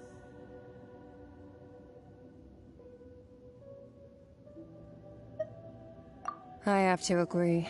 It's a strange use of a planet's primordial waters just to raise an all-devouring narwhal. That kind of power is wasted on it. It's not cooperative. It eats too much. And I have more important things to do with my time than pet sitting. The only thing that creature has going for it is its looks.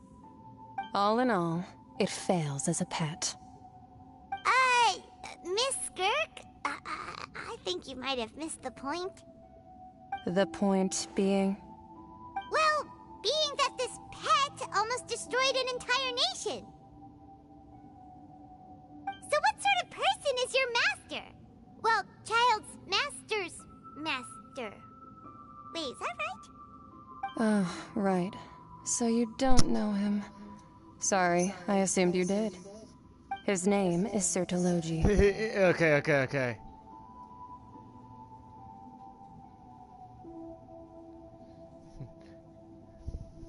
Okay, you two, no fighting over for Skirk, okay?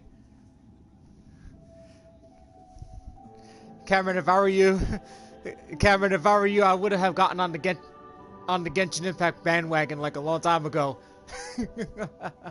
But if you start today, you got a long way to go to catch up on those freaking quests, man. Oh man, dude. No fighting over Skirk, you two.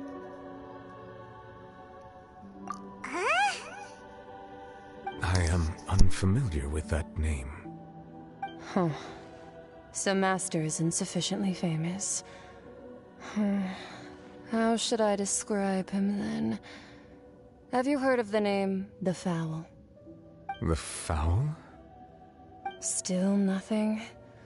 Well, how about the Visionary? Vetterfulnir then? Or Gold Rhine-Daughter? Ooh, that one we've heard! Rhine-Daughter's part of the Hexen Circle. She's Albedo's mom, right? Oh, so you do know that name. To be honest, I also heard all of those names and titles from my master. I don't actually know them either. But I suppose you understand now, yes? My master is likely a similar sort to Rhine-Daughter. They are both pursuing some form of perfection. Wait! Didn't you also mention a visionary person? Paimon didn't quite catch their name. Actually, never mind that. I believe it expedient to inform you that the all-devouring narwhal used up nearly all its strength fighting you. Such roiling hydro energies will prove difficult for the planet's deep seas to digest.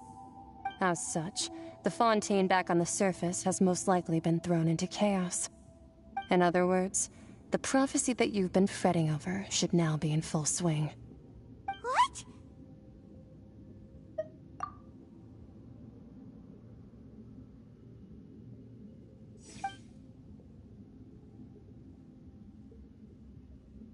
Not to worry.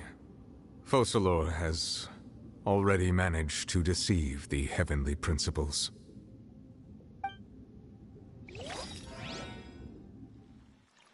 In the end, the people will all be dissolved into the waters, and only Furina will remain, weeping on her throne.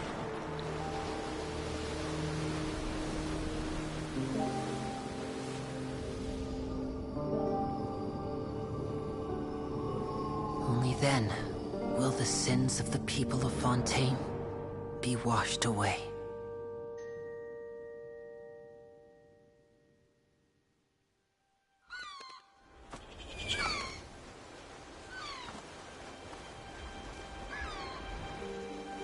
Okay, I think at that point, I think we're like towards the end of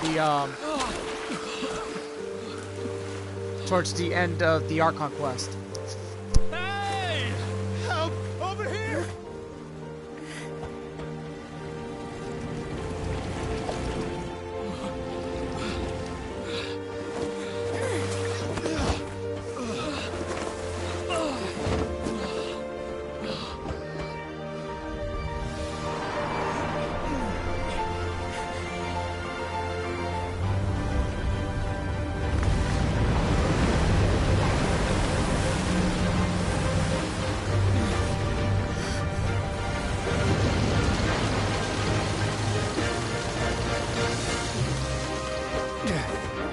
All hands, initiate emergency rescue!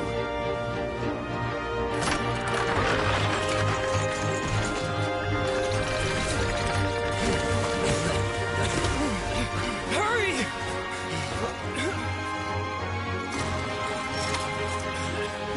Hey, lend a hand!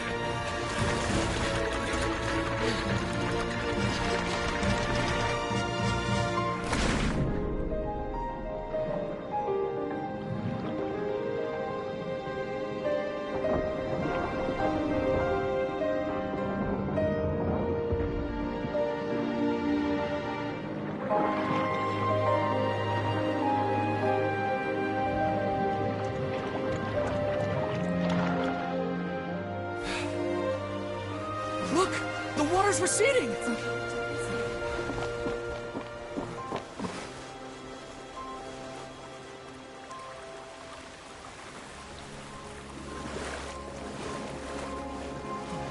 It's a miracle! Water's receding. We didn't dissolve. The prophecy was wrong. The prophecy was wrong.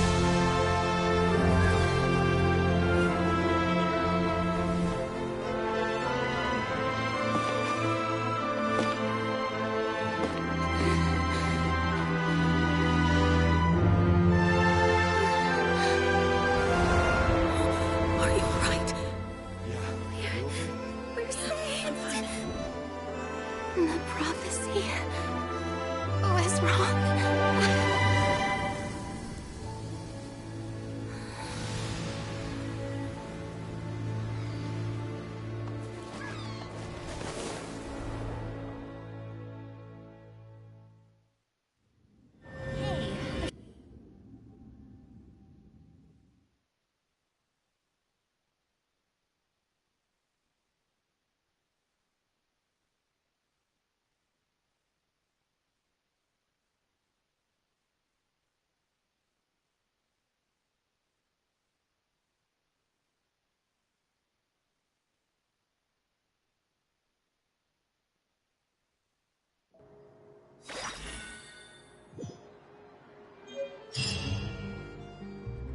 Wow.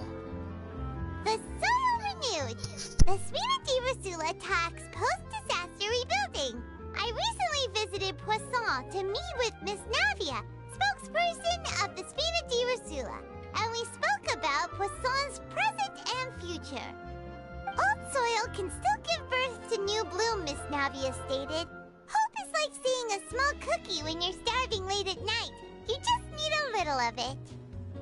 Skyship Winglet, lunar brain of the Fontaine Research Institute. The various disputes that have arisen on account of Mr. Edwin have suddenly become a shield over the Institute, with Jurier turning out to be a once-overlooked hidden gem.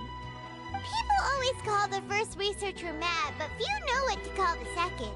And should that latter person achieve a miracle, they would find it all the harder to find a word with which to classify him and his team. Wow! Paimon barely recognizes the people in the reports. Are those really Jurier and Navia? They sound like real big shots.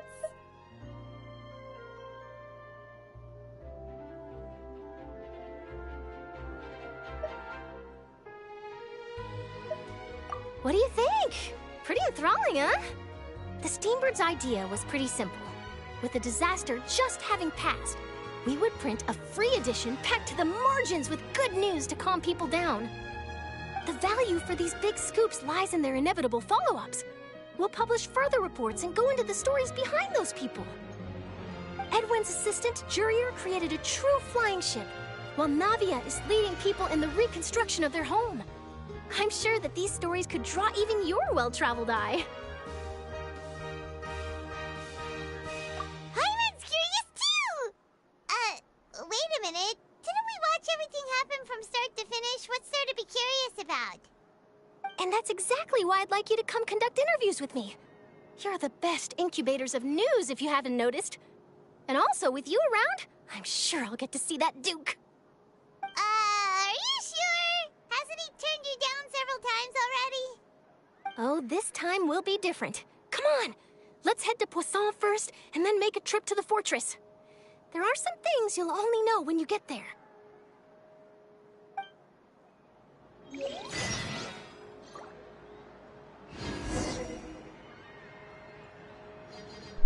Damn, how about that? Holy mackerel, like, that was amazing. But that whale freaking gave me a hard time. I'm already at 2,408 Primo Gems? Holy mackerel.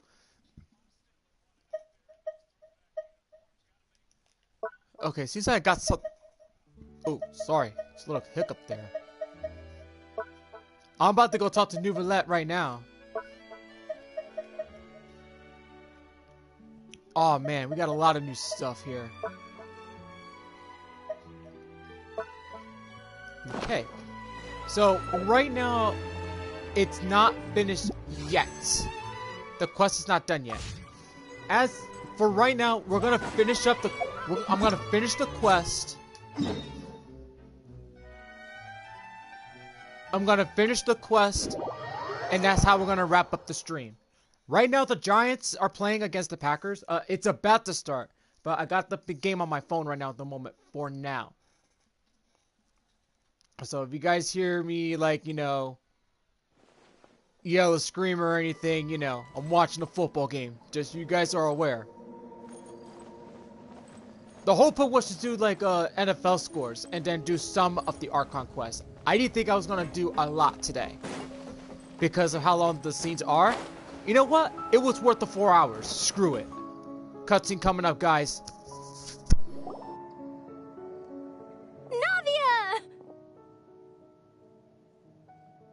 Oh, it's you. What brings you all here? Hey, we're just having a look around. I'm here to update myself on how things are going here. Oh, the Fatui are here too. Let me introduce you. This is Mr. Quest-Genshin. He represented the nation amount of supplies and is helping with our work. Our residents are hard at work as well. Thanks to everyone, work is progressing nicely. We've lost a lot of people. Alright, Cameron. But we're moving forward. That will have to be enough. Hello, Miss Charlotte. I'm a big fan of yours. I especially like that article you wrote last year about Fontaine's stray cats. But if you don't mind, could you not emphasize our role too much in your report? It's not charity we're doing here. We just happen to share the same interests as the Spina. I get where you're coming from. I'll keep it as simple as possible. Or would you be willing to feature as friendly neighbors? That would be fine. Thanks. Oh, you're back too. How are things? We finished laying down the construction materials. It'll be another hour before the workers are able to go over there. Huh? You're here too, Clorand? Well, her reputation's greatly risen after that whole duel business with Miss Farina. So she's here in Poisson to wait out the heat. All right. She really came here to help me out. There's too much to consider in the reconstruction of Poisson. The Spina has need of more decision-makers. And, well, I do already happen to be connected to Mr. Callis. Oh, wait just a moment. Do you mind me asking a few questions? You know, about how you felt before the duel, about what it was like facing down a god. There's lots of exciting material there, I bet. Forget it. I'm sure you can find a better theme than that, Miss Charlotte. I see you're the same as always. Couldn't you do me a favor, for Navia's sake? Well, if we're talking about doing things for my sake, you might as well just take a few more photos of me. Or of the Traveler. It's better than wasting time persuading Clorand, at any rate. Of course I will. I'm not gonna let her off that easy. All right, then everyone who wants to be in the photo, gather up. And smile!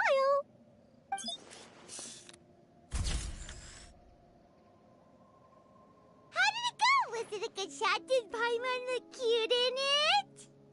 Not bad. Your addition really helped the composition of the picture. All right, hang on a moment. Let me snap a few more shots.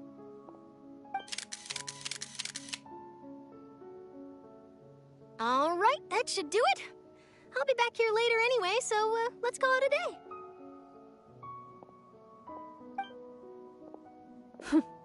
You're very quick. Speed is of the essence when it comes to the news, and freshness is the key. Also, not to brag, but I'm pretty good at building connections. Who knows? I might eventually get that interview with you after all, Miss Clorand. Wow, you really do have that never say die spirit. I'm impressed. I'll hazard a guess that this is how you got that interview at the Fortress of Meripede. Whoa, you're well informed. Let me make a guess, too. I asked Sijuin, who told Monsieur Nervillette, and he told you, right? That's a very complete information chain. In truth, all Monsieur Nervillette asked me was, when did the Fortress become so friendly towards the media? I told him that it was best not to speak too soon. There's no guarantee that Ridsley will make a personal appearance. You're right. I've got to treasure every moment I have with them. In which case, I'll be making a move first. Stay safe now. And tell me if you hear anything interesting. I'll treat you to afternoon tea in exchange.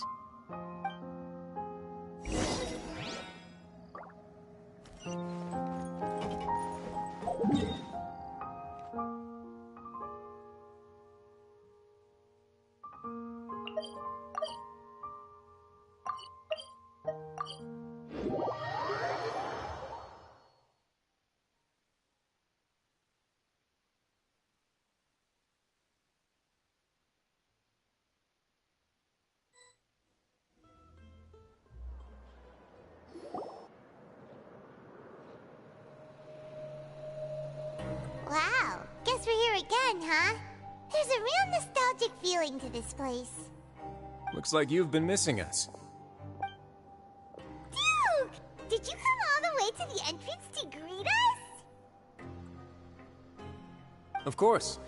I'm here to welcome you and our dear Miss Charlotte, whom our good head nurse recommended to me.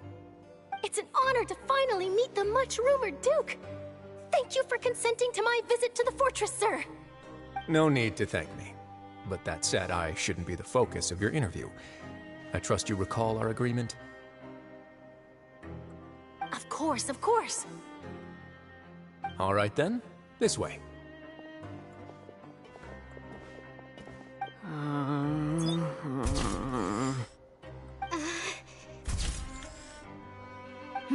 Hey, no need to be so nervous.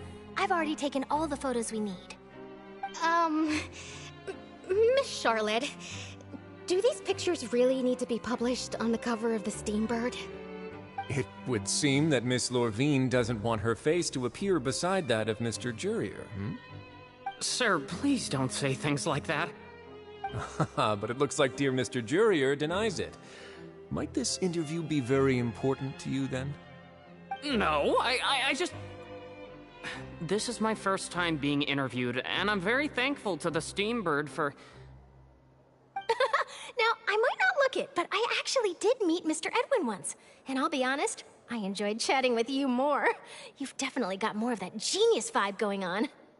The boat that brought about a miracle, the ark that saved the people. Why, you recreated a myth back there, like an emissary of legend. Still, if I might ask, where's that flying ship now? Huh! Looks like Charlotte's trying to get herself another exclusive scoop. I have to apologize, but that ship is presently in the bowels of our factory. I'm afraid it won't be easy for you to get a shot of it. Really? Well, then in that case, could I have an interview with you to make up for that loss?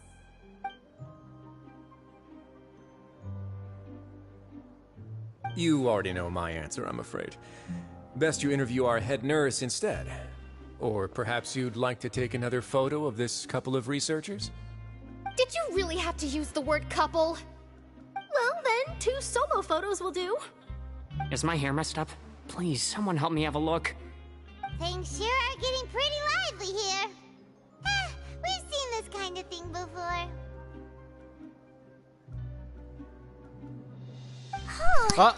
False start, offense, 5-yard penalty. Would any of you like to try this new drink I came up with? Ah, Siege Week. Hey, Miss Charlotte. Why don't you, take some pretty photos of our head nurse? Sure. Come on, Miss Siegeween. Over this way. Let's find a brighter spot. Sorry, guys, but I couldn't, control my... I couldn't, hold my joy when the Packers caused a false start. Oh, man, that's funny. I'll punch it. False start, offense again. Oh, my God, yo, another one. Here's the call. Hold on. I hate Joe Buck.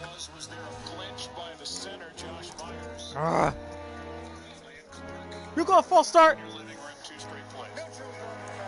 Ah, come on. Are you joking?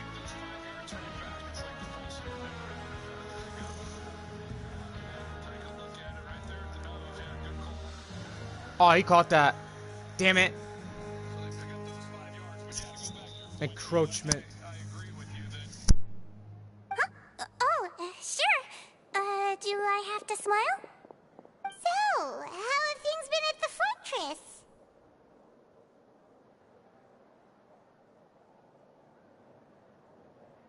Same old, as you can see. Fontaine's undergone some changes, but this place is still more or less the same. Other than that flying ship, it got a tad too much attention, I think. That's why I decided to let the interview go through. We should direct more public opinions toward the behind-the-scenes heroes. Am I right, Mr. Jurrier? Miss Lurvine? You're too kind, sir. I believe that you too should have your day in the sun. Not that you would want that, which is a pity. I'll just leave the spotlight to you two.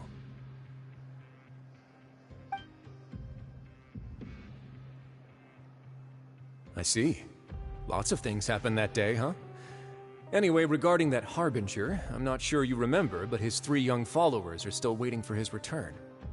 He sure did win them over, huh? I'll tell them that there's good news and bad news. The good being that their boss seems fine, and the bad being that they must face extended sentences for abetting his escape. Oh, actually, what about you? Are things gonna change for you too? What change can there be? The fortress will keep chugging along, and so will my duties. As to what Miss Furina's departure will mean for the nation, and if our laws and governance will be transformed, we'll leave those to the folks in the overworld. Hey everyone, the photo shoot's done. Good. In that case, let's call it a day here. Thanks for your cooperation. Come on, Traveler, let's go. Till next time, everyone. There'll be a next time? Maybe. Who knows? I might write a story about the underwater factory next time. Until then. All right. Last stop, the docks.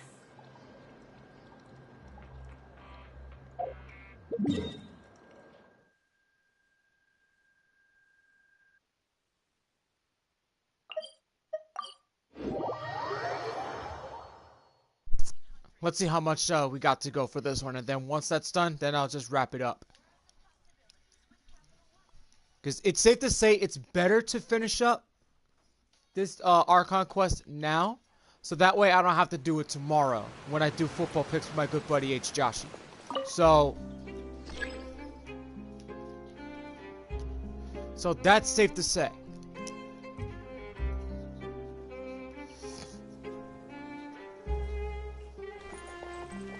Waiting.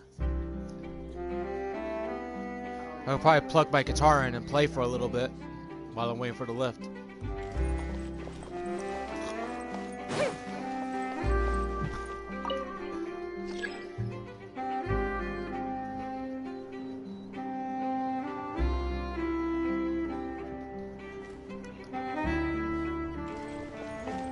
Any minute now. Jeez, talk about slow. Come on.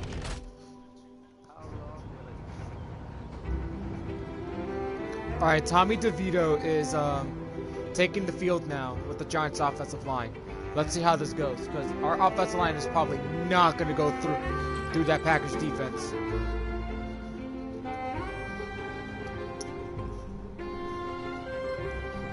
Yeah, if he does good, it gives us gives the Giants next couple wins.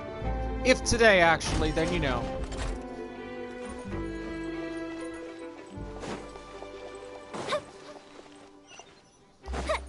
Which way do I go? This way or that way?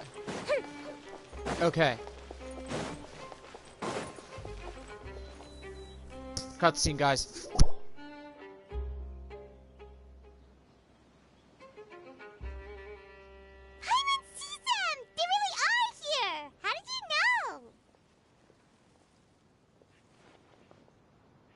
Navia mentioned that she stayed in touch with Limmy and the others after working together. Apparently, they've been at the docks distributing these strange pockets the whole time since. Traveler, Paimon. Ah, and Miss Charlotte, too. Would you like a magic pocket? What sort of gadget is it? It's a wondrous bag that can be used to carry many things. The water level has returned to normal, but if you see any of your things floating around, you can use this to carry them. Or you could trick a friend into doing it for you. Trick a friend? I wonder which of my friends would fall for that.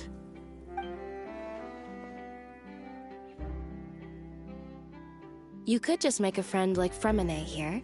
Isn't that right, Fremine? Is this what you meant by, I'll help you make some more friends? To be honest, that sounds pretty sweet. Could I have your contact, please? Sure. Please, write down my address. You sure are working hard to help Fremine socialize. He was the one who proposed doing this. He even wants to assist in our magic shows. Yes, I was planning to first introduce Pear as an assistant, and later Fremine himself. In the future, I think we can leave underwater escape magic to him too. That said, would anyone want to see a diver escape underwater? Oh, it'll work out. Every journey begins with the first step. He'll become a part of our show eventually. Lynette, could you come over? Miss Charlotte says she wants to take a picture of us. Got it. My, that Charlotte is rather perceptive. She got rid of everyone the moment she realized I had something to say to you. So, how have things been, Traveler? Father says that you did a great deal during the latest events. She's very grateful for your contributions to Fontaine. That's all right. We were more than happy to help. So, what's she doing now? Oh, I guess you haven't heard. Well, after Lady Farina left, Father and Monsieur Neuvillette opened negotiations, during which he gave Fontaine's gnosis to her as a diplomatic gift. A diplomatic gift? A gnosis? Yes, I was quite surprised at first myself. But when I thought it over, there were actually a number of things going for it. It could have been done as an apology for the incident with Lord Child, or as thanks for his help in tying the all-devouring narwhal down. Furthermore, Father did also lend significant aid to Fontaine and Poisson. Well, that's true, but this is a gnosis we're talking about. Doesn't this seem a bit irresponsible? I would agree, but I've also heard that it seems that Monsieur Neuvillette has had a significant change of heart regarding the matter. So there's some reason for this that only Neuvillette knows about? I suspect you'll have to ask him about that yourself.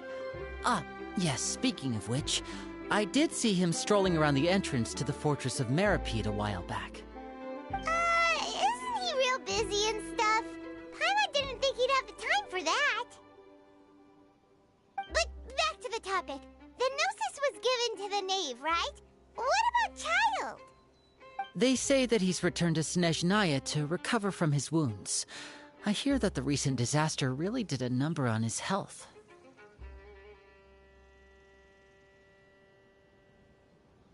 That's true. When you think about it, we've had loads of run-ins with the Fatui. To think we'd be allied with them this time. So shocked by such a simple switching of sides?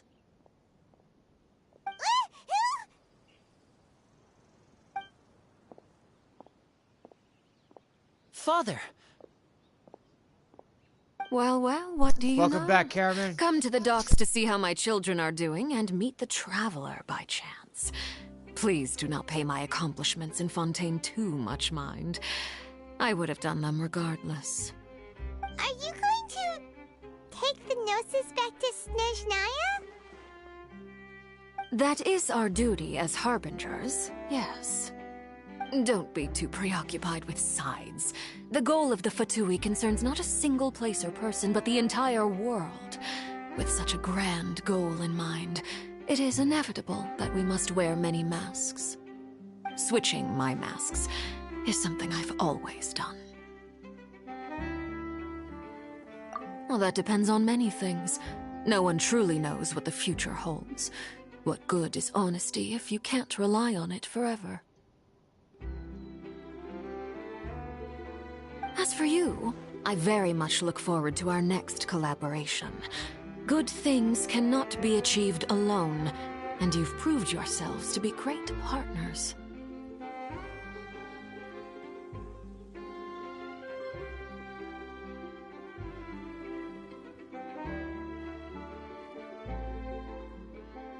A vision? All right. I'll remember to return it. Thank you for keeping it safe for him this entire time. And that's a wrap for me. Huh? You're...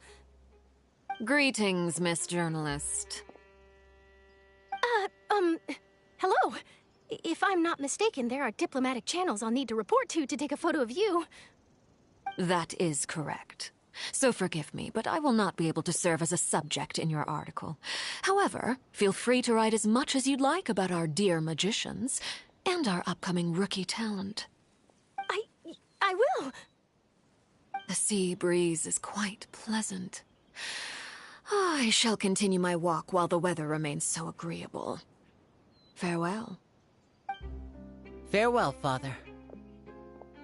Oh, she has such an intimidating presence. I didn't even dare to take a picture. Thankfully, I've already wrapped up all my pre-scheduled interviews. Thank you all. This'll be more than enough for me to write about, I'm sure. Don't be too nervous. Why don't you take a magic pocket before you go? Here, Traveler, Paimon, you take one too. To move things about? That's right. Funny. I was giving out magic pockets when we first met too. And what do you know? I'm doing the exact same thing right now. So many things have happened, but the pockets are still the pockets. I guess this must be life. We will all follow our own paths, and serendipity will lead you to your fated friends. You know what's funny? It's in the beginning, like entering Fontaine the first time, he was introducing the magic pockets, and now it's ending it with the magic pockets. Yo, that's funny. Alright then. We'll be handing out pockets in some other districts later, so we'll get going now. Have a good day, you two. I think it's been there. Well, guess we sent Charlotte off. Shall we go see how Neverlette's doing? As long as he's not so busy that he doesn't have time to chat anyway. Oh man, this is gonna be good now. Like, I think Neverlet is the last person we see, if I'm not mistaken. They're both far. This does a little closest, but this is the closest one. Dang. Green Bay got the ball at the 7-yard line due to an illegal blindside block, which is huge. After Green Bay committed that penalty during the punt return. Minecraft mod. Oh man. People will go nuts over that.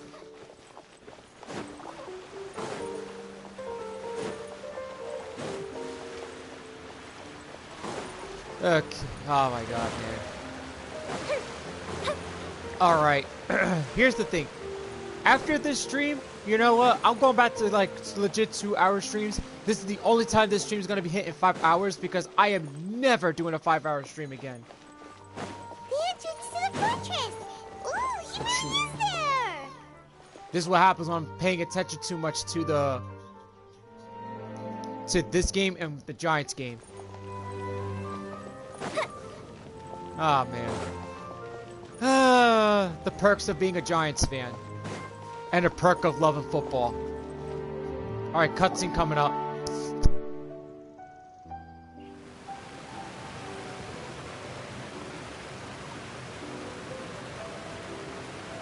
So, you really are here, Neverlet. Paimon didn't think you were going to have free time this hour of the day.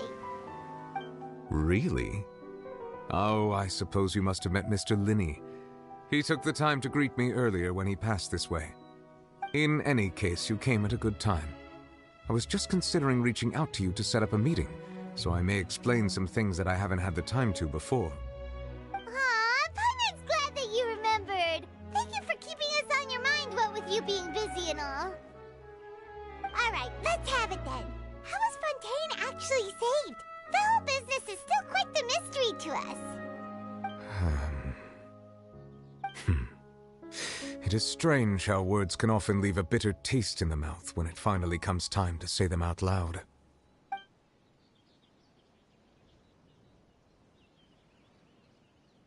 Whoa! That's a catch interference right there. Whoa. So What the fuck was that? Come on. That's a 15-yard penalty. Come on. Number 80's about to get ready to catch the ball. Oh, that's a freaking catch interference right there. 15 yards. Come on, call that penalty.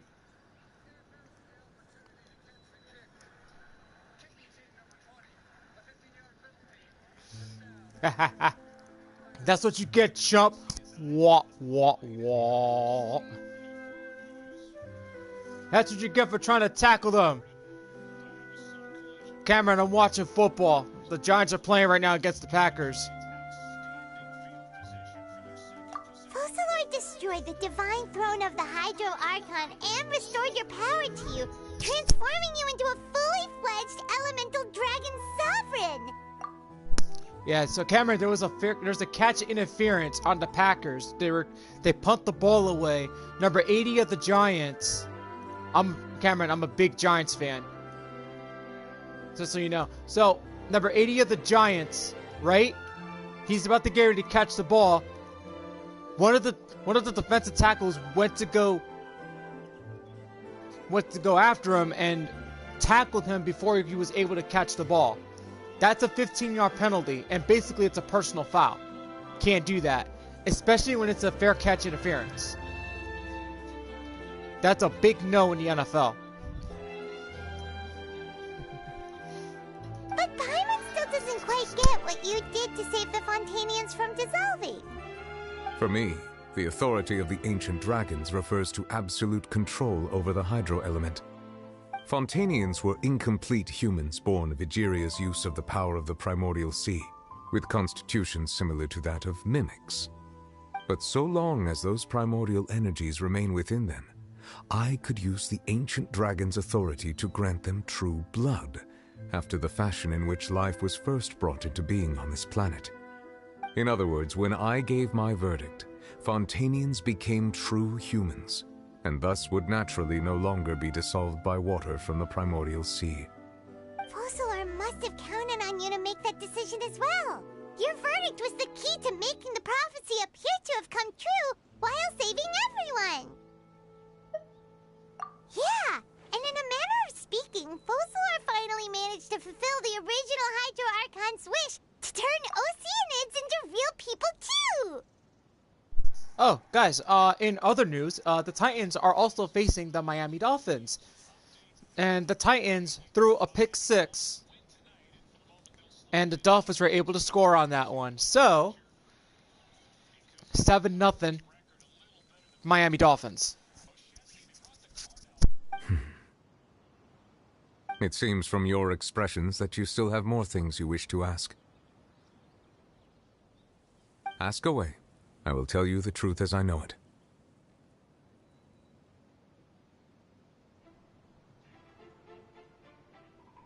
I have investigated his case along many avenues, and I have learned that he once fell into an unknown chasm when he was young.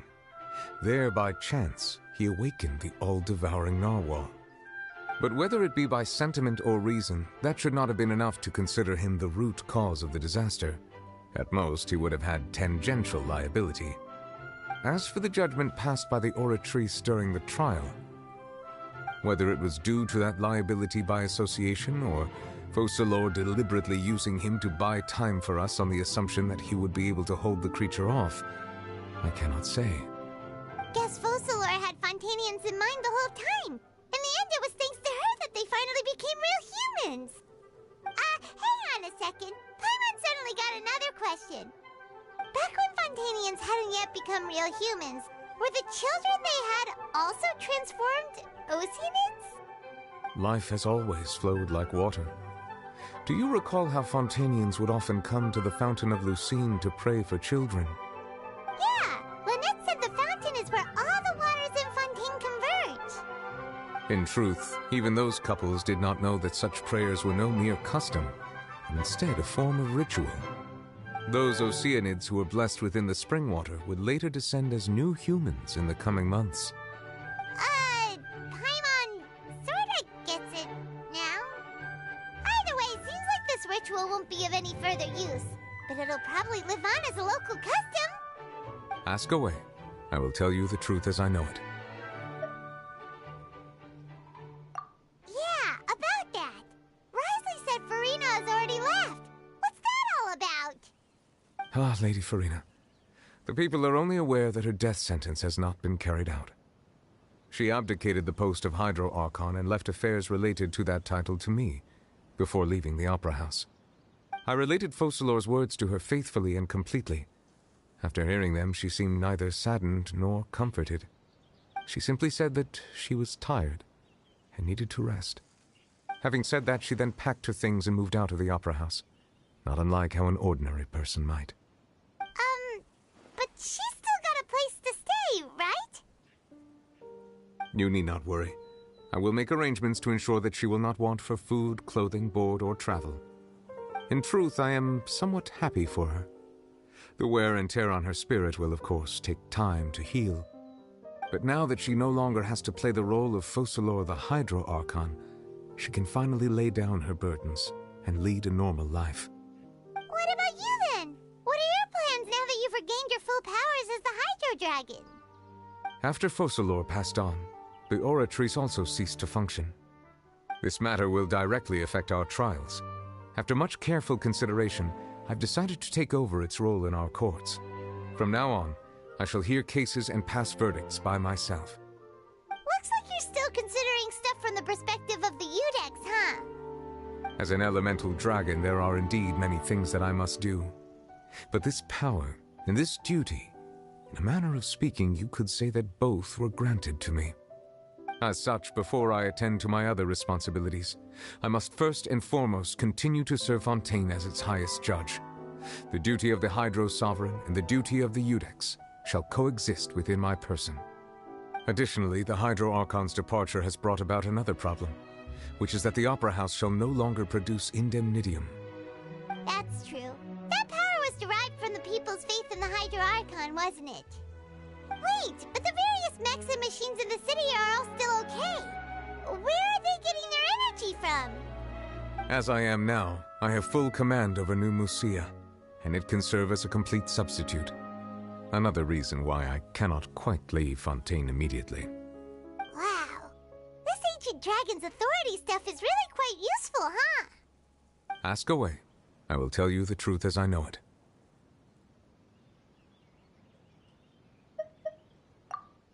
Oh, that's right! They say you've given it to the knave as a diplomatic gift or something!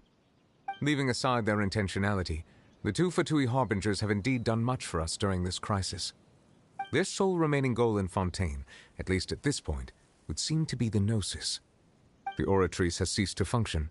The Hydro Archon's divine throne is now no more, and I do not need the Gnosis's power. As such, it has lost all meaning for Fontaine. If the Fatui have impure designs, then we might as well accede to their request now, and avoid unnecessary conflict. What complicated considerations! Paimon thought you were just giving it to them out of gratitude to the knave and as an apology to Child. Ask away. I will tell you the truth as I know it.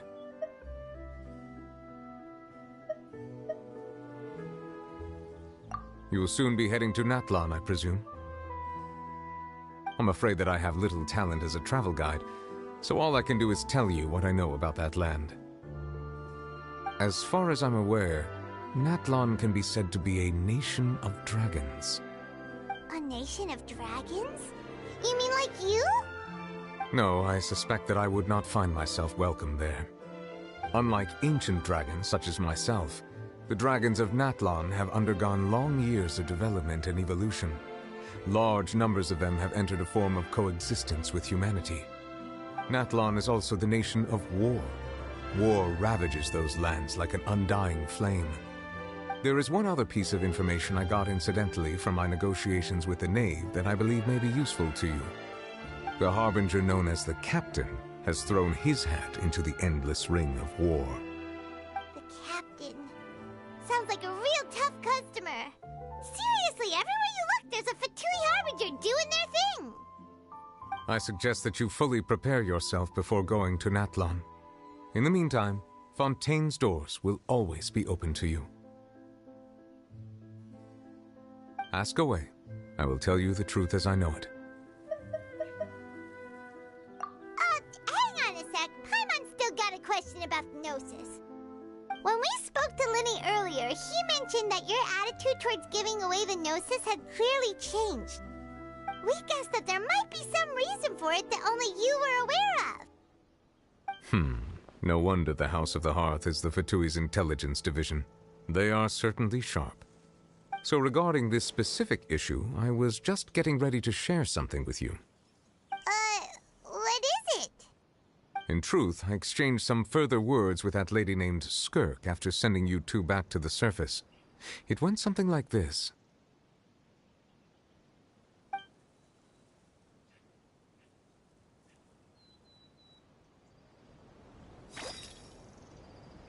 Ooh, special cutscene.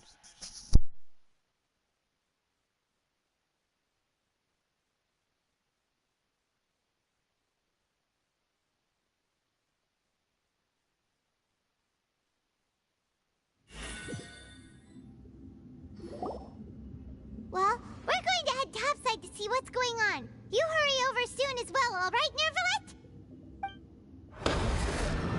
Whoa! What next? The all-devouring narwhal isn't here, so I'm no longer getting any interference. I can finally catch the scent of your power, what it's made of. It is the authority of the planet's primordial dragons, but with something very similar to a god's curse mixed in. It's quite a novel blend. I'm sure I've encountered something like this before. What was it again? I do not know what you speak of. Of course. How could I forget? You should have the remains of the third Descender on your person, yes? Remains? I've never heard of any such thing. According to your parlance, I believe it may be called a gnosis.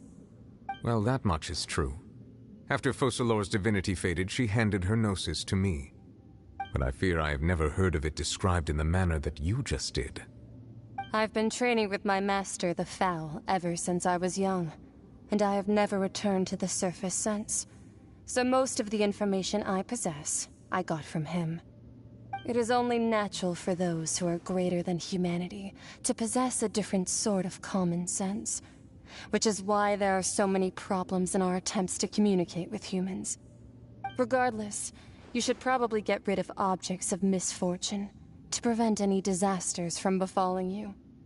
To live in itself is a blessing, but once a person dies, the bonds he once had with this world shall all turn to curses. What do you mean by that? No need to fret. These are just my personal thoughts, and my reason for no longer wishing to return to the surface. This third Descender you refer to, who are they? And when did they die? Master never mentioned them to me. Perhaps it just wasn't that important for me to know. If you're interested, though, I could ask him. I'll be sure to pass the answer on to you next time. Next time? You believe we will meet again? I do. Wait. I have a disciple of my own, don't I? He can be the messenger then.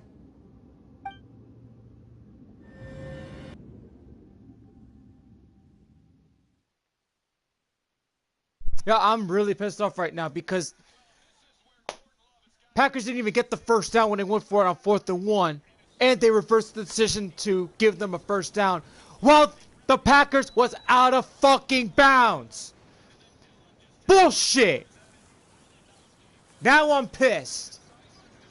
Now you want to fuck with us? I'm also watching the Giants game too, guys, so just you guys are aware. This is the side of me that whether it would people prove don't useful or not, understand. I wanted to pass that information on to you. The remains of the third descender? So that's what the no-sees actually are. Paimon just thought they looked like chess pieces. How could they be a person's remains? All the same, assuming that there was no misunderstanding or special metaphor at play, that is what she meant to say.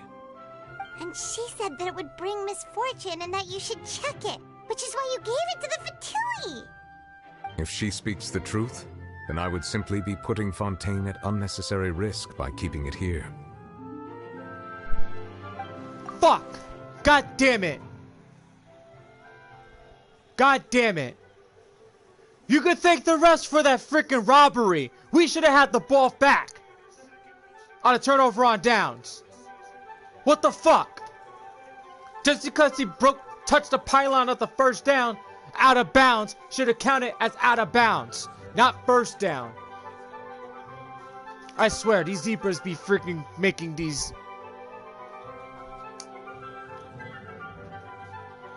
freaking dummies.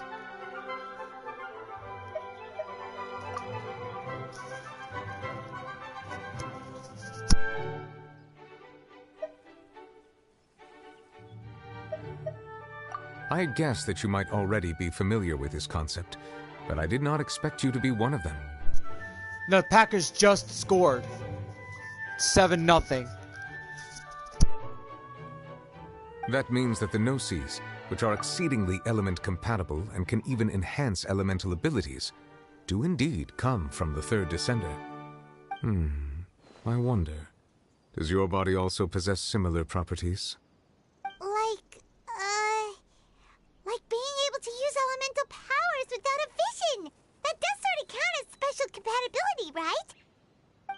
No, let's not think about this stuff right now. It just feels creepy. Comparing the Traveler to the dead third descender and all. That's what you say, but this topic still feels like bad luck. Once Child recovers, let's get some more answers out of him. Or go look for his master and get the answers that way. I too believe it unwise to make too many blind guesses when information is lacking. The same is true of being at court. All right. Whatever the case, it seems like the crisis here in Fontaine's over for now. Yes. All of Focalor's efforts were for this moment as well. But she sacrificed herself in the end as a god, and she suffered through all those years as a human. Was that really what she wanted? I suppose that would be the mystery of a god's will.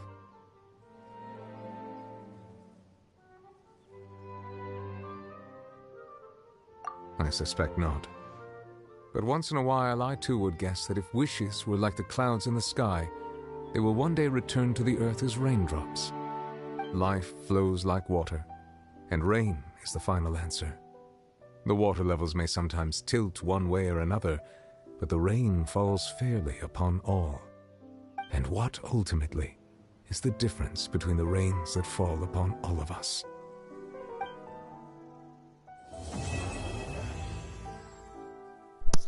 Yes, it's... The Hydra Archon quest is over. Yes! 5 hours and 13 minutes.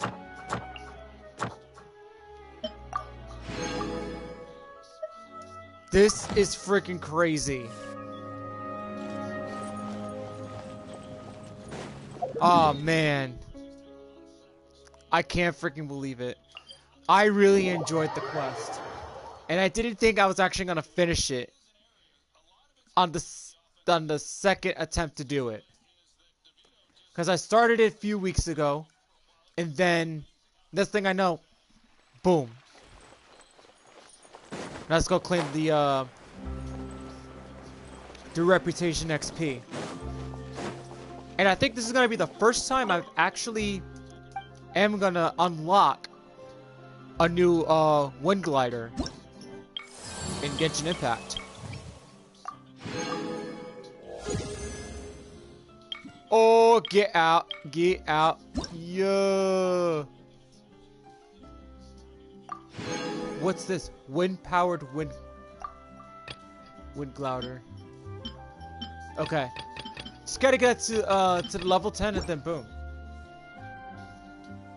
Okay, so 81% of this world is increased, and then boom. Alrighty then.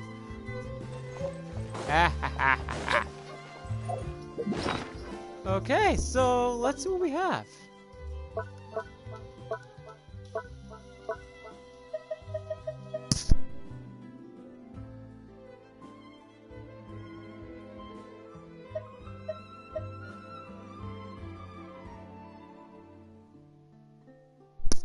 Wind-powered wind generator.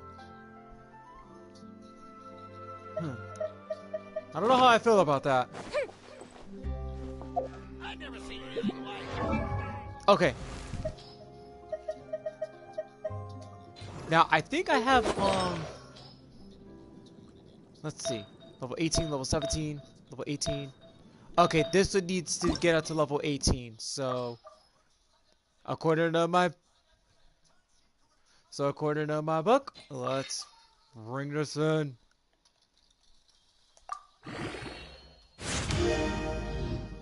Yes, level 18. Now every single one is level 18, and let's see.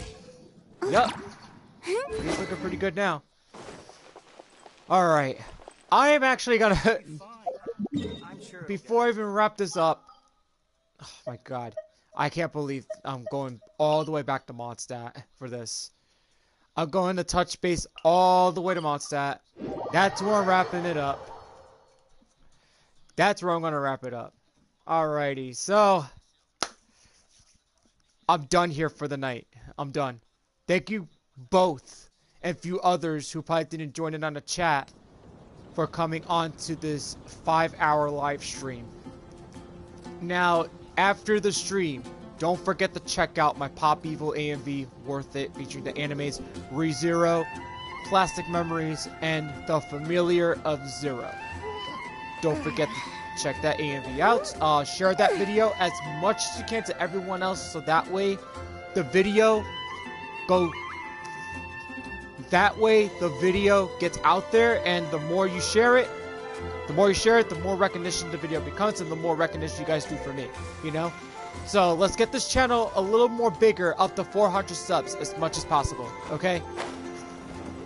Let's do that. Also, tomorrow will be another stream. Josh, will be here tomorrow to do week 15 picks. Wednesday, we will be doing me and my brother Savage will be doing the Legend of Dragoon stream, where we're gonna try to like get all of Albert's final movesets in that video game. And then Monday, there will be one Genshin stream next Monday. The week before Christmas Eve. The rest of that week alone is going to be the rest of Legend of Dragoon. Because we're going to trigger endgame. We're going to finish it. They're very cute. This Thursday is the Among Us stream. 9:00 p.m. is the Among Us stream. So for the players participating, they had to be on the Discord call at 8:30 p.m. Which is 30 minutes before the stream. So that way by 9 o'clock, the Among Us stream starts this Thursday. Okay? So that's all I have to say. And thank you all for, once again, thank you guys again for coming onto the stream. The title is going to change for this stream. So I'm going to be adding Archon Quest onto this title, okay? But I have to come up with a good title for it. So, got a lot of thinking to do. Until then, guys, this is Lpcruz212, signing out for the night.